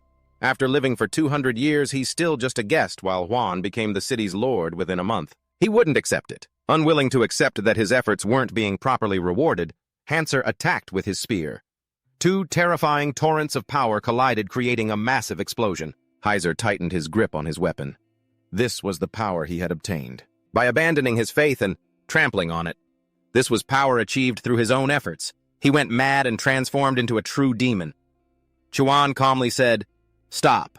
I wonder if everyone in the chaos is like this." A subordinate who witnessed it couldn't believe this guy had just destroyed half of their vice captain's body, even though he was a level 9 simulation. He issued an order for the entire army to attack. "Focus on that city, Lord. Buy time for the vice captain to heal Tran Quang now unleashed his power." The blue light from his sword gradually became a radiant sphere that swept everything away. He noticed everyone blathered on and on about their own efforts, even though out in the world, there are people who try much harder than that. A lot. Henry dropped his weapon. He was utterly astonished. Something was appearing before his eyes. This was the world of the awakened, just like the rumors he had heard. If humans don't surrender to the world, will they see its true form, the all-seeing eye that operates and oversees everything in the chaos? You really want to fight it. Henry was gradually fading away. Before disappearing from this world, Henry wondered if he would still have walked this path to pursue this dream had he remained a representative of justice. Chuan is truly a terrifying monster. He destroyed thousands of years of Mantico's history in a single instant. Instead of a heavy sword, it should be called a world-cleaving sword. All right, stop standing around talking nonsense and let's get a move on. He's already cleared the way. There are still a few guys standing there with their jaws dropped, but it's not like they can do anything. Cheong-hyo still didn't understand why. It was so hard to believe Chuan could do that. Wherever his blade went, the world itself fell to pieces. Such overwhelming power. He had never seen anything like it before. Chuan nonchalantly said, "I just swung really hard, there was no magic to it." He has reached a state of indifference to all things. Thanks to Chuan, things are a lot easier now. He couldn't sense the life force of any general. It seems that last attack dealt massive damage to the leader of the Huangcheon Association. Suddenly, something pink started to appear in midair. That wasn't a spatial rift, but a superior teleportation skill that only a true race can use. Sir Wen then appeared like a goddess. "What a pain," Chuan asked. "Who's this kid?" Sir Wen was floored that this guy didn't know her name. She was one of the top 10 hottest of the week, and the best of the best show, too. "What, does this dude not have a beauty ranking chart at home or something? Oh my god, is he even a man?" Cheong-hyo warned him this girl is a nightmare. Chuan was like, "What the hell is a nightmare? Can you eat it?" Every man in the chaos knows about her, even an old man like me knows, for crying out loud. Sir Wen took the old man's tattered hat and complimented, "Nice fashion sense, old-timer." "But how dare you call beauty a nightmare? The nightmare comes from many races after all. At your age, you really should be wiser." After saying that, she introduced herself as Serena Amel, not just a nightmare. Chewan thought she must be a nightmare from the Yellow Heaven Society. He had so many questions, but now probably wasn't the time. "If you're done with your introduction, step aside. You're in the way. I'm not interested in pretty girls." But he knew she wouldn't accept that since she'd been tasked with stopping him. At this point, Chewan was thinking, stop me from what? The fastest way to deal with anyone in his path was to eliminate them. Without another word, he raised his sword, preparing to stab this flashy woman to get rid of the nuisance. Serena shrieked, "Why are you so impatient?" Then she wondered aloud what would happen if Chewan became her possession. In reality, the person who had asked her to stop Chaewon had just been beaten black and blue by him and was now lying there, his fate unknown. So now Serena no longer cared about stopping Chaewon. She wanted to possess him. But no matter how much she babbled on, Chaewon kept attacking with fatal blows. He noticed that this level of spiritual pressure was definitely far stronger than what he had sensed outside the city. Serena could be at the Major General level. At that moment, as Serena dodged, she continuously tried to recruit him. "You know full well what your current situation is. Don't you? The All Black are after you, but I have the ability to hide you. If you become my property, I will ensure that no one in all of Chaos, he can touch you." Chaewon coldly replied, "No. Do I look like I need someone's protection? If persuasion doesn't work, then I'll have to use force." Serena used the mystical magic of a succubus. Sandstorm demons began to appear and attack Chaewon. Cha Ong-hyo, a bit panicked, reminded Chaewon to be careful. Dealing with them one by one was possible, but it would take too much time. So following Cha Ong-hyo's advice, Chaewon had to deal with the succubus controlling this mob first. Chaewon coldly plunged his sword into the ground, kicking up a cloud of dust. Then, quick as lightning, he advanced toward Serena, but right behind him a monster opened its huge mouth and swallowed him whole. Seeing this, Serena gloated, thinking Chaewon was too naive. She took the opportunity to advise him, "If you and Cha Ong-hyo want to live, you should think carefully and follow me. I am Siren Ackerman, the Bewitching Flame, the one who could easily rank first in the popularity chart of the 10 most beautiful people." It was probably because he couldn't stand listening to this hag talk anymore that Chaewon had to break out and teach her a lesson. She herself couldn't believe that Chaewon could still see everything in the sandstorm. Truly a monster. Chaewon slammed her head into the ground. Just as he was about to end her colorful life, a thought occurred to him. This succubus held no hostility towards him. If he spared her and made her a servant, she could be useful on his journey to explore the abyss, and he might even find information about the first nightmare, who was rumored to have first appeared at the top of the illusion tree. He would hold off on killing her and ask what he needed to ask. But before he could even suggest she come with him to Google City, she had already run off and appeared behind Chaewon, hugging him and startling him. Before Chaewon's eyes, a portal appeared. He immediately recognized it as an 8-gated hell. But Chaewon wasn't surprised at all, because it was a skill he had experienced before. Serena said that this was different from the 8-gated hells he knew before, because the 8-gated hell is a skill that originates from the illusion tree. Unafraid, Chaewon dealt with the attacks from the first gate, the Storm Gate, the 4th gate, the Black Lotus Hell, and the 6th gate, the Frozen Hell. Serena's jaw dropped, completely speechless. She didn't even know if Chaewon was human anymore. Chaewon asked her if she had any other tricks, she should show them all at once to save time. Serena agreed that Chaewon was quite extraordinary, but she feared the next attack would be much tougher. She said, "You will writhe in illusion. Because ever since this 8-gated hell technique was created, no one has ever been able to get past this first gate, the Phantom Hell." At the same time, another gate opened before him. A torrent of water flooded out at his feet. Surprisingly, different images of Juan also appeared there. Everyone was wondering who the person in front of them was. Before Juan were versions of himself from different points in time. The interesting thing was, their attack techniques as well as their actions and decision-making were identical to Juan's. As they attacked, they were also trying to gauge Chaewon's strength before striking. So he had no choice but to strike first and settle things based on skill. The battle was now him alone against many other versions of himself. Chaewon charged forward without hesitation. The other versions also began to thrust their swords towards him. As expected, except for a few, the rest were only making a token effort. When he stabbed one, a wisp of smoke appeared from its stomach. He quickly realized it wasn't ordinary smoke. Just then, one of them launched a surprise attack from behind. Luckily, he noticed in time. Chaewon attacked him, but unexpectedly, this one could fly high into the air. Then he flew down to face him. At the same time, a voice called out, "Stop!" Then the body of the Chaewon version dissolved into smoke, opening up another dimension. Chaewon realized this was his own memory from just before he entered the tower. A man's voice rang out, "Corporal Chaewon, I'm sorry." Tears streamed down his face. Chaewon stood still, watching his teammate repeatedly apologize. He said he had truly tried his best and thanked Chaewon for everything. After speaking, he put the gun barrel to his throat and pulled the trigger right in front of Chaewon before he could even process it. He was Chaewon's advisor and also his junior.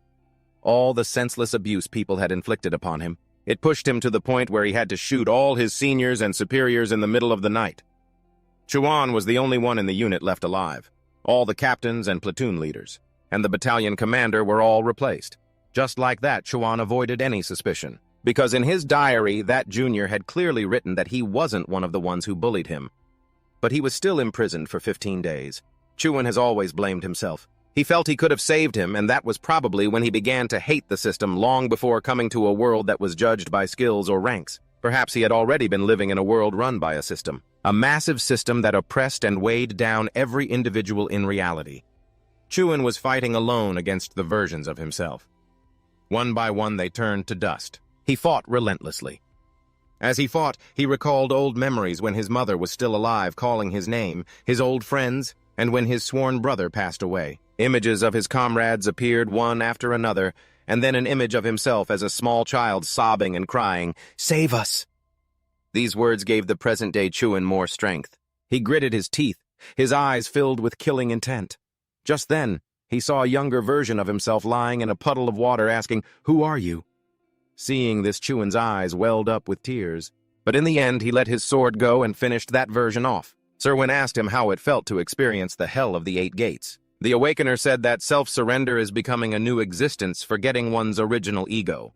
There are even some people who are more vulnerable to the hell of the 8 gates. Chuan, even beasts would kill themselves out of shame for the sins they committed because they can't bear the overwhelming ego from the outside world. The divine doctor of despair was trying to call out, "Wake up, Chuan, snap out of it, kid." But Serwin still held Chuan in her arms, saying, "But the ego that has been forgotten after self-surrender, can it withstand reversing into the past?" Chuan thought to himself, "These are the memories I threw away in self-surrender, the world where I had to kill myself. In order to move forward, this place truly lives up to its name, hell." At that moment, he just felt his body was so heavy and he couldn't see anything at all. Just then, a memory of him teaching Cayman appeared in his mind. Cayman's voice echoed, "What is awakening?" Back then, the divine doctor of despair had told him that awakening is learning how to see. An awakened one will see the true values and the materials that make up the world. An adapter can read information that others cannot see and see it in a completely different way. That is the state of self-surrender. It was mentioned during the awakening process. In return, an awakened one must be careful, as the ability to see too much can cause them to lose their own vision. Only then did Chuan understand why he couldn't see anything. But what did any of that matter when Chuan had already done everything he could to get this far? No one had ever come this far. He just wanted to say that he was going through a difficult time. Suddenly, sparkling stars began to fall from the sky. They shone beautifully. Chuan looked up, his eyes seeming to reflect the entire galaxy. He imagined incredibly familiar faces. Chuan suddenly realized something. He asked himself, "Who am I?" But right now he was here. With countless memories he had forgotten during 2,000 years of training and effort. He raised the tip of his sword, creating streaks of light in space. As he connected those memories, he realized, "That is who I am now." Back on the surface, the water rippled. The versions of Chuan were gradually vanishing. Now Chuan's eyes suddenly flew open. Serwin couldn't help but be surprised. She had lived for over 2,000 years, and she had never witnessed the hell of the 8 gates shatter into smoke. Chuan had broken the hell of the 8 gates. Perhaps it was because she was so surprised. But Serwin fainted on the spot. At that moment, Chuan wondered what the next keyword was and realized he had to get out of this place first. Chuan walked over and touched the door to open it. The door glowed and immediately opened. Before him was a space with a star-filled sky, and below was a surface of water. He was surprised. "Why is the room empty?" Suddenly a line of text appeared in the sky. "I want to tell you a short story, you who have passed through all the gates of hell."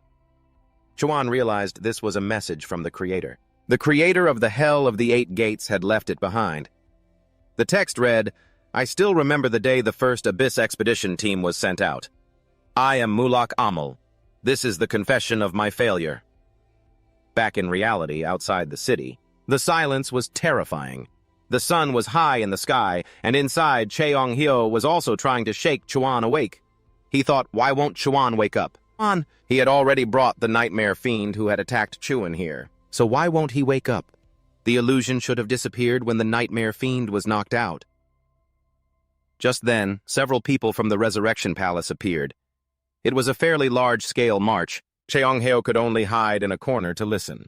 The leader of this group was the level 11 adapter Hidden Scent King Sam Yong-garam. He was ordering his subordinates to search every nook and cranny. They were searching for the leader of the Heaven's Progeny Guild. Seeing this, Cheong-heo thought, "Oh crap, that guy is one of the strongest adapters in chaos. If I get found, I'm a goner." And just as he feared, the hidden scent. King quickly discovered Cheong-heo's location. He aimed his crimson hand to burn down the castle. Fortunately, in the nick of time, Serwin woke up. With a snap of her fingers, she teleported them all somewhere else. Otherwise, they would have been roasted alive. Serwin, now sweating, said to Cheong-heo, "How many times have I almost died today?" "Old man, nothing to say after I just saved your life." "Saved me? Who saved who?" "When you were unconscious. Who do you think was protecting you, huh?" After arguing, they both realized it wasn't the time to fight, but to figure out what to do next. Serwin said it was best to go to Gog's fortress first, but that didn't mean she wanted to surrender. It was just that she had something she wanted to talk to Juan about. Chang-ho had also sent a messenger eagle with a letter to Gogan. By now, the simulators from the Abyss Expeditionary Force must have already set out. That's right.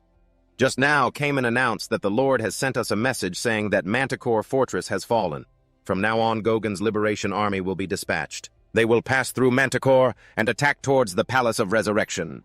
The army advanced with soaring morale, determined to liberate chaos. Mu'uk gently swung his flame sword. The leader of the Thunder Saint Guild and every single member fought with all their might. Could this army of 300 awakened really win this time? At that moment, Sam Hyung-garam was still sitting leisurely, muttering, "I don't understand. It would be so much better if you all would just sit still and adapt to the world." Then he slowly stood up, shattering the wall with a single punch. Everyone was shocked. Yu Shmyung cried out, "What the hell is this?" After that, they saw that the fan the old man always carried had been knocked from his hand. Old Junyang, standing beside him, was also stunned. Samyun angrily issued a warning, "It's best if you just go back quietly." He stomped his foot once, and the ground suddenly shook. Everyone was terrified. Junyang quickly tried to calm them, telling everyone to attack Samyun first. With that, he rushed towards Samyun. But he was no match for this guy. The man could create continuous explosions with his fists, making even Junyang break out in a cold sweat. He felt that this wasn't good. Gogan's Liberation Army seized the moment. They had advanced right to the gates of Manticore, clashing with the army of the Palace of Resurrection. But with the appearance of the hidden Scent King, the tide of the battle turned completely against them. Junyang shouted loudly, ordering everyone to run, or there would only be more casualties. By now, everything was engulfed in a sea of flames. 10 days later, inside the meeting room at Gogan's fortress, a meeting had been called. Juran said thoughtfully, starting from the team of 3rd grade awakened Commander Carton of Team 1 to Team 9 consisting of 9th grade simulators. Countless clan leaders along with other teams. In total, half of our forces were killed in just 10 days. This is a severe loss as we lost 5. 3rd grade awakened from our main combat force. At this point, Lord Driat was also trembling. She realized the army of the Palace of Resurrection had reached the threshold of Gog's fortress. Then she considered accepting their demand to hand over the Lord of Gog to the Palace of Resurrection, but she was immediately stopped by Gang Huang. Cayman spoke up. "We cannot hand over the Lord. You may use those sharp eyes of yours to see everything, but you still can't foresee the future. We must think clearly and not make a blind decision. The Lord has already spoken to us about this. We just need to clear the way." But Lord Triet still believed that if they continued, there would be no chance of winning. And she wanted to ask the other monarchs for help, specifically Ho Yu, the Iron Monarch. Juran reminded them, "Currently, all the monarchs dispatched by the Palace of Resurrection belong to the 9th Iron Fortress, Jonhyun. And everyone knows that a deep-seated hatred exists between Loancheol and Jonhyun. We killed the Green Destruction emissary that Ho Yu sent. To be precise, he didn't die. For those who enter chaos through the narrow gate, if they die, their souls simply return to their bodies like a loop." Cayman also realized that even if the Iron Monarch wanted to help them, they couldn't accept support from other monarchs because it would cause chaos. Elsewhere, Serwen and Chong-ho were standing and looking at the person lying on the bed, showing no signs of waking up. They must be the ones to liberate chaos. To be able to act like that, Chong-ho suddenly yelled in Serwen's face, "You damn brat! You're the one who put him in that state, so shouldn't you be the one to wake him up properly, huh? What kind of illusion did you cast on him that he's been asleep for 10 whole days?" Getting an earful. Serwen didn't hesitate to fire back. "Seriously? You're so loud? Aren't you a divine doctor? If you're so annoyed, then you do it yourself." The two argued back and forth, neither willing to back down. Suddenly, Chong-ho wondered why Serwen was still here. Shouldn't she be with the Jonhyun monarch? Serwen said, "That contract doesn't matter anymore. Right now there is a human who has escaped from the 8 gates of hell. Shangho now understood that the 8 gates of hell was the illusion that Sir Wen had cast on Juan, but he still thought it was a pathetic skill that couldn't possibly affect Juan like this. Sir Wen fuming still had to explain, the 8 gates of hell is a master-level skill and it was not created for humans. The true power of this skill is only revealed when a nightmare uses it. Furthermore, she was very hopeful that anyone could use this skill. So she taught other monarchs as well, but so far no one has managed to break the 8 gates of hell except for Juan. Of course, there were times Serena witnessed someone overcome the 8 gates of hell, but those were simulations of the strongest in chaos, and what was broken was Serena's mind, not the skill itself. Juan didn't just break her mind. He completely destroyed the skill itself. He broke through 7 gates and then reached the final gate, the 8th gate. The 8th gate contains the reward. Those who overcome the 7 gates will receive a part of it, an incredibly rich reward, becoming the king of chaos. Upon hearing this, Jae-ong-hyo recalled Diego Myung's words. He had said the same thing. I thought he was talking nonsense, but it was actually true. He asked Soo-hyun what was in the 8th gate. She said it was the legacy her godfather had left behind, but before she could finish, she noticed Jae-won's finger had moved. He immediately woke up and sat up. The first question he asked was, what the hell happened? Jae-ong-hyo had to sit and recount the events to him again. So, that's what happened. After hearing the story, Jae-hwan immediately headed for the meeting room. Jae-ong-hyo rushed ahead to stop him, because there were currently people proposing to send him to the Palace of Rebirth. If you really have to go there, it will be over my dead body. Huh. Jae-hwan didn't seem to care much and just stepped over his head, walking straight ahead. Did you think you were that big or something, old man? I doubt you're even a meter tall. Jae-hwan's sudden appearance in front of everyone was a surprise. They were all overjoyed and felt fortunate that Jae-hwan had awakened. Only Jurin and Lincroft bowed their heads, thinking, seeing him makes me so ashamed. Jae-hwan simply stated one sentence, I will go to the Palace of Rebirth. Hearing this, everyone reacted as if they had just heard terrible news. Damn it. What the hell do you think you're doing? Junyang did his best to persuade Jae-hwan to reconsider. Sir, do you know how many of our comrades have died? While you were unconscious. If they hadn't come here seeking freedom and hope, they wouldn't have had to sacrifice themselves like this. We didn't even have time to hold a memorial for their souls. At this, Jae-hwan only said one word, sorry. Junyang continued to hope Jae-hwan would change his decision because after all they still desperately needed him. Everyone stood up to protest. My lord, please don't go to the Palace of Rebirth. Please stay here. I'd rather we fight and die together than this. This left Jae-ong-hyo standing beside them speechless with shock. Jae-hwan was equally shocked.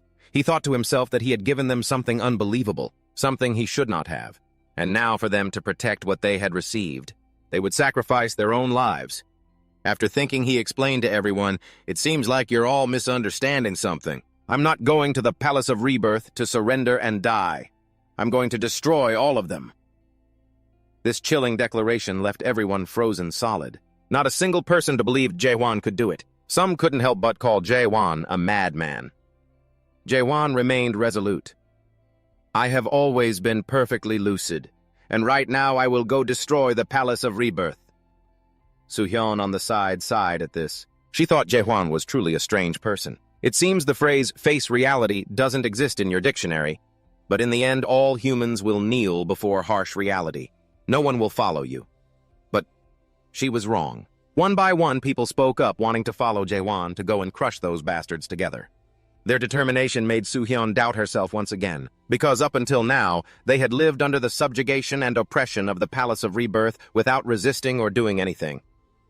But why this time did they suddenly care so much about freedom? Is it all because of Jae-hwan? At this moment, Jae-hwan was very grateful for everyone's sentiment, but this time, he said he only needed 4 people, including himself. Then he read out the names of those who would follow him, Jae-ong-hyo came, and finally Soo-hyun. Seeing this, Jae-ong-hyo quickly spoke up, where could you possibly go without me? Kamen was also more than ready.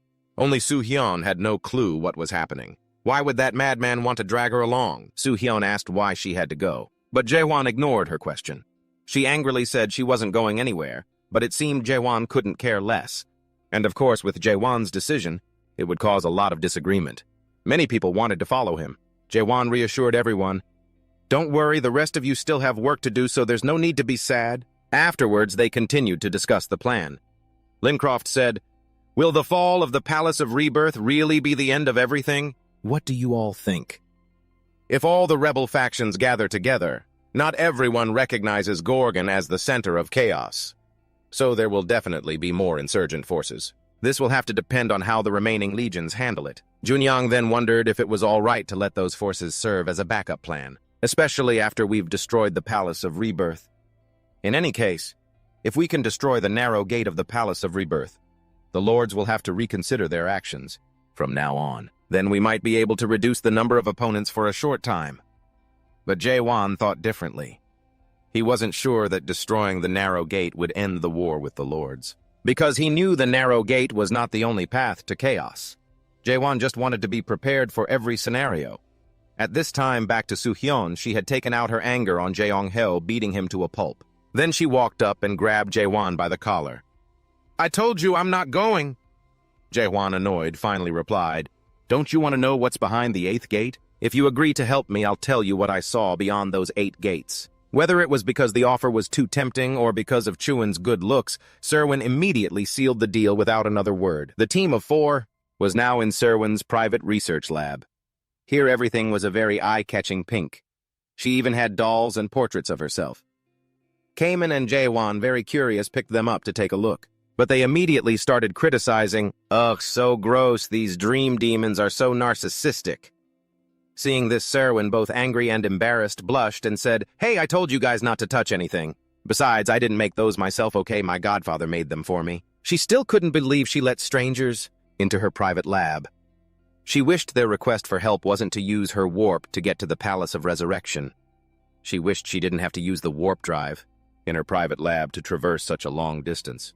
The warp drive here is a type of engine that can bend space, allowing an object to move from one point to another instead of using a propulsion engine based on Newtonian physics. It could also be understood as instant teleportation between multidimensional spaces.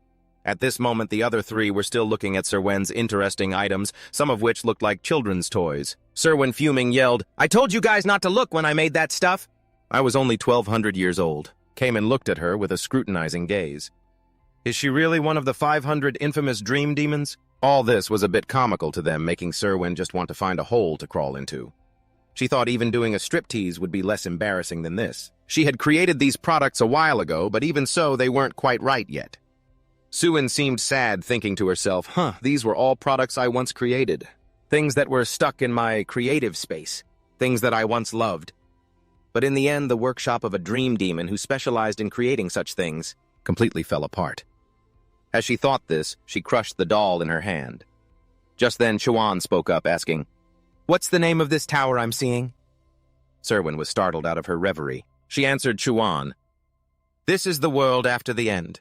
That's the name of the tower, though it's not fully complete. This tower has been forming in my mind ever since I first saw that person. Honestly, I can't imagine how he would feel looking at it. Now that I say it, I realize I've never thought about a tower from the perspective of a fake simulation. Not even once." As she finished speaking, Serwin finished the connection and successfully opened the gate. She said, "Everyone go on in." Chuan didn't hesitate and immediately walked towards the gate while Cayman looked at the pink portal. He felt a bit uneasy and worried. "I don't know why, but my heart feels very strange. It feels like something has gone astray. I'm not sure, but when my godfather joined the expedition back then, I wonder if it was because of a feeling like this." Behind the gate was a completely new land. It looked gloomy and desolate everywhere. In the middle of this land was a palace. This was the Palace of Resurrection. At this moment inside the Palace of Resurrection, a commotion could be heard. 2 guys with unfriendly gazes were looking at each other. "Get in line. You just cut in line." Meanwhile, on the second floor, a man in black sat comfortably. He let out a long yawn and thought to himself, "If I were them, I would have charged straight into the fruit warehouse instead of suffering in line like this." This man was the 72nd Lord of the Palace of Resurrection, the Fog Lord Hickmeyer. He said, "My God, after waiting for half a year, they must be thinking of giving up, right?" Just as he finished, another voice chimed in, "Oh, my Lord, you've been waiting for 3 years now." The Lord said it wasn't that he couldn't revive the former glory of the Palace of Resurrection. He was just fulfilling his duty here, that's all. The 2 guys below replied in unison, "How is what he said any different? The Lord's situation and ours are almost exactly the same." Hearing this, Hickmeyer was not pleased. He unleashed a wave of pressure, causing the 2 who had just spoken to turn pale, unable to breathe. Hickmeyer asked, "You two insolent bastards, if you want to die, keep talking." They immediately kowtowed, repeatedly begging for forgiveness. Seeing this, Hickmeyer didn't bother with them anymore and became despondent. "If it weren't for that agreement, I wouldn't be rotting away, stuck here forever." The lords who fell in the war and entered chaos established a duty known as the Lord of the Palace of Resurrection. The obligation of the Lord of the Palace of Resurrection is decided upon the departure or appearance in chaos of any other lord. In other words, if Hickmeyer wants to leave this place, the next lord must appear. He added, "There have been some strange rumors." Circling around the green-faced king, joining the Chaos Rebels because he was defeated by an awakened one from Gogar, and those people are forming a life-or-death expedition to attack the Palace of Resurrection again. But to Hickmeyer, that meant nothing. He thought no one would dare set foot here. However, it was very clear that something was happening because other regional lords had already arrived here, through the narrow gate. So as the head of the Resurrection Palace, he couldn't leave this place just yet. Everyone was yawning their heads off when suddenly a thunderous sound rang out. A wall was smashed, and a powerful attack flew towards Hickmeyer. He quickly took a breath and then roared, "Who's there?" At the same time, he unleashed another attack to block what was coming at him, then took out his weapon and charged forward.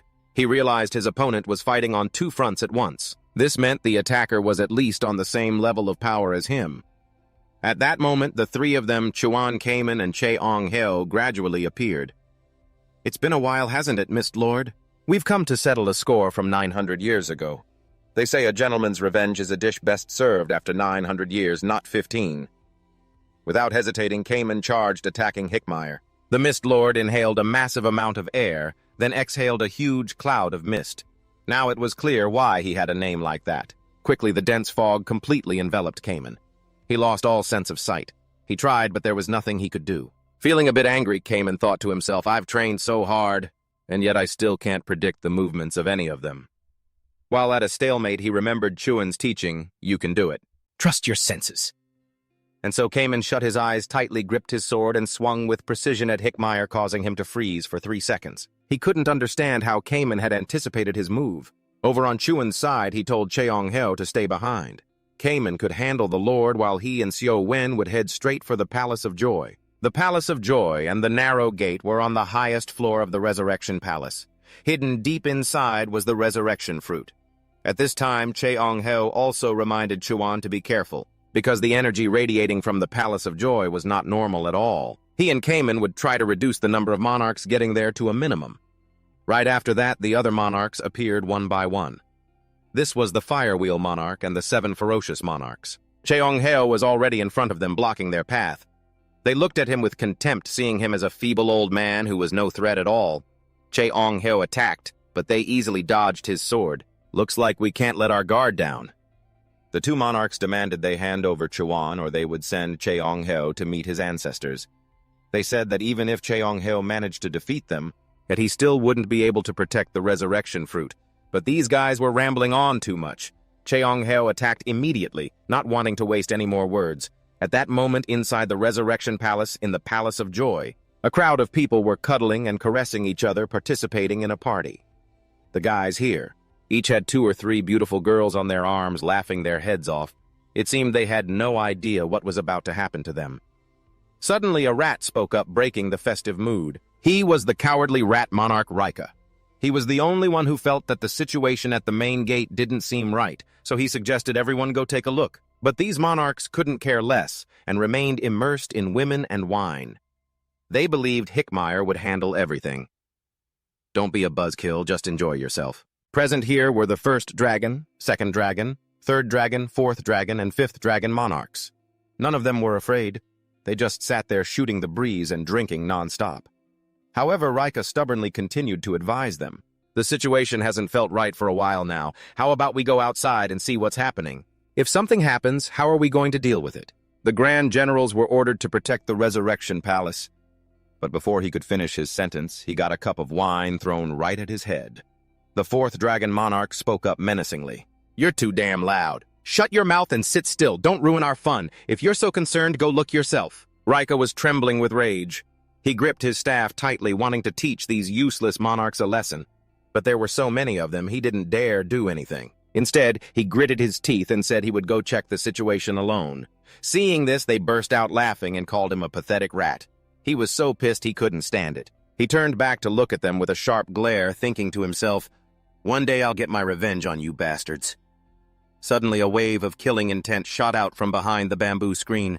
Rika saw the blood-red eyes of the first dragon monarch. He broke into a cold sweat and ran immediately, not daring to look back, saying, "I'll be right back." At that moment, two beautiful ladies were stroking his six-pack abs, uttering a few flattering words.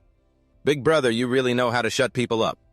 He was pleased with himself. He wrapped his arms around the two women and said he hated noise the most. They all laughed together, mocking that foolish rat. Suddenly a light flashed, and the pink flames were extinguished. The first dragon monarch sensed something was about to happen. He looked up and saw a figure hurtling down. All of them stared wide-eyed, not knowing who it was. It was Juan, with his sword, his eyes sharper than a knife.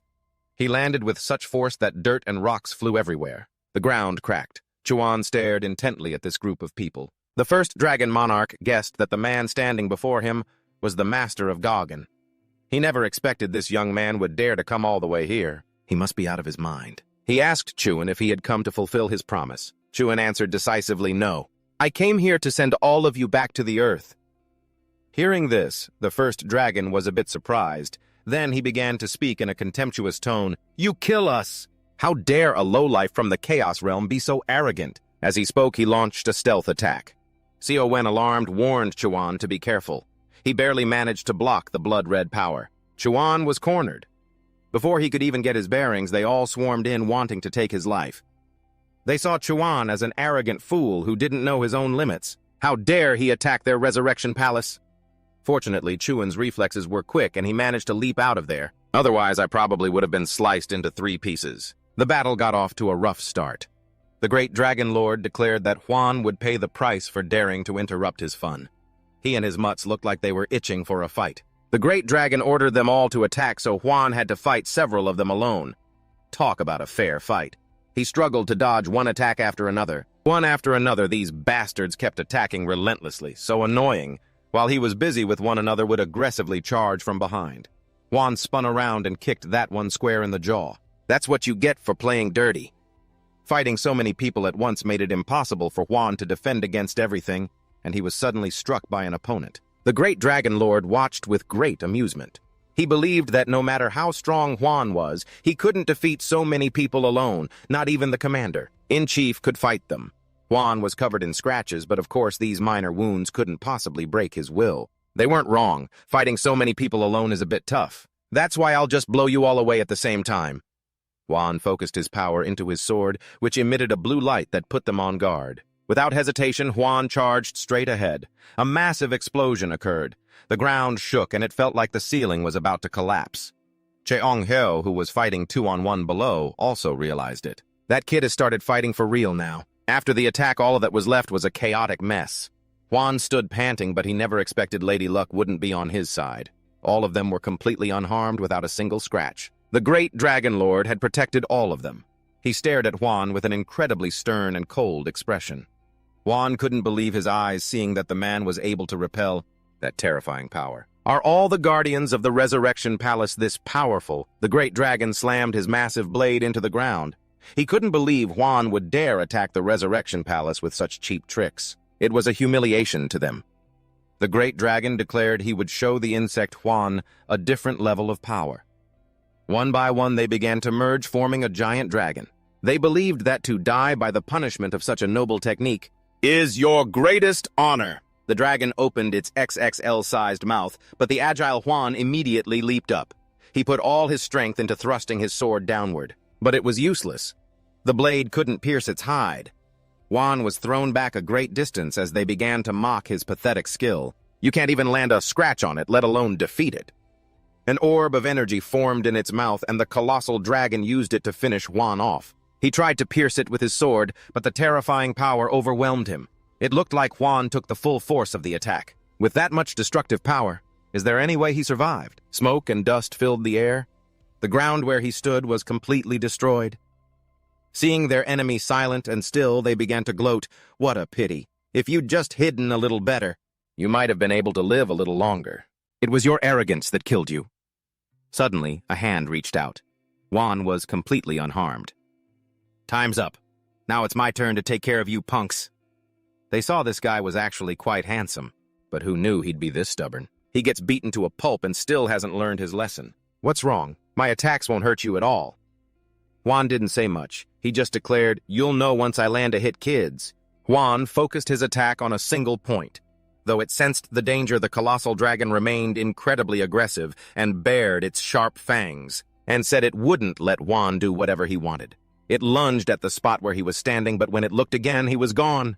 He had quickly flashed into the air. This ugly dragon really talks too much. Then a divine light shot down from the sky, striking the dragon right on its head. The old man struggling outside saw this and understood that his lord had succeeded. Despair, the divine doctor, sensed it as well. It seems things have finally quieted down. Looks like his big kid did a good job. Following Juan around has really worn out this old body. At my age, I should be resting, letting my kids and grandkids look after me. But instead, I'm following Juan and fighting two brutes. After taking the hit, the dragon lay motionless on the ground. Seogway was immensely relieved. She had thought he was being reckless when he attacked the Resurrection Palace with only 4 people. But who knew it would work so well? Of course, someone like the Great Dragon Lord wouldn't accept defeat so easily. He went berserk, his entire body bursting into flames both literally and figuratively. He roared in anger, "Damn you, I will make you regret this. I will never forget this humiliation. This isn't over. I will return and tear you to shreds no matter what you do. We are immortal." Juan already knew this. He knew they had all passed through Elman. He was a bit surprised that Juan knew this. He taunted that Juan had probably never seen how once their bodies and souls link to the brain, they become immortal. That is when they regain their true forms in the land of the Almighty. The great dragon still thought this information would surely make Juan feel regret and fear. But who would have guessed that in a flash he would sever that very connection? There's no fool like the one who reveals his own weakness. If you had just kept your mouth shut, you might have survived for a few more pages. The great dragon collapsed at Jaewon's feet. Only now did he understand what it truly felt like to face death. His body began to dissolve, yet he still couldn't believe Jaewon could sever his soul link. The great dragon refused to die here. Like a cornered beast, he went berserk, promising to ask the great king to grant Jaewon whatever he desired, skills or status. Meanwhile, the great dragon's minions were getting utterly crushed. As he slowly vaporized, he tried to negotiate. He would speak to the all-dark monarch, and he would agree to any of Jaewon's demands. Whatever Jaewon wanted, he just had to name it. The condition was to spare his and everyone else's lives. The great dragon even swore he would never touch chaos again. But Jaewon wasn't listening to this addict's pleas. He had neither the time nor the patience to listen to him. Ramble on. With a single slash, Jaewon cleaved his sorrow in 2. The great dragon monarch fell to the astonishment of the minor monarch Rika.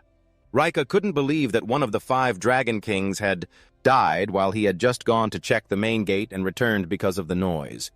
To be able to sever a soul link, he had to be a monster. In this situation, he needed to report this to the other monarchs immediately. But before he could go anywhere, he was scared into pulling back his feelers. Jaewon appeared suddenly with a warm expression. "Who did you want to report to?" At that moment, Kamen and Jaewon strode forward with their spoils of war. Kamen reported, "Commander, I am the president of the South Sea Society." Kamen reporting back after completing my mission. Jaewon added that his back was about to break after dealing with these brats. He was an old man and he still couldn't retire. They had captured them alive just as he had asked. Killing them would have been easy, but capturing them alive was truly difficult. Jaewon looked at this rat-faced man and wondered who he was. He kept peeking through the door, so the old man just grabbed him and brought him here. Serwin quickly recognized him as the minor monarch. His spirit power reached the level of a true monarch. But everyone despised him because his skills were utter trash. He was the weakest of all the near monarchs. Jaewon agreed. "He's as weak as a snail." Putting that aside, the old man wanted to know why. Jaewon wanted these guys captured alive. "Because I need to make sure of one thing, that they will die." At this point, everyone knew what was coming next. One by one, they all fell by his hand. Rika watched from the side, his face pale with terror. Tears and snot streaming down his face. This was a nightmare for him. After the Palace of Rebirth appeared, the monarchs achieved immortality, while mortals with their finite lifespans had to count their remaining days. Until death, the monarchs who had achieved infinite life, thanks to the fruit, didn't have to. That was how immortality had made them forget the concept of death for the past 900 years. But now he would soon die at Juan's hands.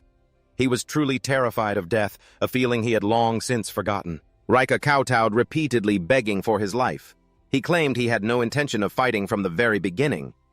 Juan looked at him with a skeptical eye. Rika trembled like a cornered rat. "I'll spare you for now. After all, I need a witness." Rika felt like he had been born again. Juan asked him, "Where is the fruit?" He raised his trembling hand and pointed, "Over there. They keep them on this dome. It's called the inverted dome. It was created by a renowned artisan-level succubus. I heard it generates infinite encryption. Without the master of the Palace of Rebirth, who is now dead, it's very difficult to unlock. But things are different if you have an artisan-level dream demon with special abilities." Serwyn eagerly pointed to herself, "Right here, right here." Juan understood everything, so all he needed to do was try to pierce it. It wouldn't be easy, but it was the only way. Juan also reminded him to control the power of his slash. If only they had a renowned artisan-level dream demon, they wouldn't have to go through all this trouble. But had you all forgotten about Serwyn? She just tapped on her keyboard a few times and successfully unlocked it. This dome really was a piece of junk. It began to open and a golden light appeared. The Abyss expedition team had set out just to obtain that very thing. Now it was right in front of Cayman. He was overcome with emotion. After such a long time, they had finally achieved their goal. Cayman reached out his hand and touched the very thing that had caused his entire team so much hardship. Juan noticed that the number of fruits was less than he'd imagined. It was because they had been using them for 900 years. The stash was probably running out.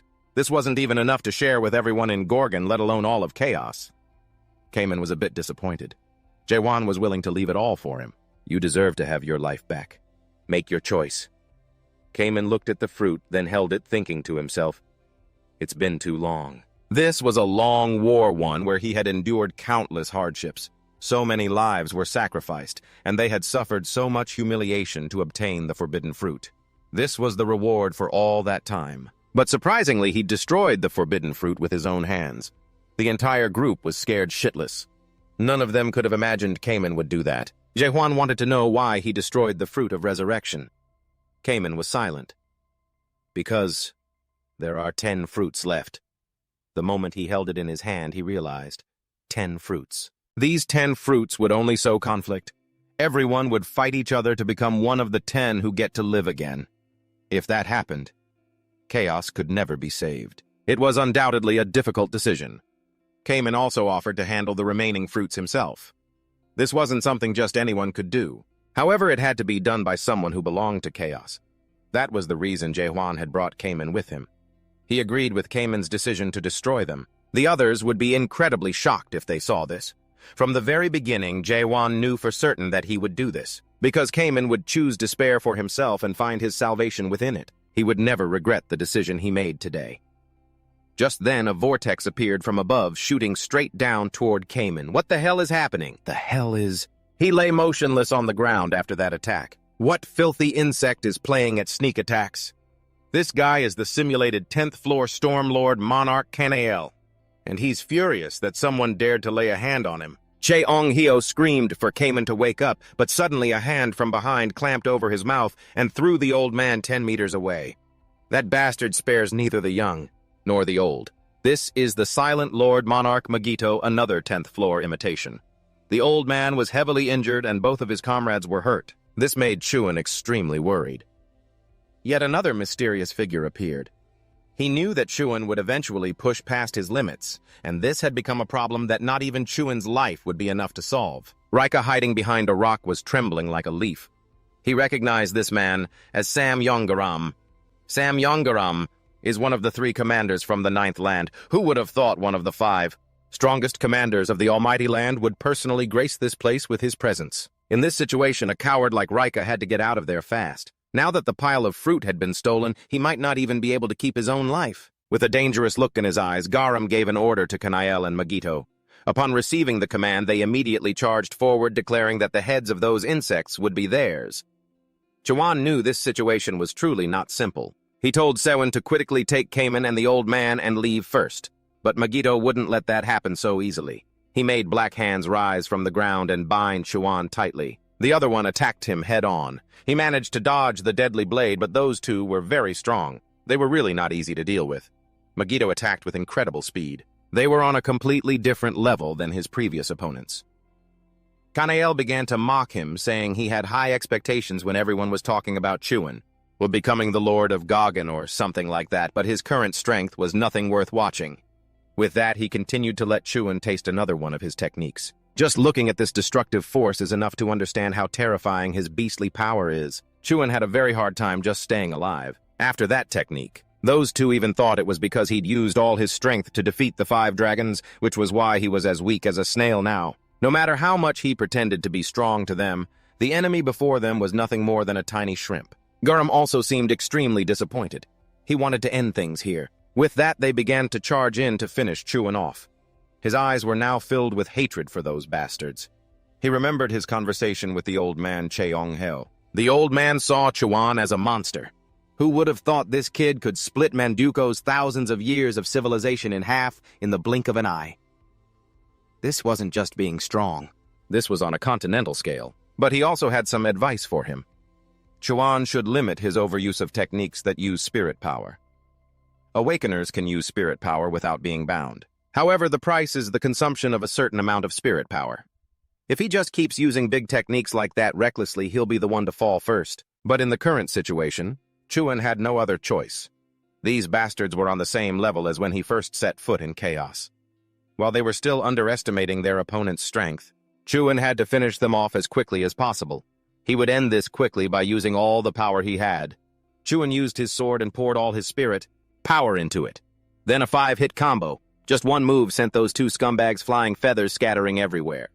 Garam didn't expect that Chuan could release such immense power, just by using spirit power. Truly astounding. It's been a long time since Garam sheathed his sword, but a fight right now is well worth a try.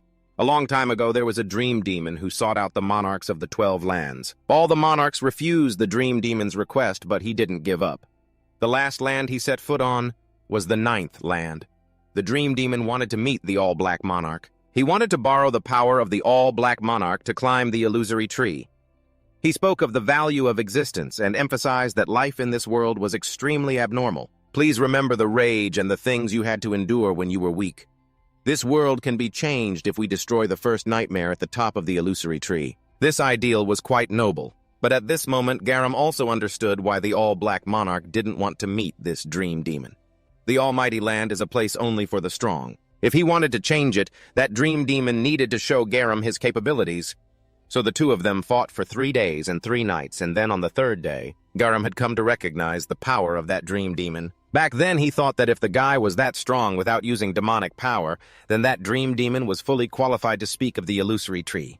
After that fight, the dream demon traveled throughout chaos and charged into the abyss, hoping to change the entire continent. But after the monarch stole the fruit, there was no more news of the dream demon. Nothing had changed. Chuan was still fighting with all his might. Garam admitted that his opponent's attack was very strong, but that alone was definitely not enough. He calmly used his power to form a shield. To him, even though Chuan had real power, no one had taught him how to use it correctly. Chuan couldn't believe it. He was able to block it so easily, at this level. Garam judged him to be no different from a child playing with a sword. In a flash, he teleported to him and gave Chuan a punch. After taking that punch, he was all in all still okay. He's just fine. If it hadn't been for Chiyun, he'd probably be dead by now. That guy held out his hand, beckoning him like a dog.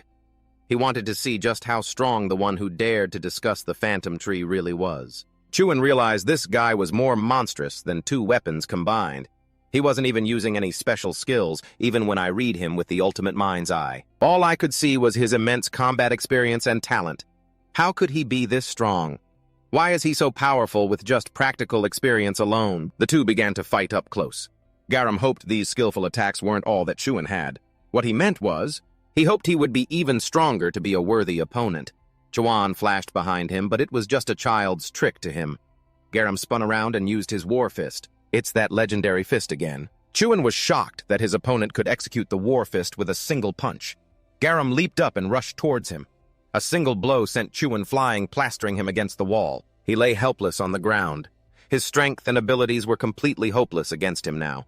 His spiritual power attacks had no effect on him, because the kind of spiritual power Chuan was using was something the system couldn't provide. And yet the awakened ones are trying to destroy this system world. That's why no one knows that this is the one and only world of a different concept, Garam said as he lifted Juan up with one hand. This is the absolute truth. This man's power was even purer than spiritual power. This world itself is the source of his strength. He is the true origin of the system world. Juan tried to use his moon eye, but it was still useless. Seeing his opponent continue to use another non-elemental technique, he had a few words to say. A unique world that doesn't know how to create from its source is nothing more than low-class sorcery. Juan was relentlessly beaten to a pulp by Garam with no ability to dodge or fight back at all. Looking at his opponent like this, he seemed very disappointed. The awakening power he knew wasn't the kind that Juan possessed, and was using, he said, while putting all his strength into a finishing blow. Juan quickly used his sword to block it. His hands were seared by his flames. The skin on his hands was completely burned away. The shockwave from Moon Eye had no effect. This was going to be a tough fight for him. Garam had met a potential rival, but it seemed this fight was no longer interesting. He wanted Juan to show him his true power. And quickly open your world of origin force. The origin is the reward inside the 8th door of the 8 gates of hell. In that room is the reward that Mulak left behind the records of the 6 abysses which chronicle the stages of awakening. According to the principles of awakening, the key terms may change, but it itself still consists of 6 stages created in order to destroy the existing world. Stage 1. Doubt. Stage 2. Understanding. And Stage 3. Self-submission. The first 3 stages of the world's decline. After the collapse of the old world, the next stage, phase, is to create a new world. The 3 stages of origin, the second half of the process. It seems the next stage of awakening is about to begin. However, Juan still didn't really understand what the origin was. Garam began to speak. You pitiful fool. You can't even control your own world of origin force. I can't wait until the creation begins. At this point, he would force it to open and check it himself. Garam aimed towards Surin, who was protecting the manam tree and the old man. This life is all they have, whereas Juan can be revived at any time. But to them, this world is their one and only. He stepped forward to take the full force of the attack for them. Surin couldn't believe that idiot was willing to just accept death like that. But if he dies, it's all over. Juan braced himself and remained standing. After everything, their only world? He finally vaguely understood. The only world is growing up in your parents' arms, going to school, and making friends, crying, and then laughing, being sad, and then self-destructive, all those countless memories. The Juan of the past never questioned the world he lived in. He existed because he didn't question the world, and the world system was created thanks to that certainty. This means the thing needed to begin the origin is faith in one's own world. Faith is the forgotten belief needed for a world to be born. It requires overwhelming faith. Juan couldn't do it alone. Not just the present him, but his past selves also had to desire a new world.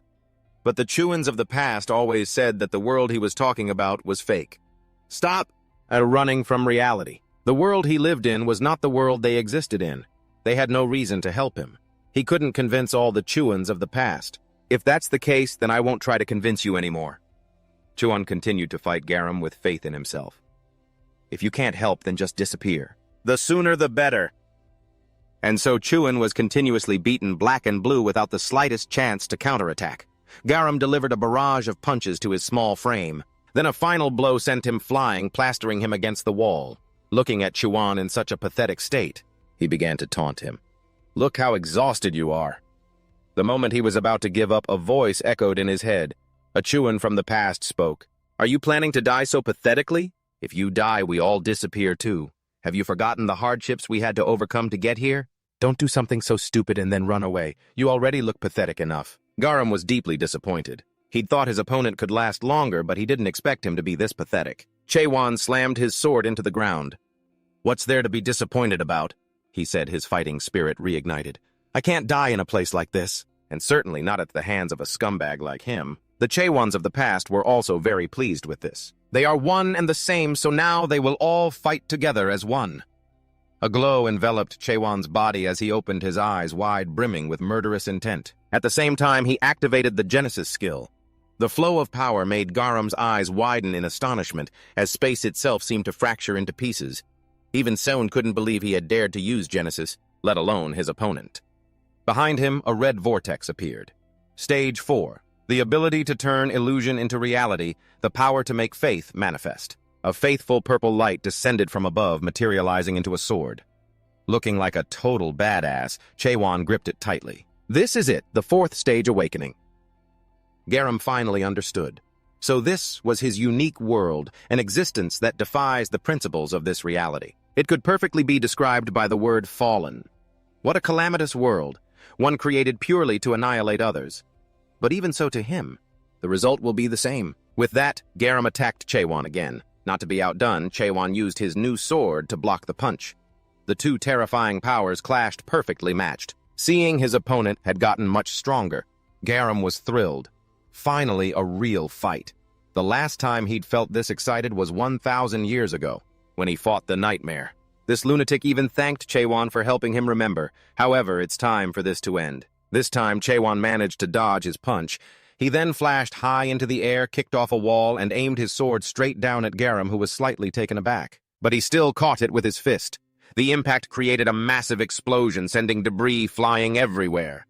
Juan, now with a sword in each hand, wondered why throughout his long life, he always had to kill to survive.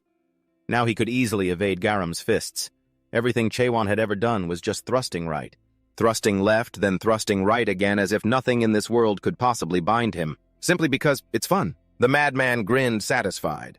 He was thrilled to have met a worthy opponent even under these circumstances. It didn't matter at all.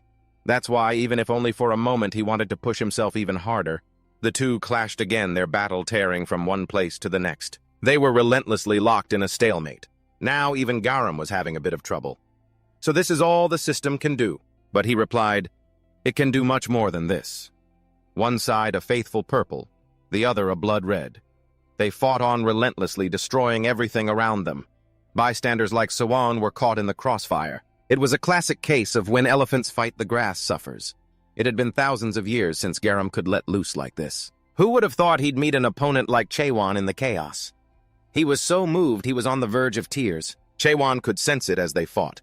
Just as he had used shield bash for over 1,000 years, Garam had also used only a single technique for millennia. It's a shame someone like him is just a simulation. This statement reminded Garam of the nightmare. The nightmare had also once lamented that someone with such incredible power was merely a simulation. Garam wanted to ask Juan what he truly hoped to achieve here. The reason you do all this, endure all this? It's because I want to reach the abyss. His answer was identical to the nightmares all those years ago. The abyss is a place filled with entities even more powerful than me, a place where even the great lords have fallen. It's the one place that damn nightmare couldn't conquer, and you dare say you will achieve what they could not. As he spoke, he created a giant vortex of fire that seemed capable of incinerating everything. A winged demon, the Black Guardian, appeared. He wanted Juan to prove his words. Show me that you are a man of your word. Who can back it up? Down below, Siwan could only exclaim in awe. Watch Gates 8 gods! His power completely surpasses the Grand General rank. That bastard. He's definitely become a high general. Garam wants Juan to back up his words. He was already so strong, and now he's even more powerful. This power is not something just anyone can withstand. The gatekeeper who protects the world of the system. Someone so infatuated with the system could summon a being like that. The moment he faced the gatekeeper, Juan realized something. He had lived his life for this very moment to destroy this world. But Juan didn't back down. He held a sword in each hand and merged them into one. Then, like two bloodthirsty beasts, they roared and charged, their two terrifying powers colliding once more. The destructive force was even more terrifying than before, and the entire city seemed to tremble. Juan had to struggle just to keep hold of the old man. Otherwise, he would have been blown away by the blast. Juan is pretty incredible, though, model. Against Garam, a gatekeeper of 1,000 years, he stood no chance. But unexpectedly, Juan's sword and power pierced through his technique and shattered it. It even pierced through the Black Guardian. His pride and joy, the Black Guardian, was destroyed. Juan stood there looking cool as hell and wished the madman well. Have a safe trip. Lying down. Have a safe trip. Then he pointed and ordered the sword to take his life. It was truly a spectacular fight. Garam lay there, still unable to believe he had lost. Only in his final moments did that sight become so clear. The eye that watches and reigns over all the peak of the illusion tree, the end of the abyss, and the place where the first nightmare appeared. This is also the place Juan must reach and destroy. facing death's blade, and he's still messing around. Is he still looking down on you like that? Your world will surely become trivial in the abyss. That truth is harder to accept than losing hope. No one wants to continue living after witnessing this sight when that bizarre thing hangs in the sky. But even so, as long as there are people who still believe in your world, they will find what everyone else has lost. But in return, they will have to live in despair for the rest of their lives. Now sever the link before my body returns to Day. Juan wanted Garam to say his final words. Garam continued, "If you make it to the abyss safely, find Genak and tell him what happened. Be careful of Miat. If he finds out you've opened the creation, he won't leave you alone." Juan wanted to ask why Garam hadn't killed him. He'd had so many opportunities to finish his opponent before he awakened his final stage. So why didn't he take it? The reason was obvious to everyone. The moment the nightmare demon came asking to borrow his power, to climb to the peak of this world's illusion tree, even if it lacks a reason to exist, and the novelty of life, this world is by no means trivial. This world can still change if we destroy the first nightmare at the peak of the illusion tree. But this world could not be changed. Only the final words from the nightmare echoed in his mind for a long time. Let's just say he has repaid his debt to Mulak. This battle has dragged on long enough. Let's end it. On that day, exactly 917 years and 244 days after Mulak's expedition to the Abyss failed, Juan ended Garam's life. Chaos was freed from the Palace of Resurrection. The lives of the people in the city continued on as vibrant as ever. Juan went to visit City Lord Golden Sparrow, so he was still alive. He hadn't seen him at the last meeting, so he'd assumed the old man had kicked the bucket. Of course, one of the 10 city lords couldn't die that easily. He had also heard that Juan had defeated Garam. From many perspectives, that man was a wonderful lord. Everyone from the Jagan family knows all about the Sameng family. It was the Sameng family that pushed the Jagan family out of Day and took their place among the great families. They also produced the strongest warriors. Since Juan attacked Sameng Garam, one of their family members, they certainly won't let it slide and will intervene. Juan reassured him not to worry too much. Those people can't cross the boundary. Hearing this, Nobody Lord Golden Sparrow was shocked. To say something like that, don't tell me you've obtained El Moon. That's right. That's why it's difficult for them to get to Chaos. Because the only way to reach Chaos alive is to pass through El Moon. Golden Sparrow felt that this was no reason to let their guard down. Even without El Moon, they can still get to Chaos. He understood the Lord's concern. But if they're willing to risk their lives just to capture me, then that's something worth noting. With that said, he left. He didn't forget to remind the old man to take good care of himself. From the very beginning until this moment, to the Lord Juan remained a complete mystery. That night, watching the darkness descend, it had been a long time since he'd returned to Gogan. So much had happened, and he had somehow become a city lord. He looked at the mountain of paperwork piled on his desk.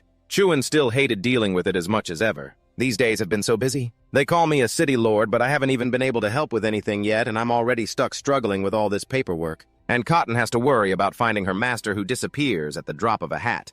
Being a city lord really is a busy job. Just then, Cayman and Chong Ho came stumbling in, already drunk and cheerful. The old man said they were here because of this Cayman guy. He kept insisting I'd drink with Juan. Sheesh, what an addict and a shy one at that. When did I ever say that? You were the one who suggested it in the first place. The old man turned and yelled, "Are you suggesting that at my age I'd come over and ask that little brat to hang out with me?" Yeah, that's exactly what happened. You may be old, but you're not that senile yet. Oh, here we go again. You think I'm just going to say, "Yes, sir," listen quietly, and bow my head? You nutcase. If you want me to act like that, then try saying something worth listening to. And I'm 1,154 years old. I'm not a kid, but that old geezer is 1,200. Two guys over 1,000 years old cussing each other out like a couple of teenagers. It's enough to make Juan despair. You should probably get out of here soon. He's already starting to feel attached to this place. It started to rain outside, distracting Juan as he spoke with Catherine.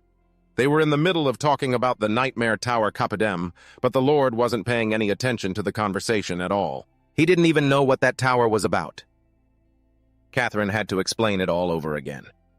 They were discussing how the time amplification level there is too high, and the number of people who have died while challenging the tower to awaken is rising rapidly. It's understandable why Juan was silent, because right from the first floor the amplification level is already 100 times. Having time compressed for so long harms the soul because enduring hundreds of years is no easy feat. However, without that struggle, How can one obtain the power of awakening? He ordered Michael to readjust the amplification level. Juan had some advice. It's not like you can awaken just by rushing in to slash and stab. Don't forget to send them this message. Continue with the long-term nurturing system for the awakeners. As for the rest, just remove those who never wanted to awaken in the first place. Awakening isn't the only path. There's also the path of adaptation. Juan really thought so. Everyone has their own way of thinking. Awakening isn't the only way to be saved. There are still people who choose to change themselves in order to survive. Juan was a bit surprised to hear this from Catherine. Not long ago, Catherine broke through to her third awakening, but from that moment on, she's been unable to see her own unique world.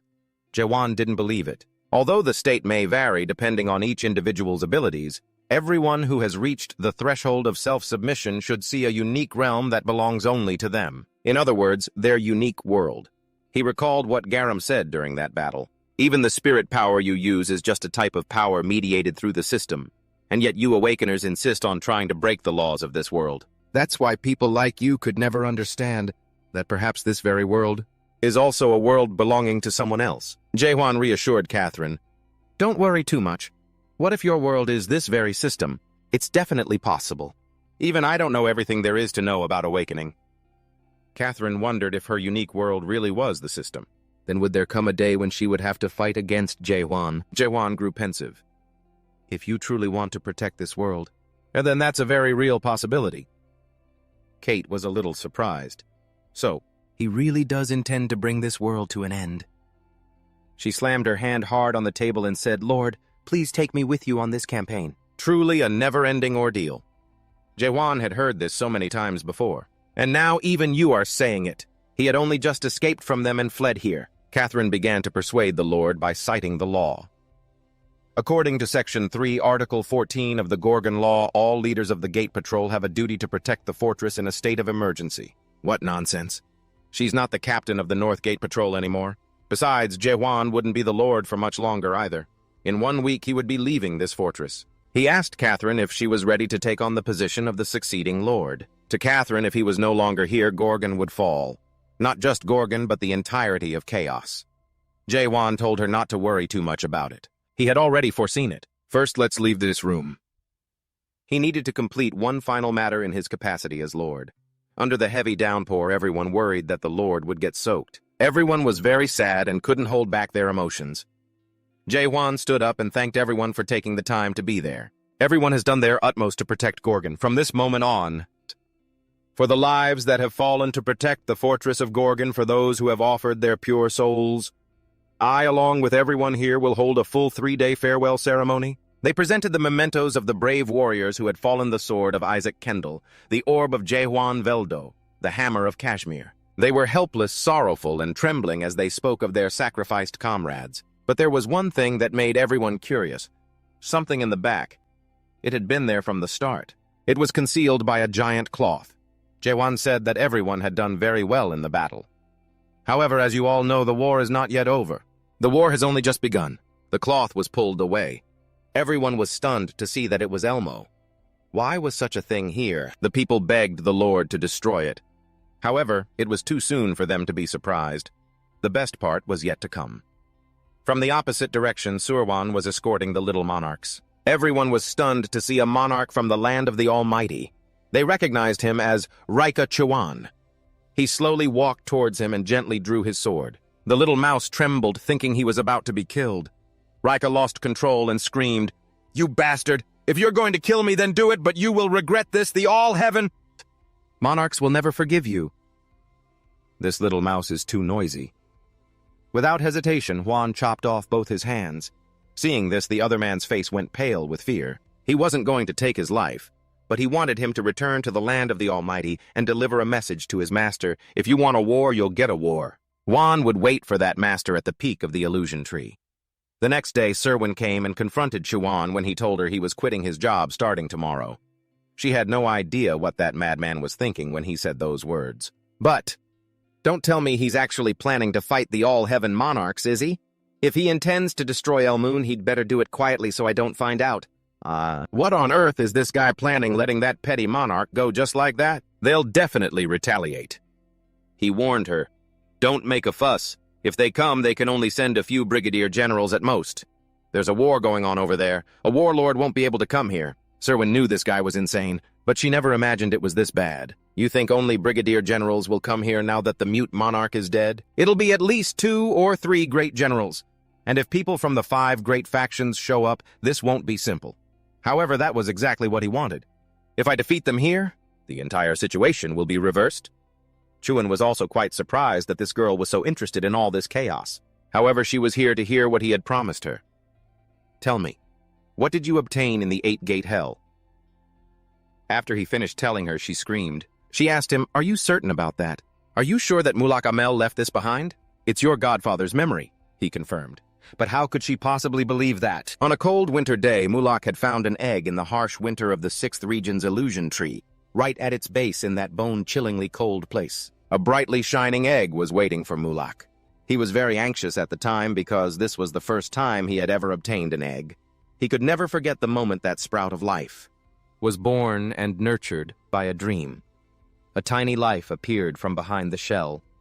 The moment he saw the face of the awakening child, he realized his godmother's words had been true. How could a newborn child be so adorable? This close proximity combined with Chuan's words made Serwin blush. Seeing her like this must be proof enough, Serwin shouted. Don't just go reading other people's memories like that. Based on this fragment of memory, it's possible all dream demons are born from the eggs of the illusion tree located in the northern lands. All dream demons are born from the dreams contained within the illusion tree, and they appear in the form of an egg. Wait, let's not talk about that. Serwin wanted to know, did he leave anything behind? Did he leave a message for me? He must have, right? I'm not sure about that. He might have left something, or he might not have. What I mean is the memory of Mulak that I saw wasn't like a book. It's a very complex chain of memories with many fragmented pieces all jumbled together. Perhaps Mulak himself didn't want his memories to become a concrete story. That's why even if I wanted to, I couldn't tell you anything for sure.